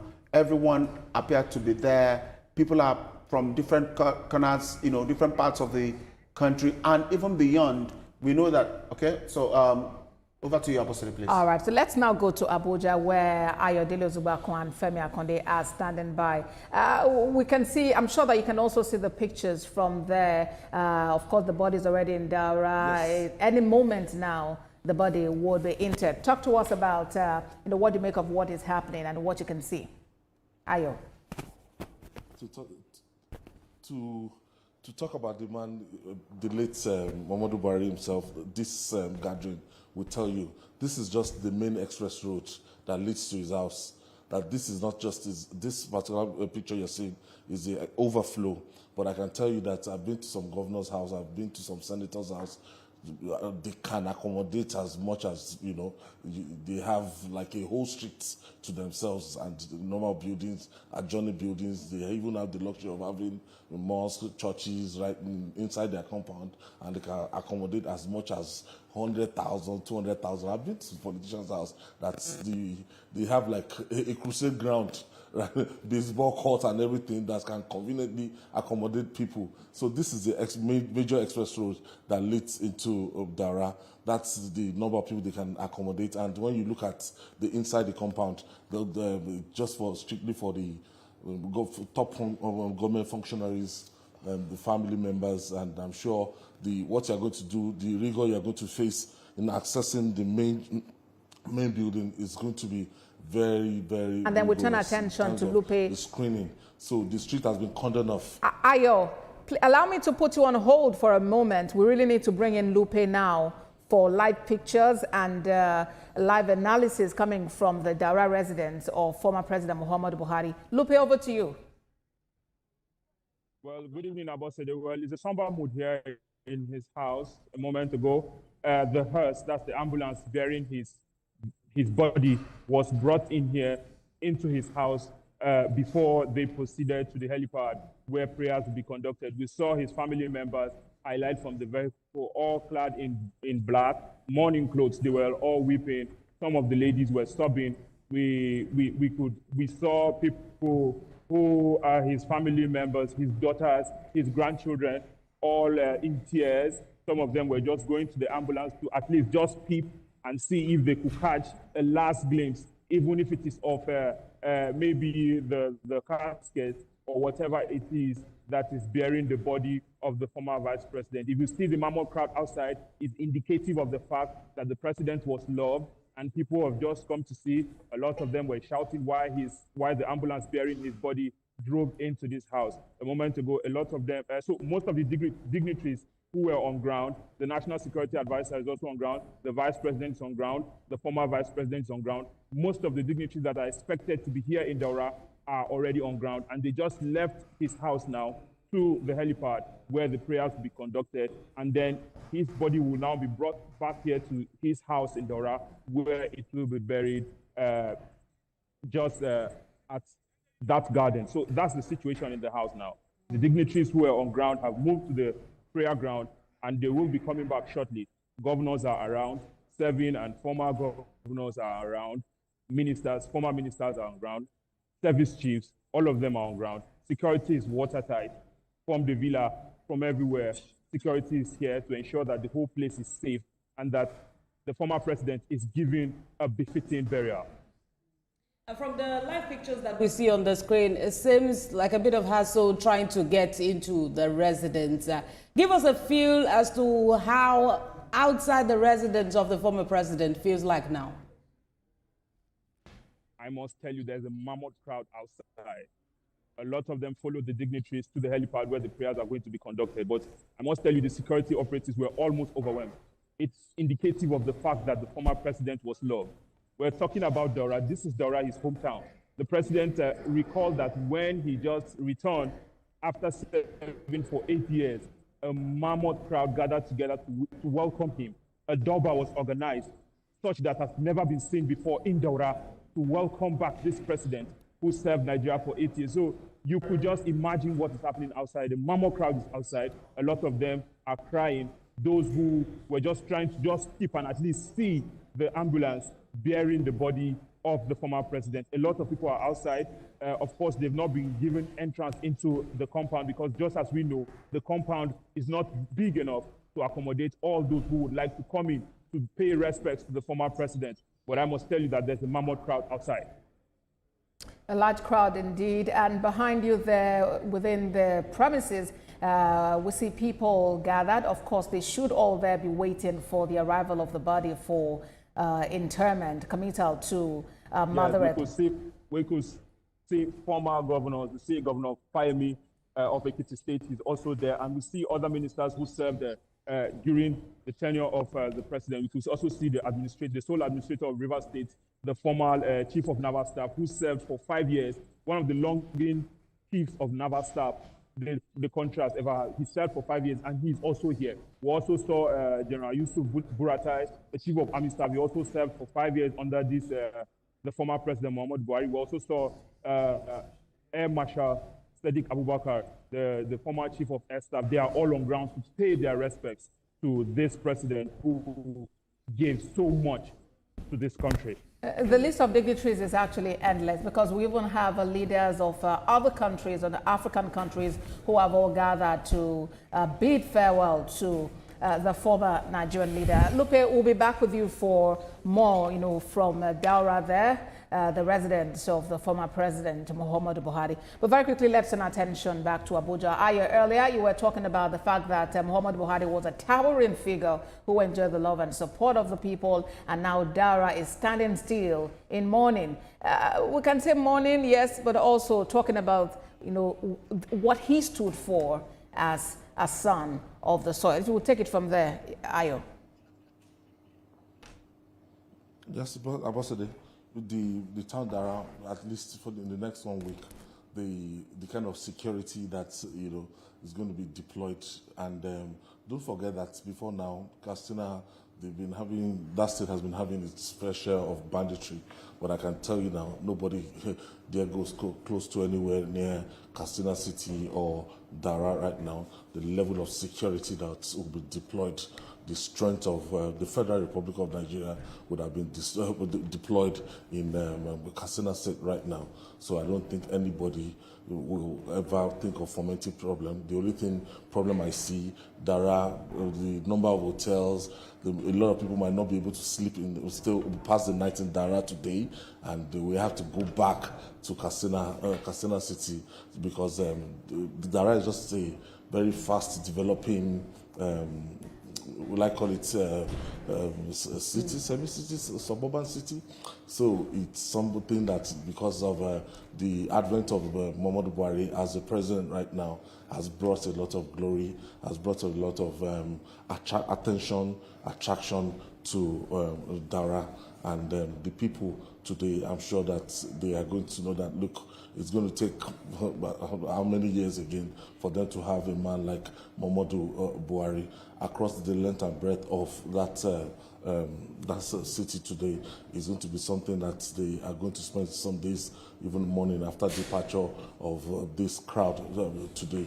So it's not going to be an easy time, and reality is they're going to be faced with reality immediately. The former president is interred proper and interred today, and a lot of people will now face that reality that they might not see the one they call Megaskia, that the truthful one.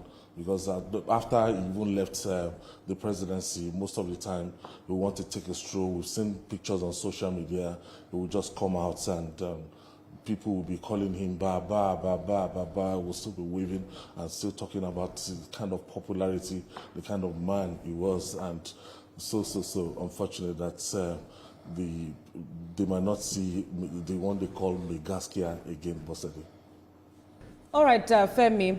We understand that the president called for a special Federal Executive Council meeting in honor of the former president, which was later postponed. Talk to us about when a possible, date will be announced, and what, we should be expecting. Well, we do not know the format that special Executive Council meeting will take. We know it has been postponed now to allow for the funeral to take place and all other activities, related with the funeral. But we believe that it's going to be special because some ministers that served in former President Muhammadu Buhari's cabinet may also be allowed into that special Executive Council meeting. It's going to be like a valedictory event where, goodwill messages will be delivered. Everyone would speak about, their experience working with the former president, Muhammadu Buhari, especially when he was presiding as chairman of the Federal Executive Council.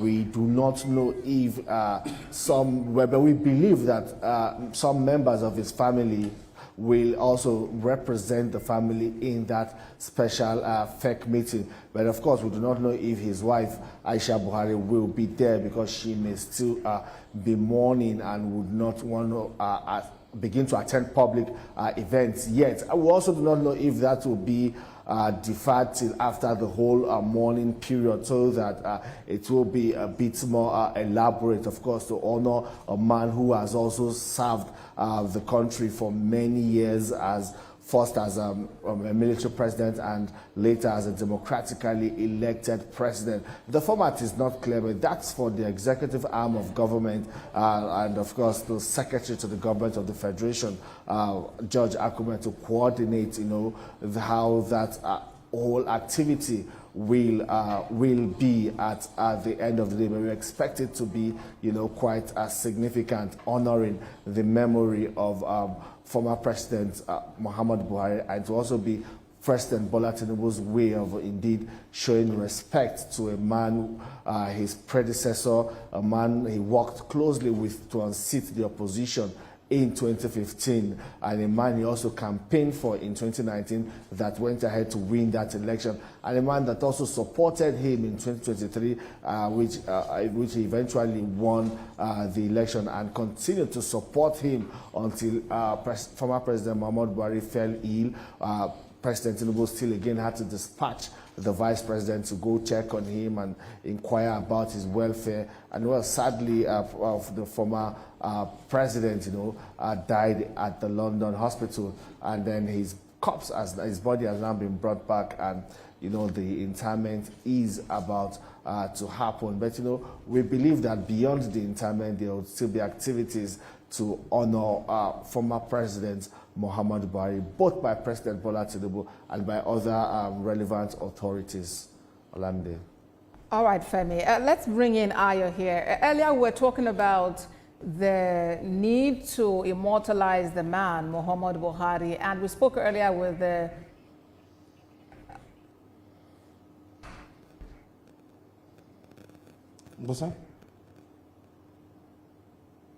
prayers are now being offered for the repose of the soul of former President Muhammadu Buhari.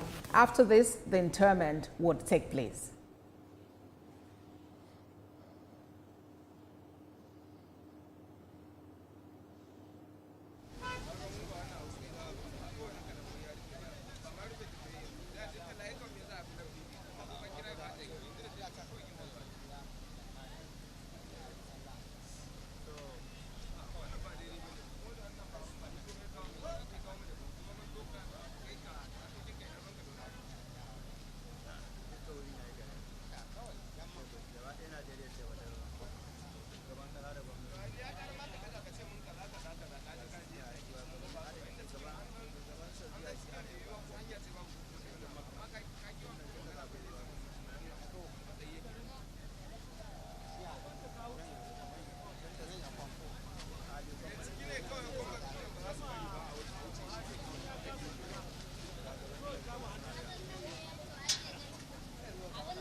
Hearing sounds of the ambulance, which is making its way into the house of the former President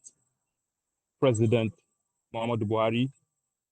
The service chiefs are on parade. Other senior military officers as well are also on parade.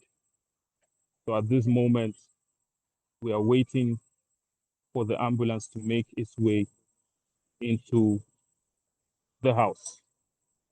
We can see governors arrive, Babagana Zulum of Borno State. We can see senators also arrive who are just coming back from the helipad where they went to pray for the repose of the soul of the president according to Islamic rites. So these are live pictures.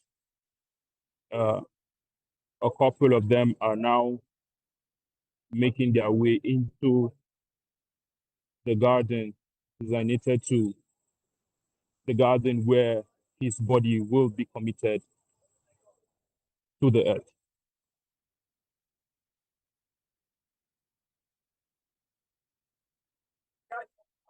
Sympathizers are trooping in to his house, hoping to catch a glimpse of what will be the last for them of maybe the body of the former president.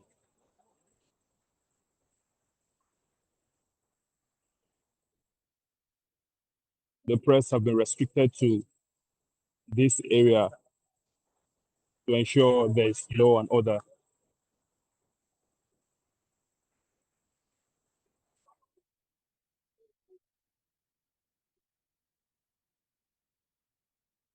The ambulance is now making its way into the house of the former president.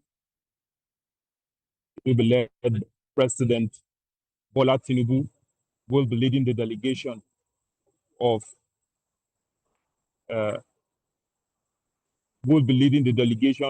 mourners who will be coming in to also witness the interment of the body of the former president.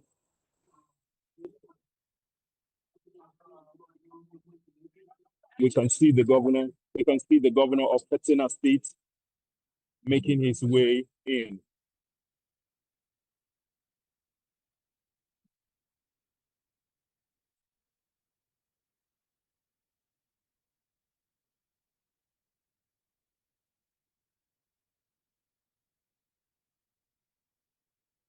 We can also see the Speaker of the Federal House of Representatives, Tajuddin Abbas, who is also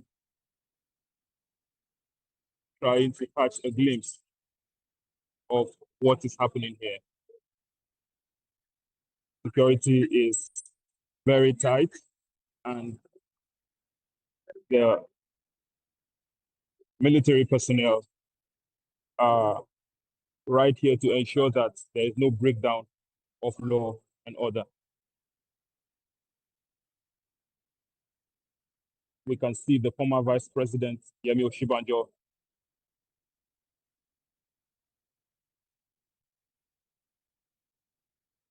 making his way into that arena.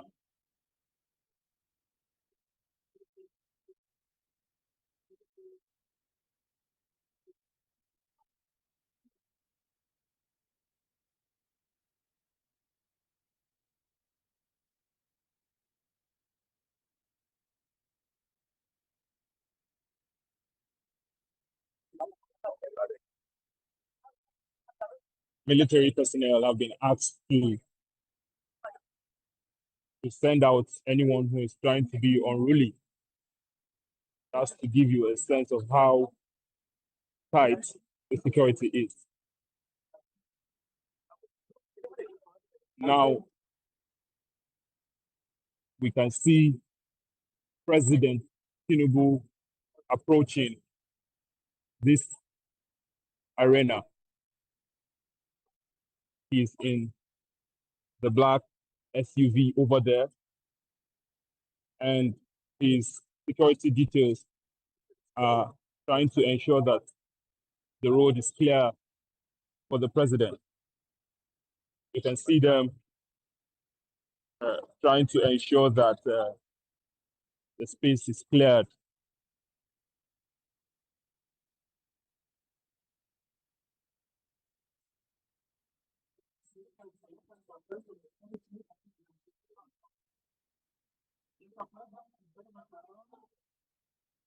So at this moment, we can confirm to our viewers that the president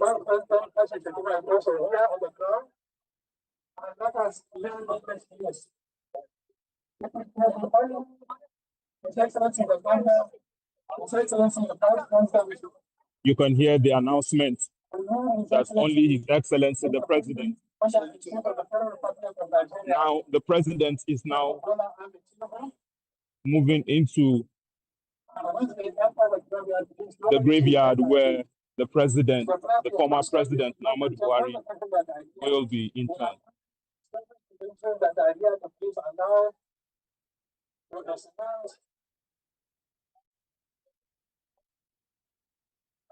That is going to take place here.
We are moments away from the interment of former President Muhammadu Buhari, who died on Sunday at the age of 82. President Bola Tinubu led mourners to his graveside where the ceremony is taking place. TVC News is live at the graveside, and we'll be bringing you live pictures just like we have on screen now from the location.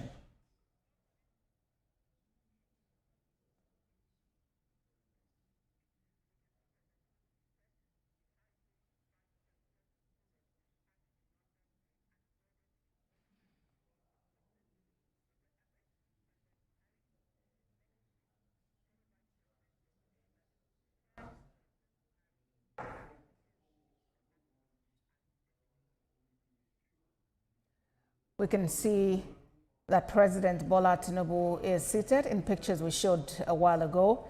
President Tinubu is seated there And beside him, his Vice President, Kashim Shettima, who was dispatched to London to commiserate with the family and bring the body of former President Muhammadu Buhari back home. We also have the former Vice President, Professor Yemi Osinbajo, who served alongside former President Muhammadu Buhari in his capacity as deputy. Governor Hope Uzodinma, alongside other 7 governors, some former governors, are also there. Live pictures there at the graveside.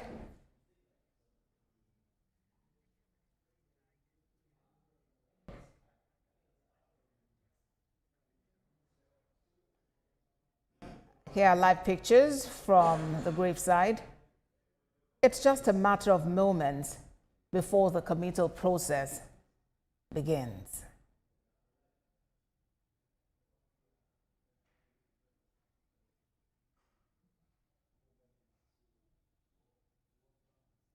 Former Vice President Yemi Osinbajo in conversation with Governor Hope Uzodinma of Imo State. And there we have the Deputy President of the Senate, Barau Jibrin, who's also there interacting with Governor Hope Uzodinma. Beside him, there we see the Chief of Staff to President Bola Tinubu, Femi Gbadabiamila. We'll see the Deputy Speaker of the House of Representatives, Benjamin Kalu. That looks like the Minister of Information, Muhammad Idris. They're all gathered to bid former President Muhammadu Buhari farewell. He would be committed to Mother Earth any moment now.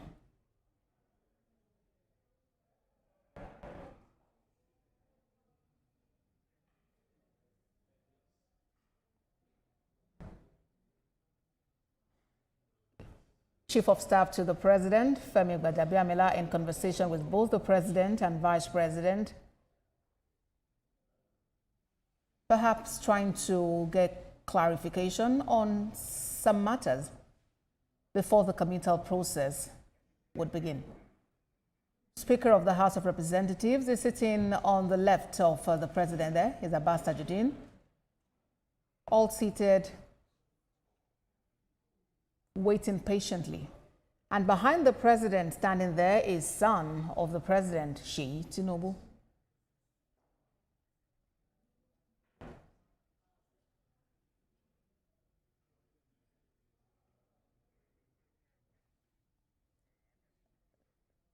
The Governor of Kano State, Abba Yusuf, is also in attendance.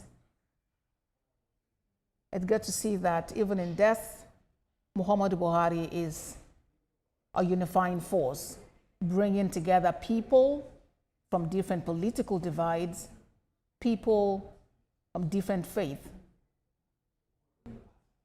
gathering in solemn reverence for the man who has had the opportunity to lead Nigeria in different capacities. First as military president, and then later as democratically elected President of the Federal Republic of Nigeria.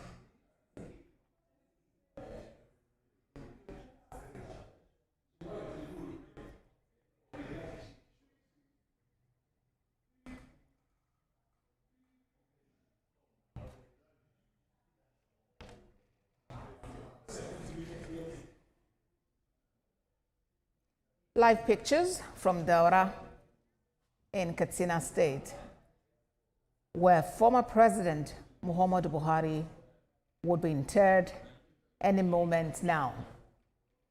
TVC News is live at the graveside, bringing you pictures, moment by moment, of events taking place there. Pictures there of President Bola Tinubu, who is leading the nation in mourning the man, Muhammadu Buhari, his predecessor as President of the Federal Republic of Nigeria.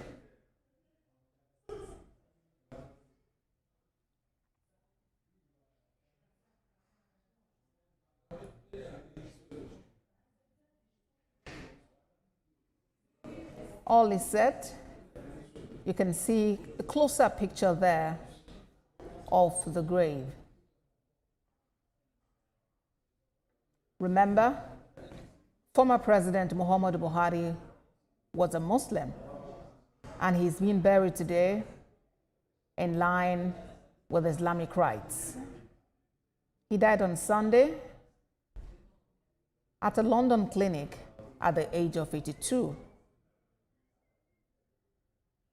After which President Bola Tinubu ordered his Vice President Kashim Shettima to lead the federal government delegation to both commiserate with his family in London and to accompany the body back home to Nigeria.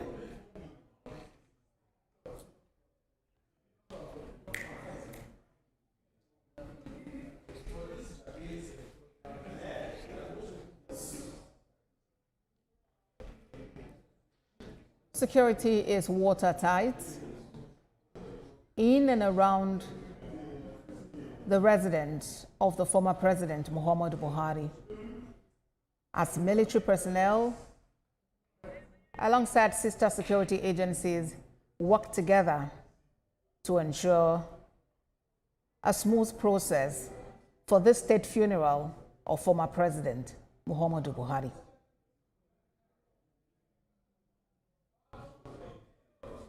Any moment now, his body would be committed to Mother Earth. TVC News is live at the Daura residence of the former president to bring you live coverage of the committal process, which begins any moment now.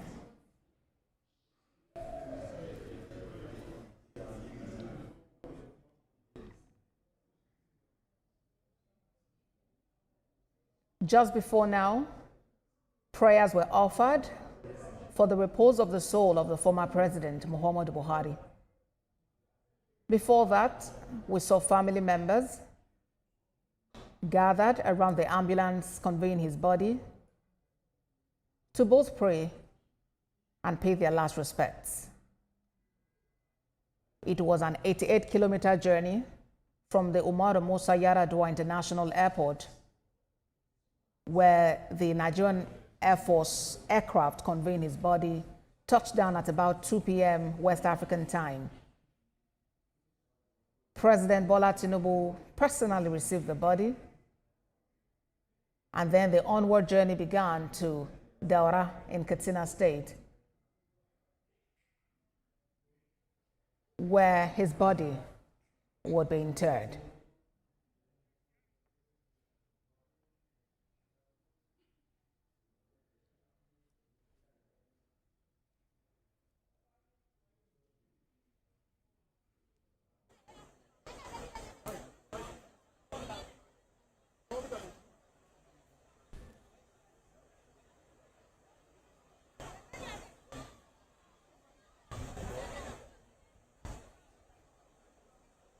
The simplicity of this whole process is what will rekindle the thoughts of the vanity of life in itself.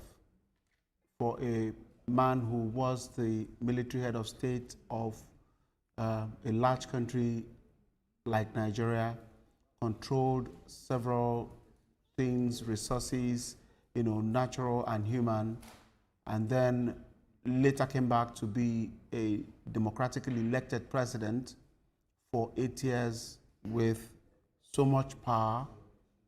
At a time like this, all he has is a very small portion of land and a very, without any fanfare, without any decoration, without anything that would seem, to suggest that this was a man of affluence. So those of us that are still living will be left with the thought that after all we are running around for, after all we are laboring ourselves about, when a time like this comes, this is all we get and nothing more.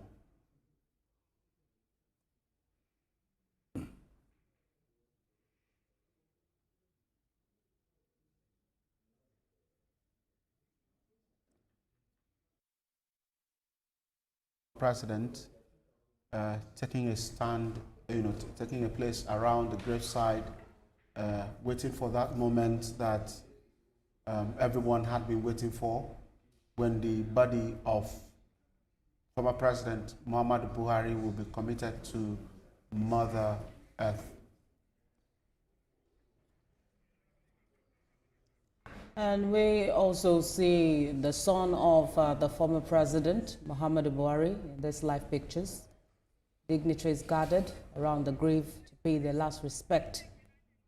Any moment from now, the body of the former president, Muhammadu Buhari, will be laid to rest. This is the final stage of paying respect to the former president. Muhammadu Buhari has been described by President Bola Tinubu as a patriot, a soldier, and a statesman who served Nigeria with unwavering dedication. Live on your screen is the son of the former president, Muhammadu Buhari, and a conversation with President Bola Tinubu. Muhammadu Buhari has been described as a statesman, a former statesman in Nigeria, a soldier, with unwavering dedication to Nigeria.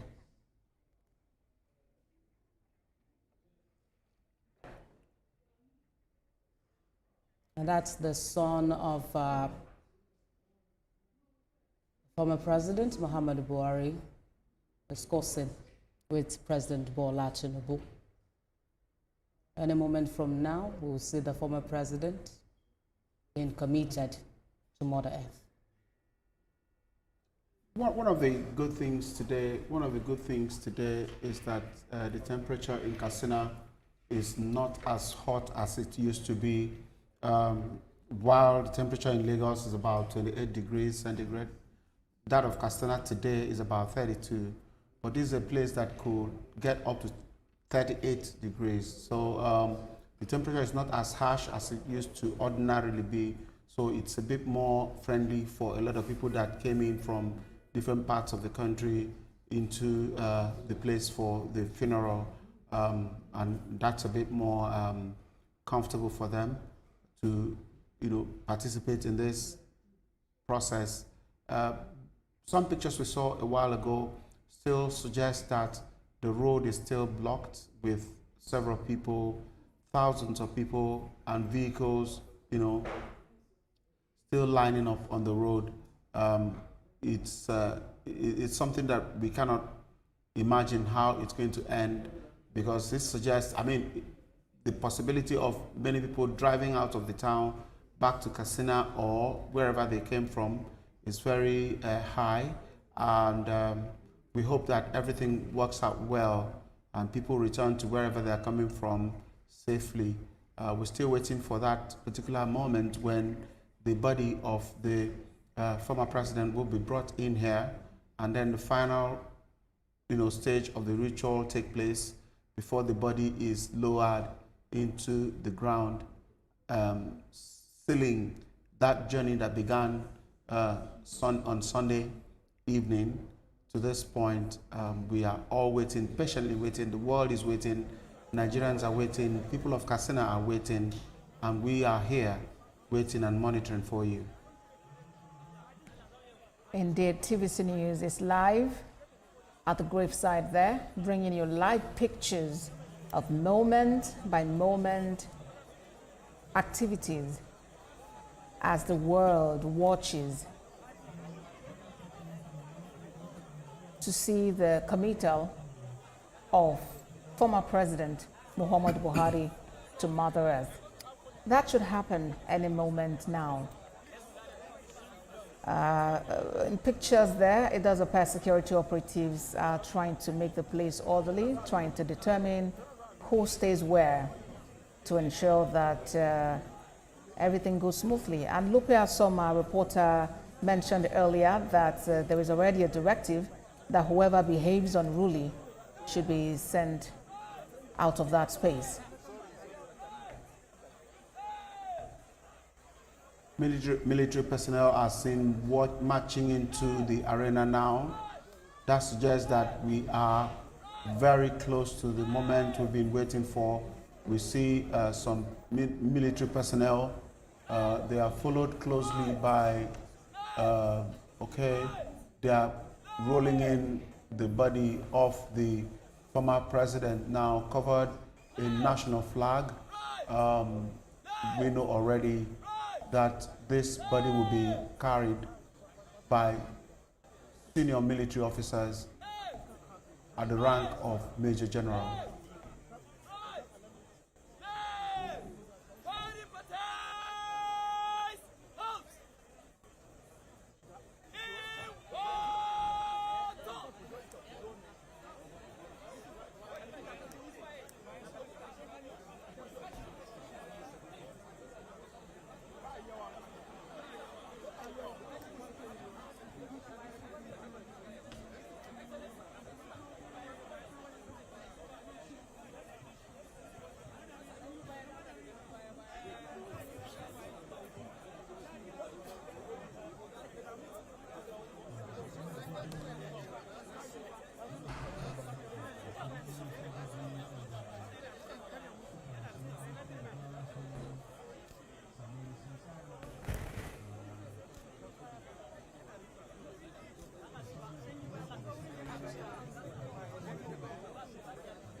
Our correspondent Lupa Som had told us earlier that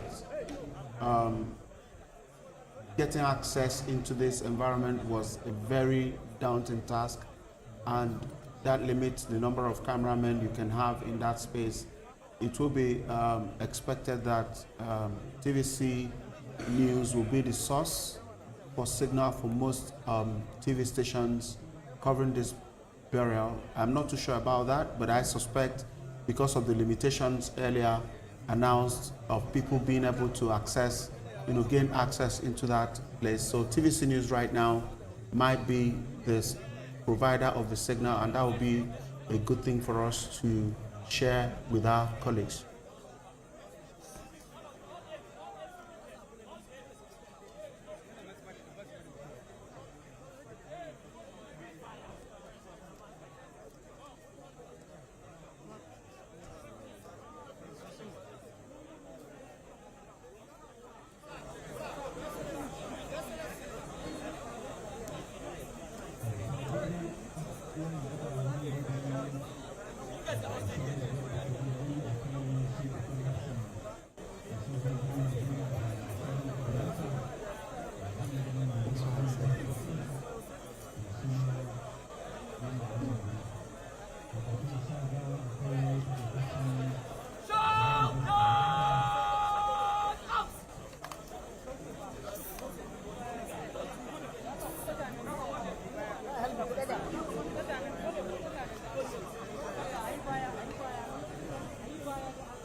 Out of that place, they will be caught.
Before he retired from service in 1985, he was democratically elected as the Commission President and Commander-in-Chief of the Armed Forces of Nigeria from 2015 to 2015.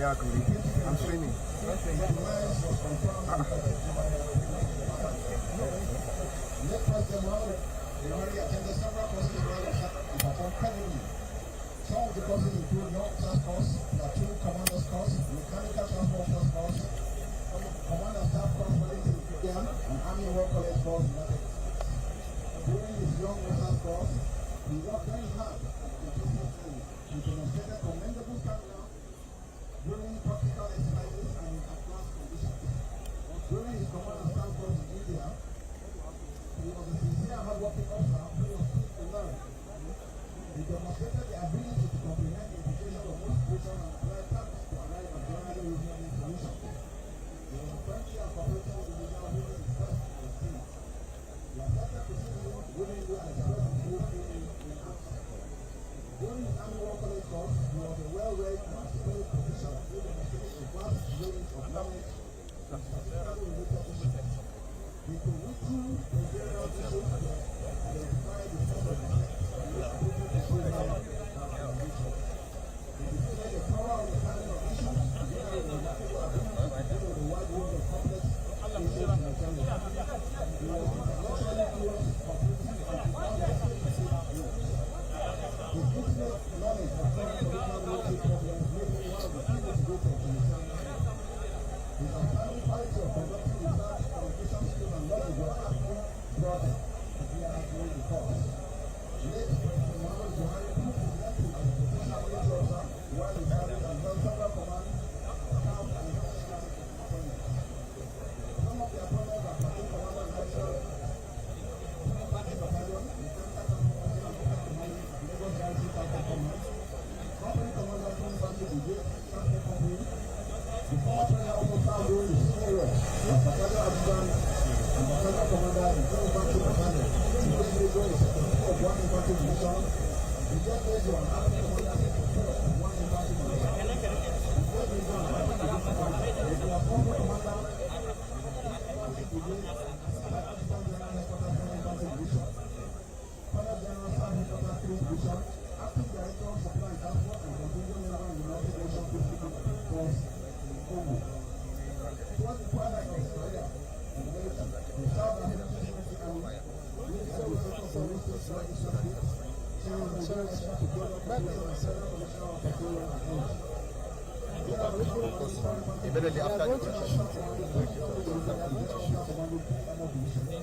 It's not even good for everybody.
This is TVC News, a live coverage of the state funeral for former President Muhammadu Buhari.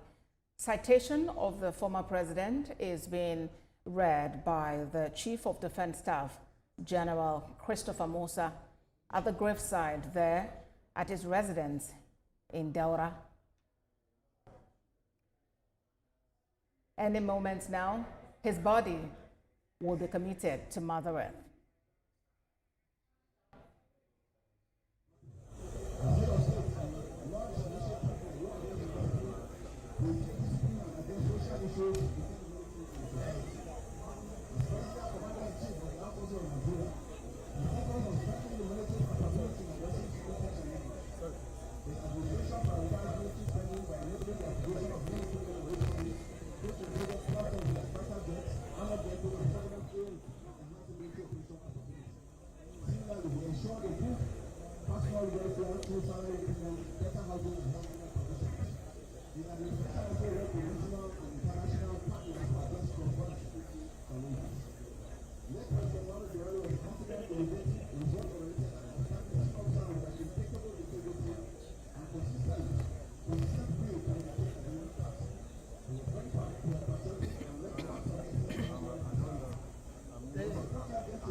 Of former President Muhammadu Buhari being read by the Chief of Defense Staff, General Christopher. Former President Muhammadu Buhari served this country in various capacities, and that's why you're seeing, the time it is taking for his citation to be read. He joined the military at a very young age. We hear at the age of 19 or thereabout. Served, rose through the ranks to become, a senior ranking officer before he eventually worked with other officers in that coup in 1983, where they ousted the civilian administration of Alhaji Shehu Shagari. But he also came back in another capacity before he again re-emerged as a Democrat, reinvented himself as a Democrat, contested election 3 times, Ayo. But let's talk about, he contested election 3 times, and on these 3 occasions, he also went to court. Doesn't that speak to his belief in Nigeria's justice system? Yes, as a matter of fact, the first one, 2003, it's climaxed at the Supreme Court, and he followed through. By that time, we've not perfected our electoral act, so the thing spanned for almost 2.5 years before they could get justice. And it's on record all through that time. He wasn't attending the Council of State meeting. That's our principal demand, was. He wasn't attending the Council of State meeting. Once he's in court, he has his highest fix on the court, and he appears in court cases all through. That time, I remember Chief Ume Ozeoke, one of his lawyers, saying that, look, the man believes in the system, that it's a born-again Democrat. He was described as a born-again Democrat. So in 2007, he followed through the same thing, the same pattern, but a lot of Nigerians would say that he was not appealing to the entire country. His candidacy was not appealing to the entire country, that you have to have the spread, as stated in the Constitution, that 24 out of 24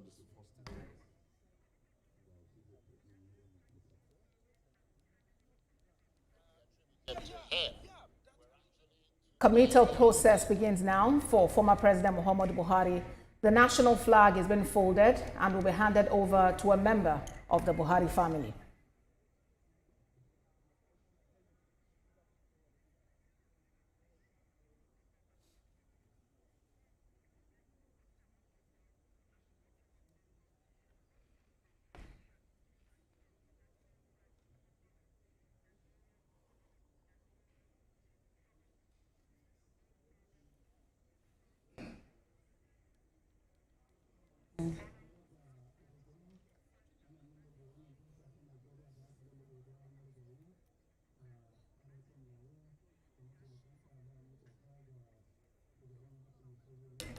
Right, so this is tradition.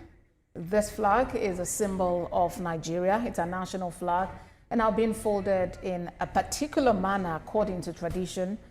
and in honor of the man, Muhammadu Buhari, who had served as Commander-in-Chief of the Armed Forces, first as military president, and later as democratically elected president of the Federal Republic of Nigeria.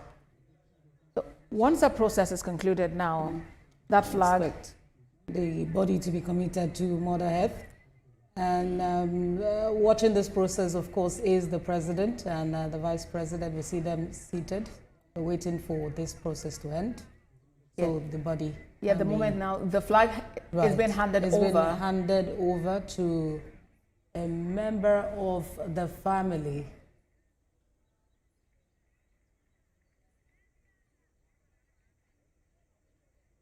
And a salute to the same member by the military force. Okay.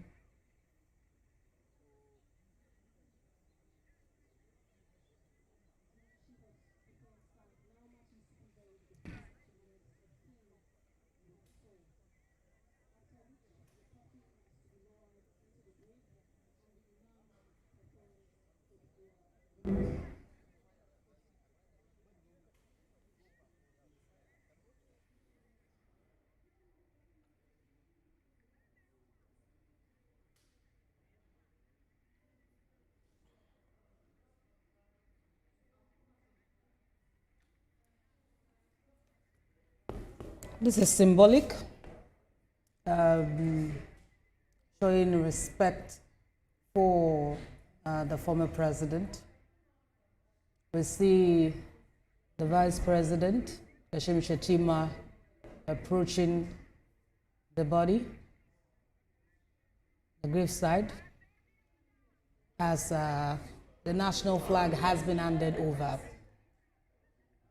We also see the national flag being removed from the body of the former president, Muhammadu Buhari. I would expect that next is committing the body to Mother Earth. Indeed, any moment now, the body of former President Muhammadu Buhari would be interred. We see some of the dignitaries standing there around the body. It's quite a busy scene there, but our cameraman is doing his best to give us a shot as close as possible of the process. The body being lowered there.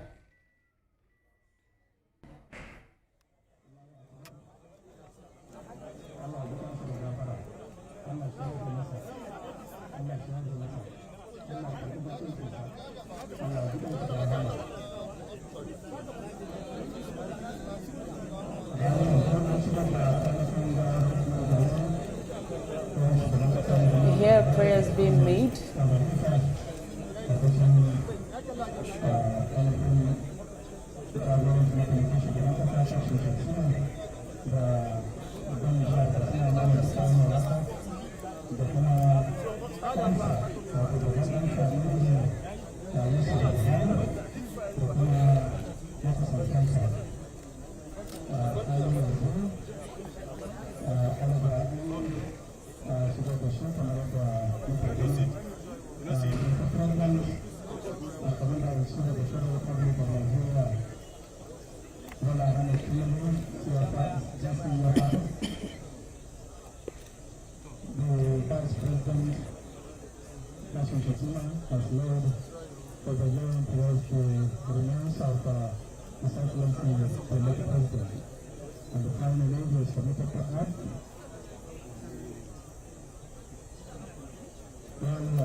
Distinguished members of the National Assembly, members of the Federal Executive Council, and the Prime Minister of the Niger Republic is also here, and We are finally listening to the leader of His Excellency, the Vice President, Muhammadu Buhari.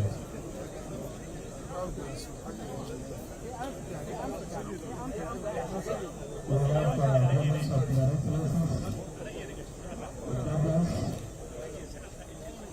captains of industries, head of service teams, and other head of state agencies,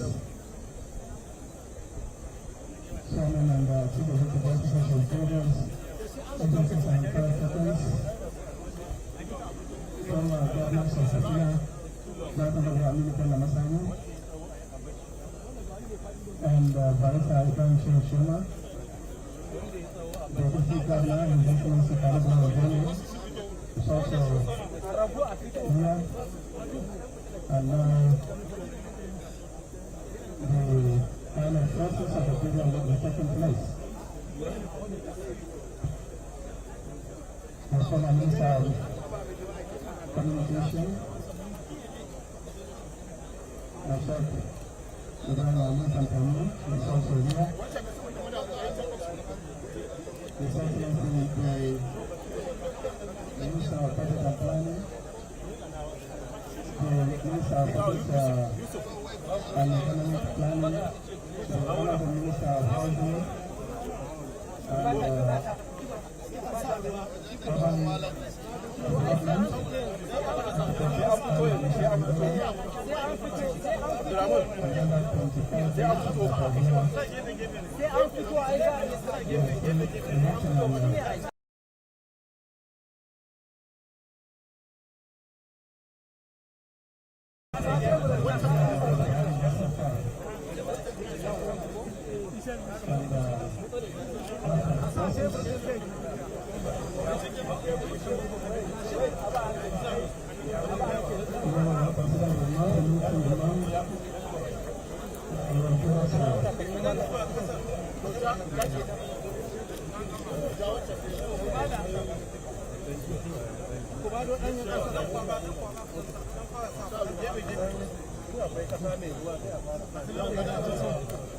an kwaba wata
Okay, guys.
ba a son yawan surutu a makabarta jama'a ai hakuri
Preparation for the firing of the bomb by the firing party.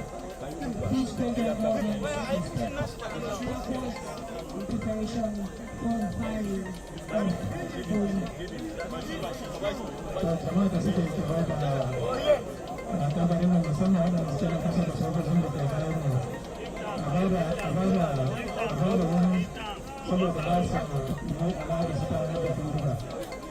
wannan a sanya daga gaban amarin nan amma sun fi da ke bayan mu dama za su yi abin da ana addu'a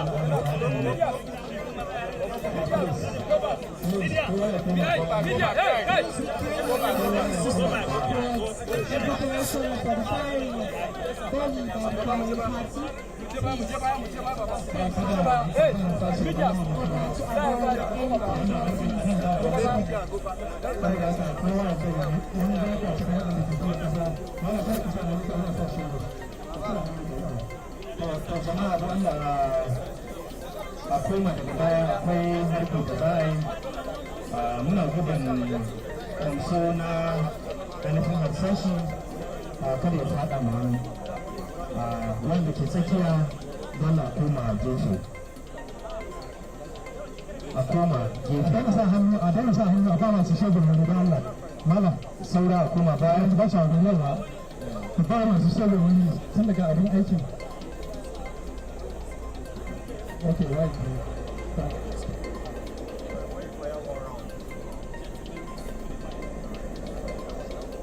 what we're about to witness is the firing of the volley for the firing party.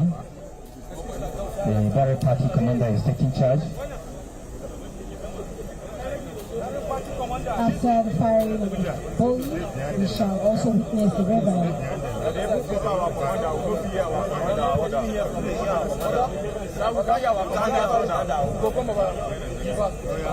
Media, go behind. Media, behind please. Bro. I'm sure I'm talking to you, right?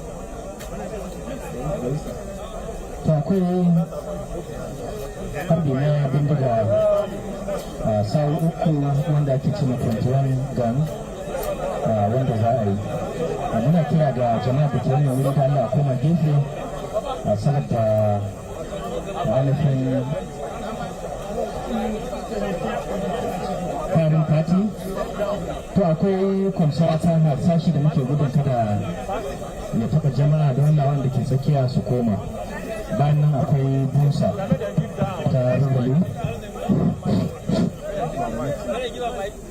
Once again, we crave your indulgence. Please step backwards for the firing of the boom.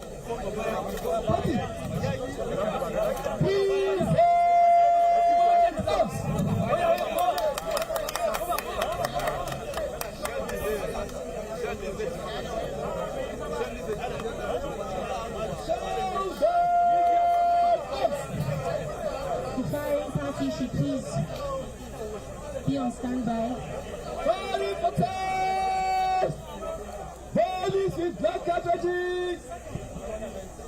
The firing party should please be on standby while the grove is being covered completely. After the grove is covered, then we shall have the firing of the boom by the firing party.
We have live coverage still coming from Dara, the residence of former President Muhammadu Buhari, where his body has just been committed to Mother Earth. Here in the studio, I have my colleagues Olamide Adeyemi and Nifemi Oguntoye as we continue this special coverage of the state funeral for the former president. Nifemi.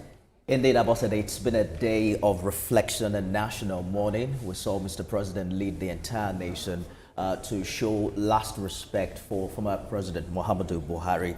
His body departed London's Heathrow earlier this morning around 7:48 a.m. accompanied by close family. I don't think it can get better than this, seeing the entire Katsina state shut down for the former president. They've talked about how he's had that 12 million votes, but he probably would have more people supporting him even in death. But it speaks to the full cycle of life.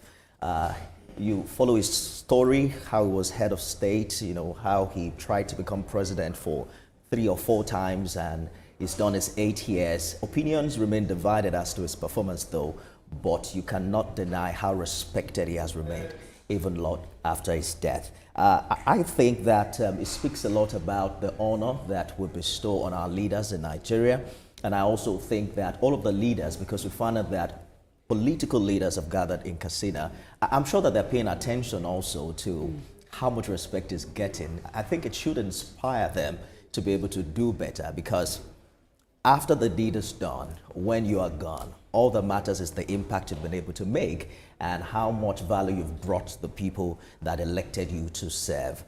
The big question have now arisen as to what happens post-Buhari, who provides that kind of leadership politically for the North. I remember speaking with a spokesperson, Galbra Shehu, who just recently launched a book, According to Mr. President, and he talked about how patient, how silent he's been, and how unattached he chooses to be, especially post his presidency, that we now have a new president and is giving him enough time to lead. There are big questions as to who takes over, but I think it's left a really big shoe that we will now find time to see who has the capacity to be able to lead on from here, especially as we count down to 2027. Yes, indeed. It's a big challenge, but I believe that in the coming days and weeks, there would be some clear answers to that. But this is definitely the end of an era and the beginning of another. It's been a day of mourning, and we have 7 whole days of mourning. This is just day 3. This began on Sunday, and for the next 4 days we would witness that. Today, national holiday, public holiday was declared, so people can really take a moment to reflect on the life of this man and see what we can learn from him. Also, there already talks about immortalizing him. He's left a huge legacy. What things can we do? What national projects can we embark upon? What renamings can we do? What new projects can we launch to actually celebrate what he represented as a leader who had led in capacity as military president and also as democratically elected president of our dear nation, Nigeria. And the whole world is watching Olamide. They call it the final homecoming. We hardly speak ill of the dead in Nigeria, but this is also going to turn a lot of attention to his legacy, the controversies, the enduring impact of the man who led Nigeria through some of its most defining moments. We saw 2 economic recessions. There was the challenge with the NSAS protests. There was the banning of Twitter. There was the COVID also. People, yes, there was COVID-19 as well. Young people are crazy about their comments as to what they make of him in his years. It's a little bit different from what the political class thinks. And President Bola Tinubu described the man as one who had unwavering dedication, irrespective of, opinions and whatnot. He's laid to it today, and it's a moment of, reflection for not just, Nigerians, but also, leaders within Nigeria and outside Nigeria. You can't see the simplicity of who the man Buhari was. It's clear even in the funeral rites that we have seen today. Quite simple residence where he stayed. Very simple. And so this is also, a moment of reflection for not just, we also hear that the man Buhari has served. He has done his bit to Nigeria, irrespective of opinions and whatnot. He has been described as one of the greatest leaders Nigeria had, irrespective of some turns, some downturns, and we've seen a lot of condolences coming, not just within Nigeria. And from the pictures that you see, live on this screen today, you can be able to decipher how much of his support, he got from not just within Daura, but outside the state. And we saw the military also come out to also pay their last respect, which is one of the highest respect you can give one who was a commander-in-chief. Absolutely. Let's listen to what's going on. The military is honoring the former president, Muhammadu Buhari.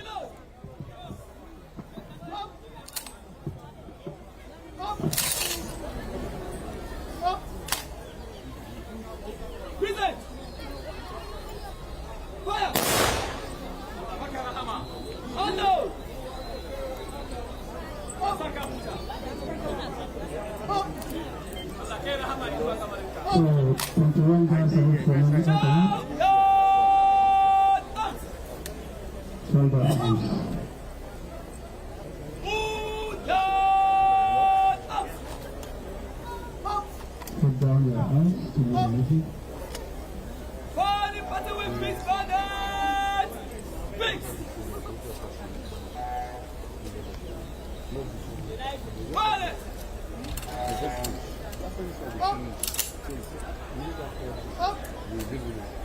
Body potential!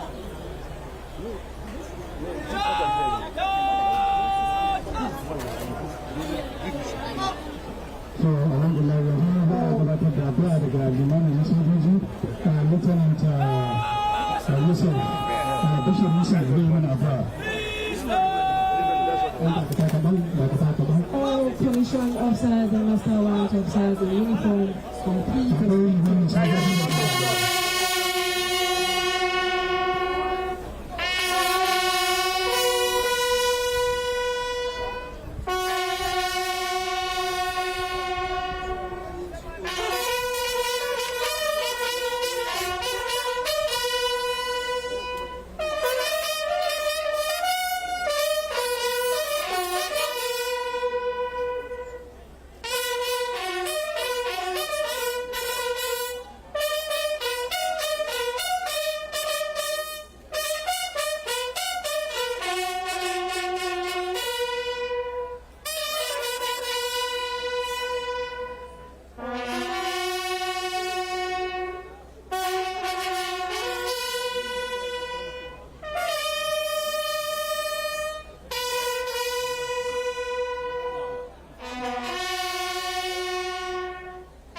with the river of bloom, we have come to the end of this prayer. The premium graduates, the firing party march out while other distinguished invited guests make their way out of this venue. Once more, on behalf of the Master of Ceremonies for today's event, wish one and all safe journey back to your various destinations.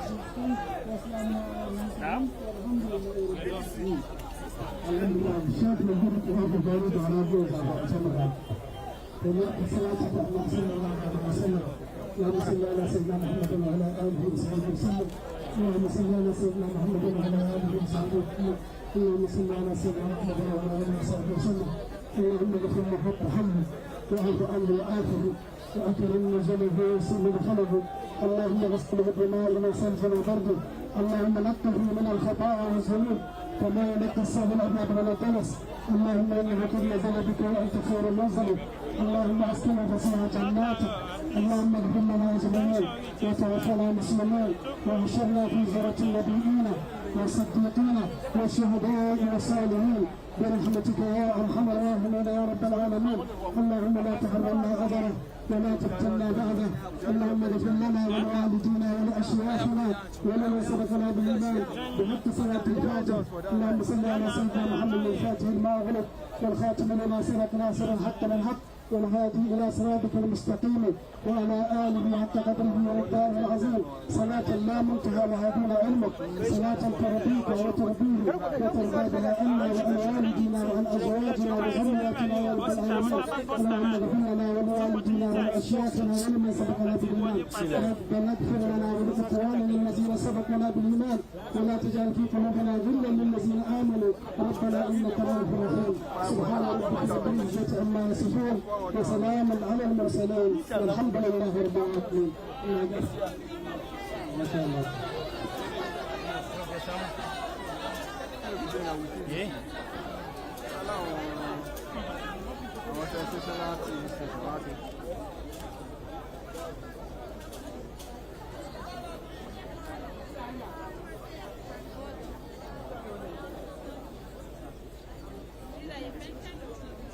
Part of those that cover the place.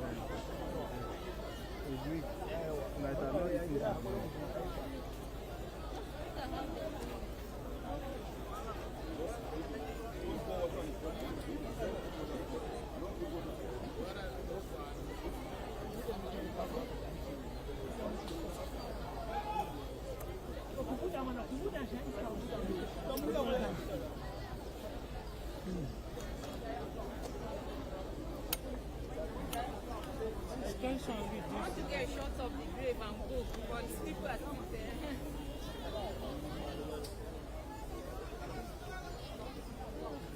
That's the end of every month.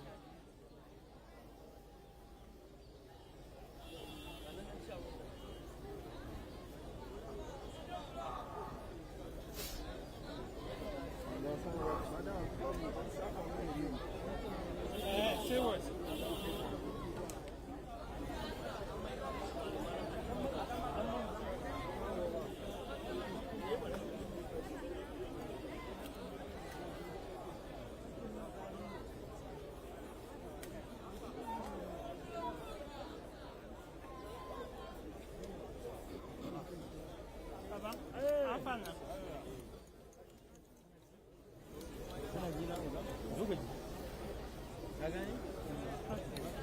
It is indeed the end of an era, from a military leader to winning a historic electoral victory in 2015. The first time we saw an opposition leader win an incumbent. We are watching live from Daura the final interment for former President Muhammadu Buhari. Let's bring in our State House correspondent Femi Akonde live in Abuja. Femi, we probably haven't seen anything like this in recent history. Walk us through especially the position of the Tinubu administration as to honoring the former president at this time. Well, the Tinubu administration has also been able to, give a good showing, a good outing, with these funeral organized by the federal government. It's a state funeral in honor of our former president, Muhammadu Buhari. The only funeral that I would take would come close to this one would be the funeral of maybe MQ Abiola, the winner of the June 12 election, but if you see the kind of global attention these particular funeral got, it also goes to show how supportive President Bola Tinubu is of his predecessor, Muhammadu Buhari. Even when he learned of his illness, he dispatched the vice president to London to see him and inquire about his health. Upon his eventual death, he also dispatched the vice president again to London to go and bring back his body for a burial. We also saw the announcement that there will be an emergency Federal Executive Council meeting, which would be like a valedictory session in honor of former President Muhammadu Buhari. The date for that is yet to be fixed. The federal government is just waiting for, all the activities around the funeral to be concluded before they now settle for a particular date for this special Federal Executive Council meeting. We still expect that President Bola Tinubu and the family will meet even after the funeral. What we saw on cameras, there were also meetings behind the camera where he personally condoled with the family, condoled the family, condoled the former First Lady Aisha Buhari. We saw a video of him where he met with Yusuf Buhari, former President Muhammadu Buhari's son, at the waiting room of the airport there in Katsina State.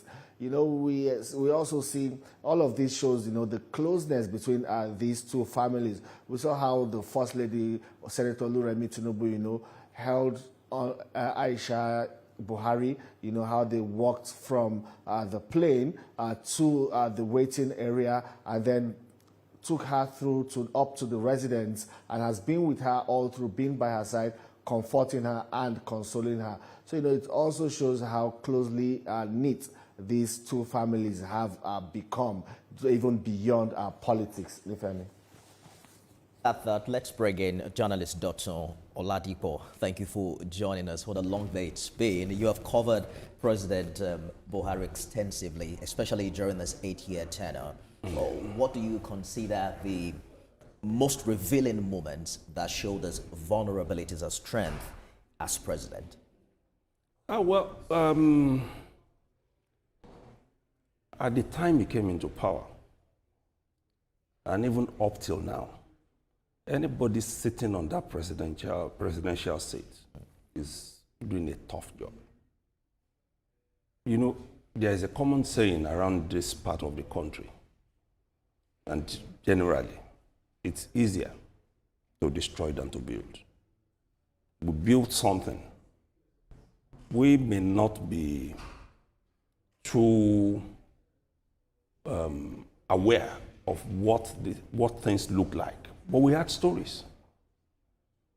I knew that at some point in 1986, my dad told me when they brought him a brand new Peugeot that it cost him 6,000 naira.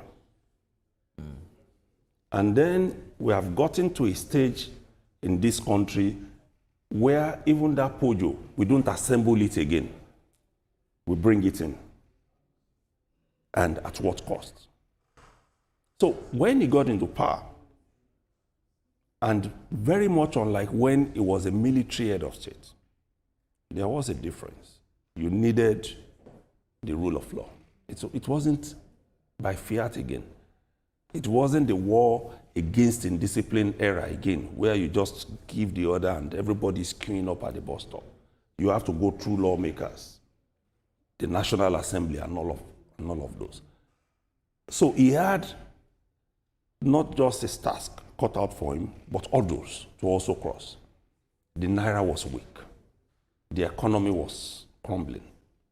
Until now, not so much has changed in terms of our earning power. We're just trying to push in things. So when he came in, it wasn't rosy. And I've said it over and over again. Anybody who thinks that it is just going to get into the villa and say, Nigeria, be well again, that person is joking. And I agree with you to that extent. But for former President Buhari, his case is peculiar. Yes. He was determined to be president. He won in his fourth attempt, right?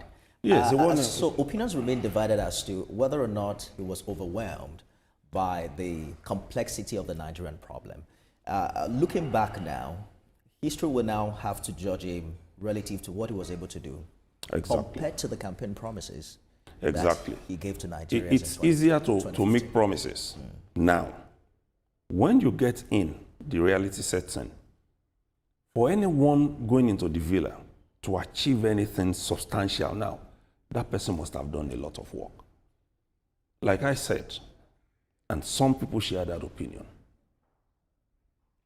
I may completely be wrong. Buhari dying today would have been better off not coming into the presidency again. Because as a military head of state, he covered a lot of grounds, and we can give that to him. But being he would have civilian president, he would have died an unfulfilled man. Well, it all depends. It's not everything. He left power up abruptly as a military head of state. It's not everything that we aspire to. It's not everything we aspire to that we get. It's not. And at the third attempt, you will recollect, after he failed, he said he wasn't going to do it again until Asiwaju Tinubu stepped in and said, no, you must do it again. So for me, I believe it would have been greater in death having died as a military president or as a military head of state, not as a civilian, because the times were bad and the times are still bad. But somehow you would agree that the honors are now somewhat double. You have military honors now, you have a civilian honor, and somehow... Now, he has a state funeral. He probably wouldn't have that if he wasn't president. He would have had that. Yes, and... because he was a former military head of state. Absolutely. He would have had that. And during his time as president, democratically elected president, we also saw some things he brought to bear. I talk about transformation he brought to his hometown, for instance, the Federal University of Transportation, for instance. That probably wouldn't have happened. If it would have happened under a different administration, it would probably be in a different community. Yeah, well, you really can't say, because all of these things that we do, they are political. You know, people who want to curry your favor For instance, if you had a different order of state and he wants a Buhari to deliver some votes to him, he could do that.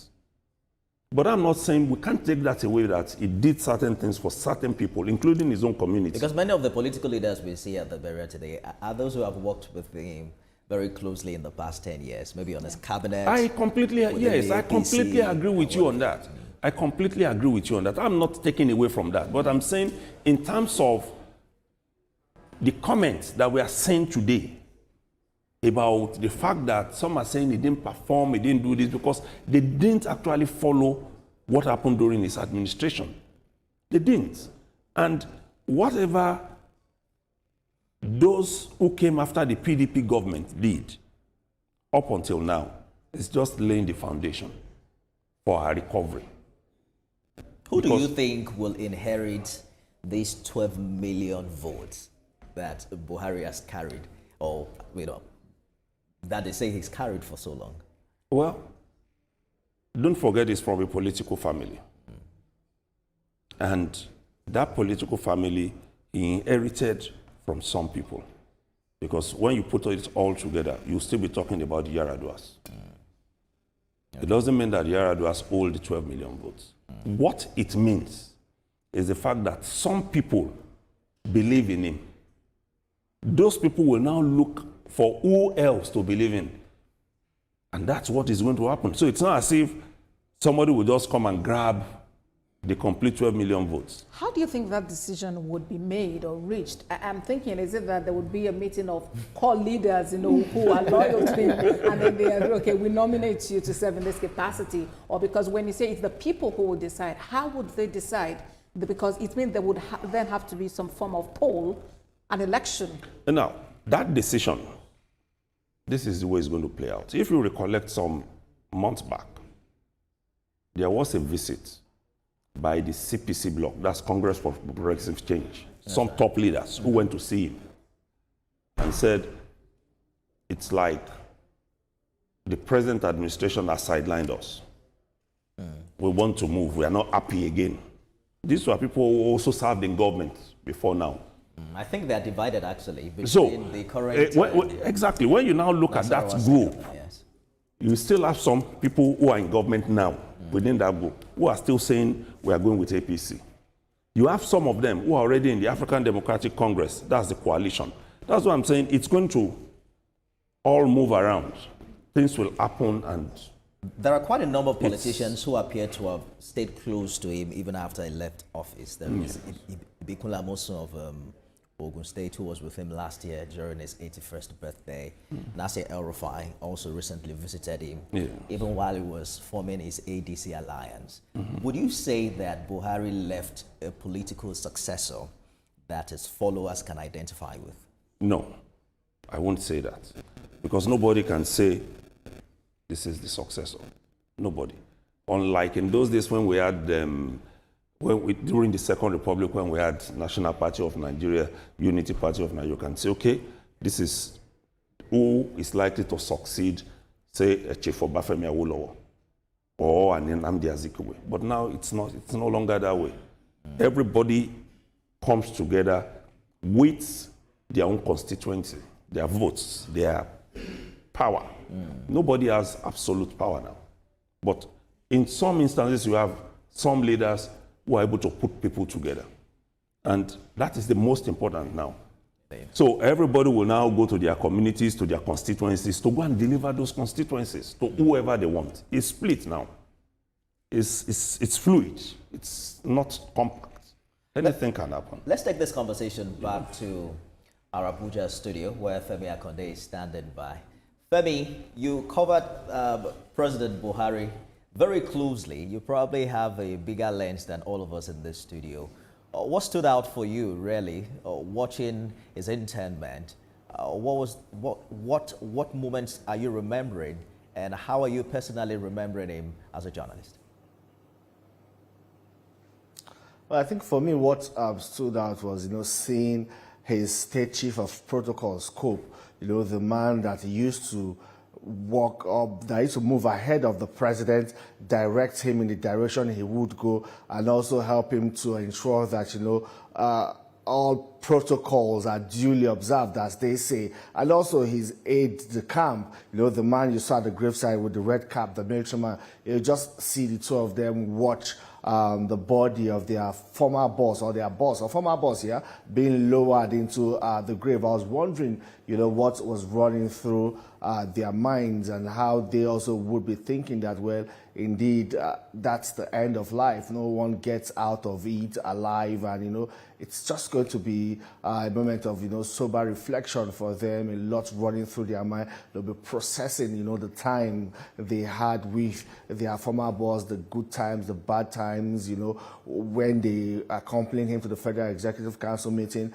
when they traveled with him outside the country, all diplomatic shuttles that former President Muhammadu Buhari embarked on during his time as president. And, a lot of other things will be running through their mind. And, at the end of it all, just for every mortal, death is the end of, or death is always, the end of the story of every mortal. I know it's just a moment for them and for all Nigerians to also reflect and just ensure that, while there's time, just ensure you make impact and touch your community or those close to you, so that in death there will be a lot to be remembered for.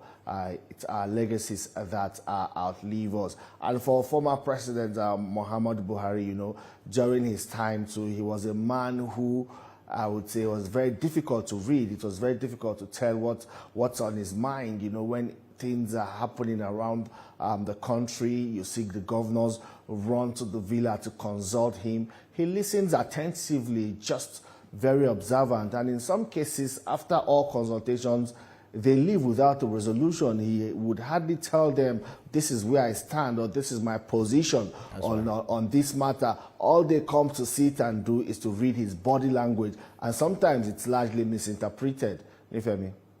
Femi Akode, thank you for your analysis. It's been a long day. Perhaps we allow you go now and then we'll get back to you subsequently. State House correspondent Femi Akode live for us in Abuja. He's touched on something very important, Mr. Oladipo. His the silence of the man called Muhammadu Buhari. I think it was a spokesperson who mentioned that no, it was Pastor Tunde Bakare on the show yesterday, who mentioned that he had called him when Sunday Igboho was arrested. And he was really livid and was saying, I'm not going to talk to you again. How can this happen? And then Buhari said, I didn't know about it. The security operatives just sometimes throw my names around. How do you think that has impacted his leadership, really? A situation where he probably doesn't interfere. He allows you to think by yourself. See him as somebody who is unwilling to commit himself at every point in time. And sometimes I think silence can be very golden. Because when you speak too much, people can easily know where you are going and use that to their own advantage. And that's why Buhari will always remain a Buhari. You can't take that away from him. You are just looking at him, he's not saying anything to you. But he knows where he's going. And at the end of the day, he takes his decisions. You would not know whether he has consulted or not. The most important thing for him is that something must be done. And he has remained an enigma in a way. Because when sometimes you go back and you say, let's even look at some results of elections, you will see those who are claiming that they are closer to him than even his wife. They will win in their polling station, and for subsequent elections, they lose. Because people have come out to vote for Buhari and not the other candidates. So it's a man nobody can say, I really know everything about him. And some of us who have, had stories about the villa, we've even had situations where he had spurned his wife on some issues.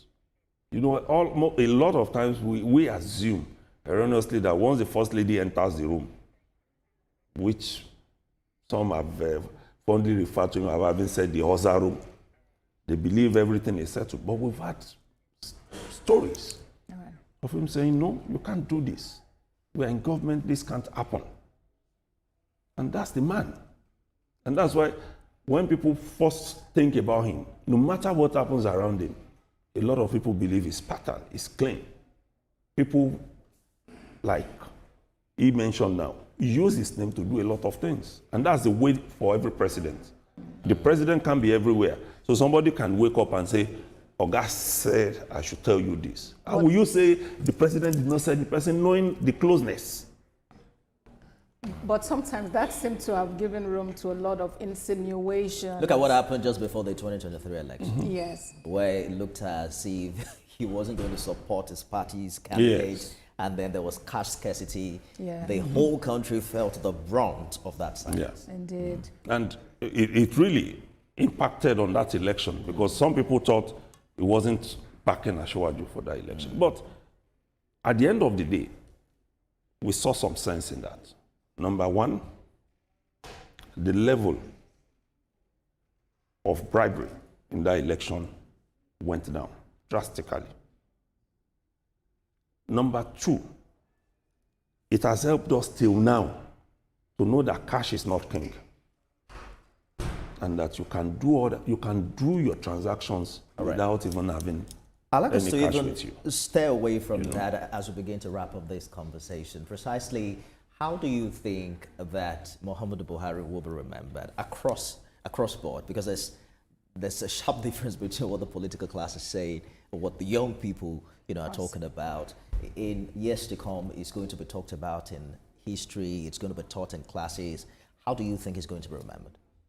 The truth is this, and it happens almost everywhere.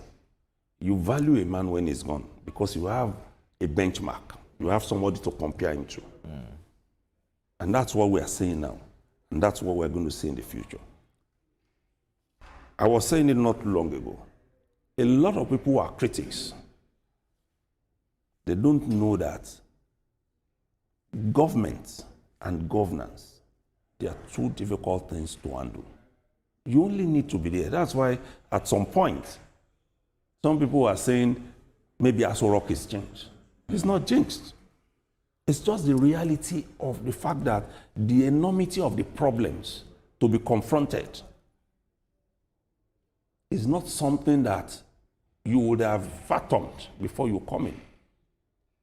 Even at the level of the states, you see some state governors, they get in and they are panicking that they didn't know the problem was this much. Because they always think, and wrongly too, that till now, the problem of Nigeria is money. But it has gone beyond that. We have seen people who don't even want the system to work because it's to their advantage.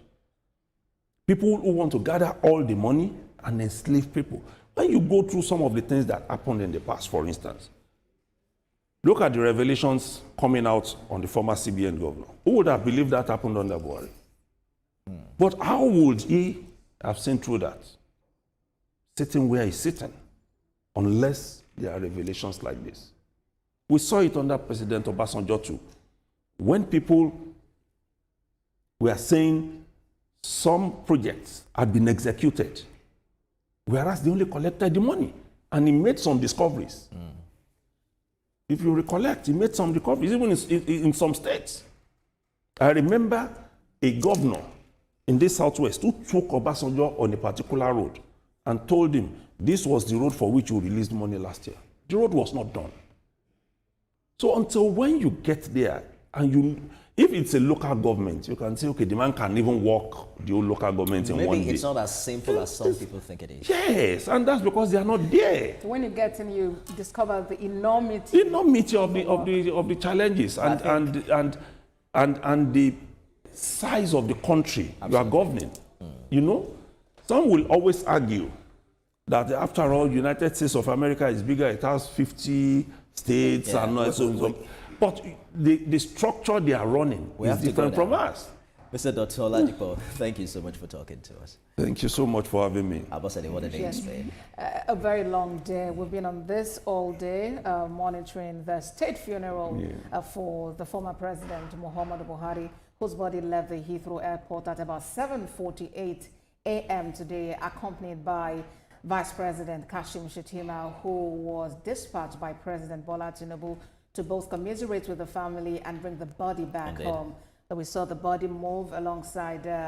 By 2 p.m., I believe the military aircraft had touched down at the Umaru Musa Yar'Adua International Airport in Katsina, where a brief but very dignified military ceremony was held in his honor. From there, we saw what seemed a solemn convoy, and I saw you guys, really comment on that. Made its way to Daura at about 4:16 p.m. His body arrived to a waiting crowd, dignitaries, top military brass, former governors, hundreds, if not thousands of mourners, both in and outside Nigeria. Daura and indeed Nigeria stood still today for former President Muhammadu Buhari. It is indeed the end of an era, from being a military head of state to that historic electoral victory that made him the first Nigerian opposition leader to win an incumbent.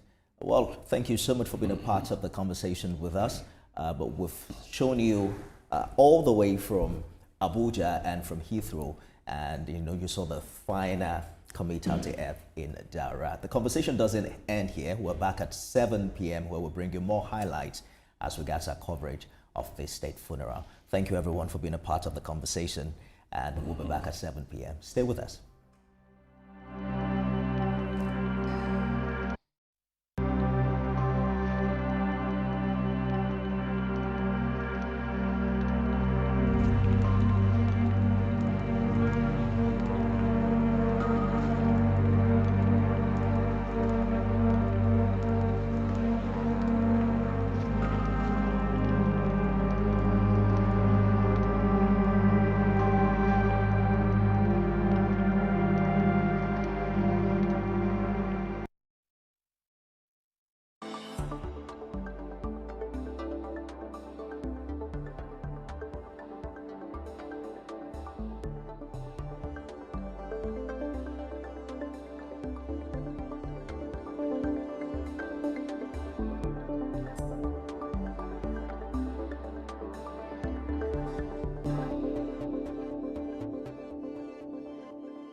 Every major news story is with many perspectives and layered with different levels of impact. Hello. What time did this happen? We will be right there.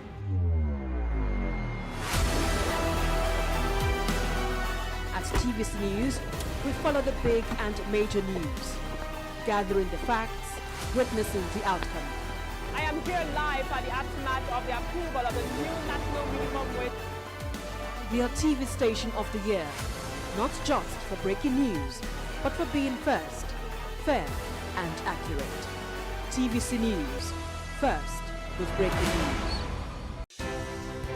At TVC News, wherever the big news story is happening, we're geared up to break it. TVC News, first with breaking news.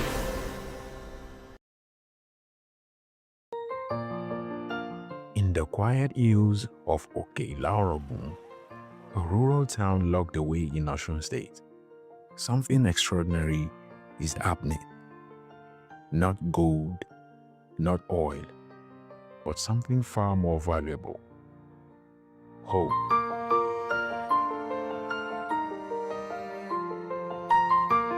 Here in this humble town, a school is changing lives, not just educating, but transforming destinies.